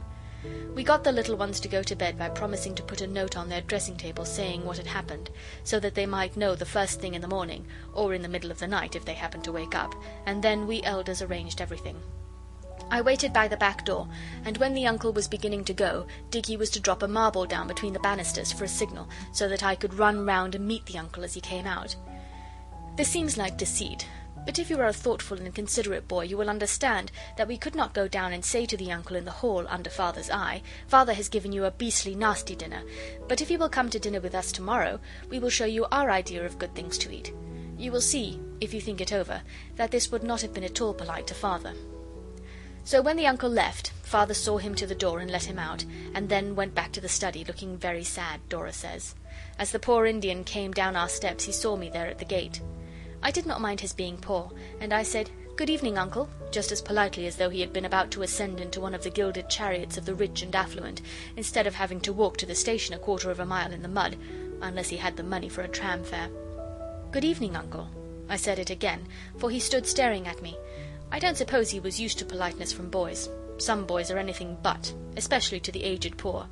So I said, "Good evening, uncle," yet once again, and he said, "Time you're in bed, young man. Eh, what?" Then I saw I must speak plainly with him, man to man. So I did. I said, "You've been dining with my father, and we couldn't help hearing you say the dinner was shocking. So we thought as you're an Indian, perhaps you're very poor." I didn't like to tell him we had heard the dreadful truth from his own lips, so I went on. "Because of the poor Indian, you know, and you can't get a good dinner every day, and we are very sorry if you're poor, and won't you come and have dinner with us tomorrow, with us children, I mean? It's a very, very good dinner, rabbit and hardbake and coconut, and you needn't mind us knowing you're poor, because we know honourable poverty is no disgrace, and—" I could have gone on much longer, but he interrupted me to say, "Upon my word! And what's your name, eh?" "Oswald Bastable," I said, and I do hope you people who are reading this story have not guessed before that I was Oswald all the time. "Oswald Bastable, eh? Bless my soul," said the poor Indian. "Yes, I'll dine with you, Mr. Oswald Bastable, with all the pleasure in my life. Very kind and cordial invitation, I'm sure. Good night, sir. At 1 o'clock, I presume?" "Yes, at 1," I said. "Good night, sir." Then I went in and told the others, and we wrote a paper and put it on the boys' dressing table, and it said, "The poor Indian is coming at 1. He seemed very grateful to me for my kindness." We did not tell Father that the uncle was coming to dinner with us, for the polite reason that I have explained before, but we had to tell Eliza, so we said a friend was coming to dinner, and we wanted everything very nice. I think she thought it was Albert next door, but she was in a good temper that day, and she agreed to cook the rabbit and to make a pudding with currants in it. And when 1 o'clock came, the Indian uncle came too. I let him in and helped him off with his greatcoat, which was all furry inside, and took him straight to the nursery. We were to have dinner there as usual, for we had decided from the first that he would enjoy himself more if he was not made a stranger of. We agreed to treat him as one of ourselves, because if we were too polite he might think it was our pride because he was poor. He shook hands with us all, and asked our ages and what schools we went to, and shook his head when we said we were having a holiday just now. I felt rather uncomfortable. I always do when they talk about schools, and I couldn't think of anything to say to show him we meant to treat him as one of ourselves. I did ask if he played cricket. He said he had not played lately, and then no one said anything till dinner came in. We had all washed our faces and hands and brushed our hair before he came in, and we all looked very nice, especially Oswald, who had had his hair cut that very morning. When Eliza had brought in the rabbit and gone out again, we looked at each other in silent despair, like in books. It seemed as if it were going to be just a dull dinner like the one the poor Indian had had the night before, only of course the things to eat would be nicer. Dicky kicked Oswald under the table to make him say something, and he had his new boots on too, but Oswald did not kick back. Then the uncle said, "Do you carve, sir, or shall I?" Suddenly Alice said, "Would you like grown-up dinner, uncle, or play dinner?" He did not hesitate a moment, but said, "Play dinner by all means, say what?" And then we knew it was all right. So we at once showed the uncle how to be a dauntless hunter. The rabbit was the deer we had slain in the forest with our trusty yew bows, and we toasted the joints of it, when the uncle had carved it, on bits of firewood sharpened to a point. The uncle's piece got a little burnt, but he said it was delicious, and he said game was always nicer when you had killed it yourself. When Eliza had taken away the rabbit bones and brought in the pudding, we waited till she had gone out and shut the door, and then we put the dish down on the floor and slew the pudding in the dish in the good old-fashioned way. It was a wild boar at bay, and very hard indeed to kill, even with forks. The uncle was very fierce indeed with the pudding, and jumped and howled when he speared it, but when it came to his turn to be helped, he said, "No, thank you, think of my liver, eh, what?" But he had some almonds and raisins when we had climbed to the top of the chest of drawers to pluck them from the boughs of the great trees, and he had a fig from the cargo that the rich merchants brought in their ship. The long drawer was the ship, and the rest of us had the sweets and the coconut. It was a very glorious and beautiful feast, and when it was over we said we hoped it was better than the dinner last night, and he said, "I never enjoyed a dinner more." He was too polite to say what he really thought about Father's dinner, and we saw that though he might be poor, he was a true gentleman. He smoked a cigar while we finished up what there was left to eat, and he told us about tiger shooting and about elephants. We asked him about wigwams and wampum and moccasins and beavers, but he did not seem to know, or else he was shy about talking of the wonders of his native land. We liked him very much indeed, and when he was going at last, Alice nudged me, and I said, "There's 1 3/4 farthing left out of our half-sovereign. Will you take it, please? Because we do like you very much indeed, and we don't want it really, and we would rather you had it." And I put the money into his hand. "I'll take the 3-penny bit," he said, turning the money over and looking at it, "but I couldn't rob you of the rest. By the way, where did you get the money for this most royal spread? Half a sovereign, you said, eh, what?" We told him all about the different ways we had looked for treasure, and when we had been telling him for some time he sat down to listen better, and at last we told him how Alice had played at divining rod, and how it really had found a half-sovereign. Then he said he would like to see her do it again, but we explained that the rod would only show gold and silver, and that we were quite sure there was no more gold in the house, because we happened to have looked very carefully. "Well, silver then," said he. "Let's hide the plate basket, and little Alice shall make the divining rod find it, eh, what?" "There isn't any silver in the plate basket now," Dora said. "Eliza asked me to borrow the silver spoons and forks for your dinner last night from Albert next door's mother. Father never notices, but she thought it would be nicer for you. Our own silver went to have the dents taken out, and I don't think Father could afford to pay the man for doing it, for the silver hasn't come back." "Bless my soul," said the uncle again, looking at the hole in the big chair that we burnt when we had Guy Fawkes Day indoors. "And how much pocket money do you get, eh, what?" "We don't have any now," said Alice, "but indeed we don't want the other shilling. We'd much rather you had it, wouldn't we?" And the rest of us said yes. The uncle wouldn't take it, but he asked a lot of questions, and at last he went away. And when he went he said, "Well, youngsters, I've enjoyed myself very much. I shan't forget your kind hospitality. Perhaps the poor Indian may be in a position to ask you all to dinner some day." Oswald said if he ever could we should like to come very much, but he was not to trouble to get such a nice dinner as ours, because we could do very well with cold mutton and rice pudding. We do not like these things, but Oswald knows how to behave. Then the poor Indian went away. We had not got any treasure by this party, but we had had a very good time, and I am sure the uncle enjoyed himself. We were so sorry he was gone that we could none of us eat much tea, but we did not mind, because we had pleased the poor Indian, and enjoyed ourselves too. Besides, as Dora said, a contented mind is a continual feast, so it did not matter about not wanting tea. Only H.O. did not seem to think a continual feast was a contented mind, and Eliza gave him a powder in what was left of the red currant jelly Father had for the nasty dinner. But the rest of us were quite well, and I think it must have been the coconut with H.O. We hoped nothing disagreed with the uncle, but we never knew. End of chapter 15.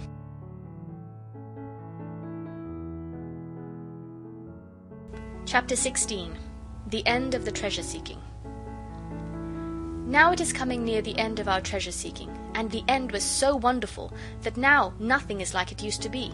It is like as if our fortunes had been in an earthquake, and after those, you know, everything comes out wrong way up. The day after the uncle speared the pudding with us opened in gloom and sadness. But you never know. It was destined to be a day when things happened.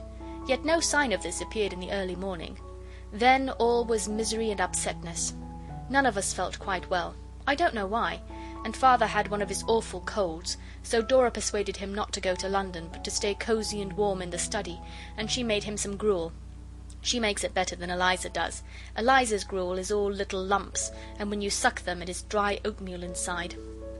We kept as quiet as we could, and I made H.O. do some lessons, like the G.B. had advised us to, but it was very dull.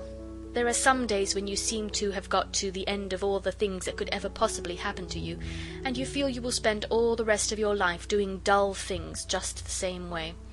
Days like this are generally wet days, but as I said, you never know. Then Dicky said if things went on like this he should run away to sea, and Alice said she thought it would be rather nice to go into a convent. H.O. was a little disagreeable because of the powder Eliza had given him, so he tried to read 2 books at once, one with each eye, just because Noel wanted one of the books, which was very selfish of him, so it only made his headache worse. H.O. is getting old enough to learn by experience that it is wrong to be selfish, and when he complained about his head, Oswald told him whose fault it was, because I am older than he is, and it is my duty to show him where he was wrong. But he began to cry, and then Oswald had to cheer him up because of Father wanting to be quiet. So Oswald said, "They'll eat H.O. if you don't look out," and Dora said Oswald was too bad. Of course Oswald was not going to interfere again, so he went to look out of the window and see the trams go by, and by H.O. came and looked out too, and Oswald, who knows when to be generous and forgiving, gave him a piece of blue pencil and 2 nibs, as good as new, to keep. As they were looking out at the rain splashing on the stones in the street, they saw a 4-wheeled cab come lumbering up from the way the station is. Oswald called out, "Here comes the coach of the fairy godmother. It'll stop here. You see if it doesn't." So they all came to the window to look. Oswald had only said that about stopping, and he was stricken with wonder and amaze when the cab really did stop. It had boxes on the top and knobby parcels sticking out of the window, and it was something like going away to the seaside, and something like the gentleman who takes things about in a carriage with the wooden shutters up to sell to the draper shops. The cabman got down, and someone inside handed out ever so many parcels of different shapes and sizes, and the cabman stood holding them in his arms and grinning over them. Dora said, "It is a pity someone doesn't tell him this isn't the house." And then from inside the cab someone put out a foot feeling for the step, like a tortoise's foot coming out from under his shell when you are holding him off the ground. And then a leg came, and more parcels, and then Noel cried, "It's the poor Indian!" And it was. Eliza opened the door, and we were all leaning over the banisters. Father heard the noise of parcels and boxes in the hall, and he came out without remembering how bad his cold was. If you do that yourself when you have a cold, they call you careless and naughty. Then we heard the poor Indian say to Father, "I say, Dick, I dined with your kids yesterday, as I dare say they've told you. Jolliest little cubs I ever saw. Why didn't you let me see them the other night? The eldest is the image of poor Janey, and as to young Oswald, he's a man. If he's not a man, I'm a nigger. Eh, what? And Dick, I say, I shouldn't wonder if I could find a friend to put a bit into that business of yours, eh?" Then he and Father went into the study, and the door was shut, and we went down and looked at the parcels. Some were done up in old, dirty newspapers and tied with bits of rag, and some were in brown paper and string from the shops, and there were boxes. We wondered if the uncle had come to stay and this was his luggage, or whether it was to sell. Some of it smelt of spices, like merchandise, and one bundle Alice felt certain was a bale. We heard a hand on the knob of the study door after a bit, and Alice said, "Fly!"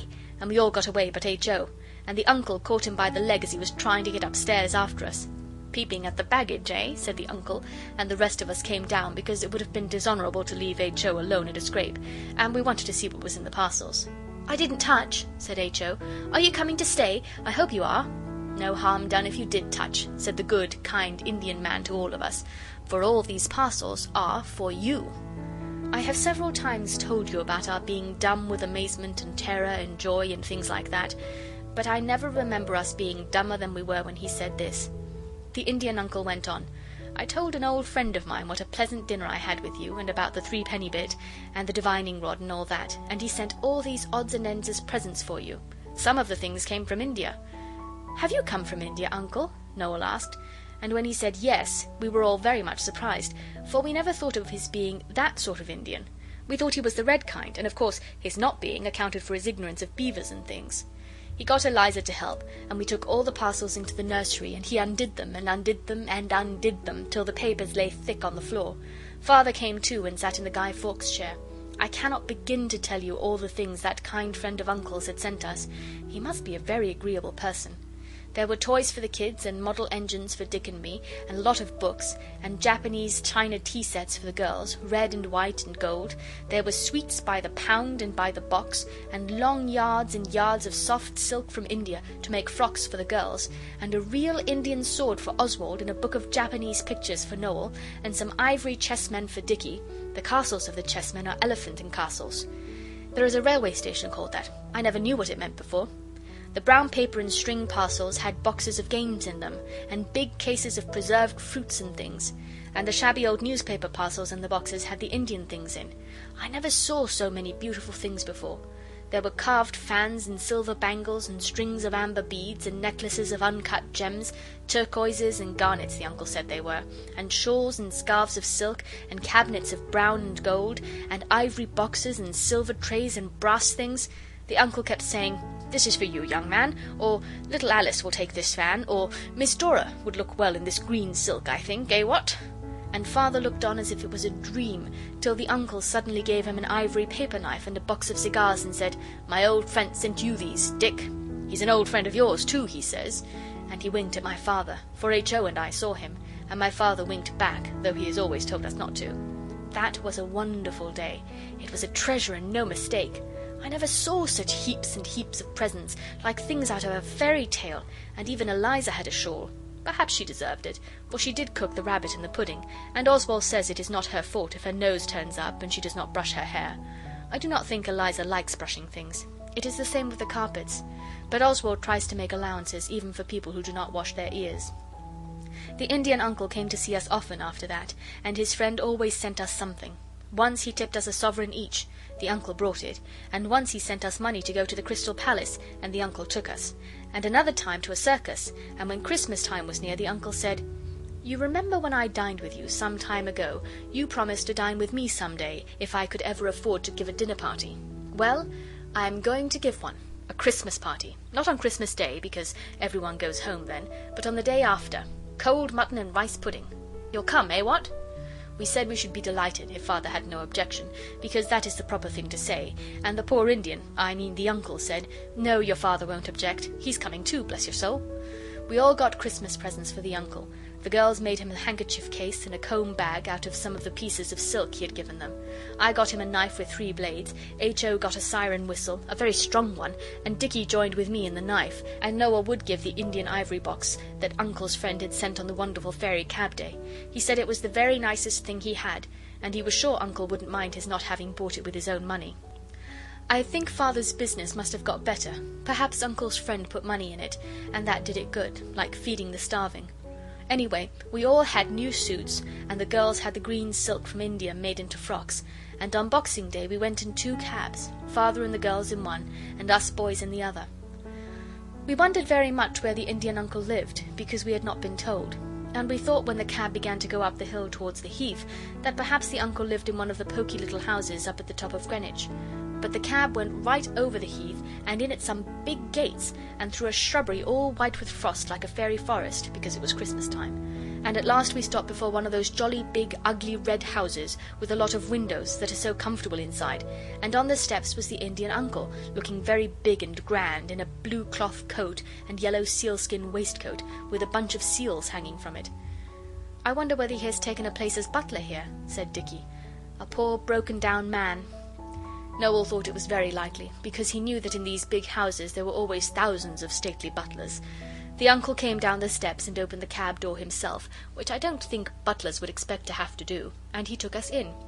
It was a lovely hall, with bear and tiger skins on the floor, and a big clock with the faces of the sun and moon dodging out when it was day or night, and Father Time with a scythe coming out at the hours, and the name on it was Flint, Ashford, 1776. And there was a fox eating a stuffed duck in a glass case, and horns of stags and other animals over the doors. "We'll just come into my study first," said the uncle, "and wish each other a Merry Christmas." So then we knew he wasn't the butler, but it must be his own house, for only the master of the house has a study. His study was not much like Father's. It had hardly any books, but swords and guns and newspapers, and a great many boots, and boxes half unpacked, with more Indian things bulging out of them. We gave him our presents, and he was awfully pleased. Then he gave us his Christmas presents. You must be tired of hearing about presents, but I must remark that all the uncle's presents were watches. There was a watch for each of us with our names engraved inside, all silver except H.O.'s, and that was a Waterbury, to match his boots, the uncle said. I don't know what he meant. Then the uncle looked at Father, and Father said, "You tell them, sir." So the uncle coughed and stood up and made a speech. He said, "Ladies and gentlemen, we are met together to discuss an important subject which has for some weeks engrossed the attention of the honourable member opposite and myself." I said, "Hear, hear," and Alice whispered, "What happened to the guinea pig?" Of course you know the answer to that. The uncle went on, "I am going to live in this house, and as it's rather big for me, your father has agreed that he and you shall come and live with me. And so, if you're agreeable, we're all going to live here together, and, please God, it'll be a happy home for us all. Eh, what?" He blew his nose and kissed us all round. As it was Christmas, I did not mind, though I am much too old for it on other dates. Then he said, "Thank you all very much for your presents, but I've got a present here I value more than anything else I have." I thought it was not quite polite of him to say so, till I saw that what he valued so much was a 3-penny bit on his watch chain, and of course I saw it must be the one we had given him. He said, "You children gave me that when you thought I was the poor Indian, and I'll keep it as long as I live. And I've asked some friends to help us to be jolly, for this is our housewarming, eh, what?" Then he shook Father by the hand, and they blew their noses, and then Father said, "Your uncle has been most kind, most—" But Uncle interrupted by saying, "Now, Dick, no nonsense." Then H.O. said, "Then you're not poor at all?" as if he were very disappointed. The uncle replied, "I have enough for my simple wants, thank you, H.O., and your father's business will provide him with enough for yours, eh, what?" Then we all went down and looked at the fox thoroughly, and made the uncle take the glass off so that we could see it all round, and then the uncle took us all over the house, which is the most comfortable one I have ever been in. There is a beautiful portrait of Mother in Father's sitting room. The uncle must be very rich indeed. This ending is like what happens in Dickens's books, but I think it was much jollier to happen like a book, and it shows what a nice man the uncle is, the way he did it all. Think how flat it would have been if the uncle had said when we first offered him the 1 3d farthing, "Oh, I don't want your dirty 1 3d, I am very rich indeed," instead of which he saved up the news of his wealth till Christmas, and then told us all in one glorious burst. Besides, I can't help it if it is like Dickens, because it happens this way. Real life is often something like books. Presently, when we had seen the house, we were taken into the drawing-room, and there was Mrs. Leslie, who gave us the shillings and wished us good hunting, and Lord Tottenham, and Albert next door's uncle, and Albert next door and his mother. I'm not very fond of her. And best of all, our own Robber and his 2 kids, and our Robber had a new suit on. The uncle told us he had asked the people who had been kind to us, and Noel said, "Where is my noble editor that I wrote the poetry to?" The uncle said he had not had the courage to ask a strange editor to dinner, but Lord Tottenham was an old friend of Uncle's, and he had introduced Uncle to Mrs. Leslie, and that was how he had the pride and pleasure of welcoming her to our housewarming, and he made her a bow like you see on a Christmas card. Then Alice asked, "What about Mr. Rosenbaum? He was kind. It would have been a pleasant surprise for him." But everybody laughed, and Uncle said, "Your father has paid him the sovereign he lent you. I don't think he could have borne another pleasant surprise." And I said there was the butcher, and he was really kind, but they only laughed, and Father said you could not ask all your business friends to a private dinner. Then it was dinner time, and we thought of Uncle's talk about cold mutton and rice, but it was a beautiful dinner, and I never saw such a dessert. We had ours on plates to take away into another sitting room, which was much jollier than sitting round the table with the grown-ups, but the Robbers' kids stayed with their father. They were very shy and frightened, and said hardly anything, but looked all about with very bright eyes. H.O. thought they were like white mice, but afterwards we got to know them very well, and in the end they were not so mousy. And there is a good deal of interesting stuff to tell about them, but I shall put all that in another book, for there is no room for it in this one. We played desert islands all the afternoon, and drank Uncle's health in ginger wine. It was H.O. that upset his over Alice's green silk dress, and she never even rowed him. Brothers ought not to have favourites, and Oswald would never be so mean as to have a favourite sister, or if he had, wild horses should not make him tell who it was. And now we are to go on living in the big house on the heath, and it is very jolly. Mrs. Leslie often comes to see us, and our own Robert and Albert next door's uncle.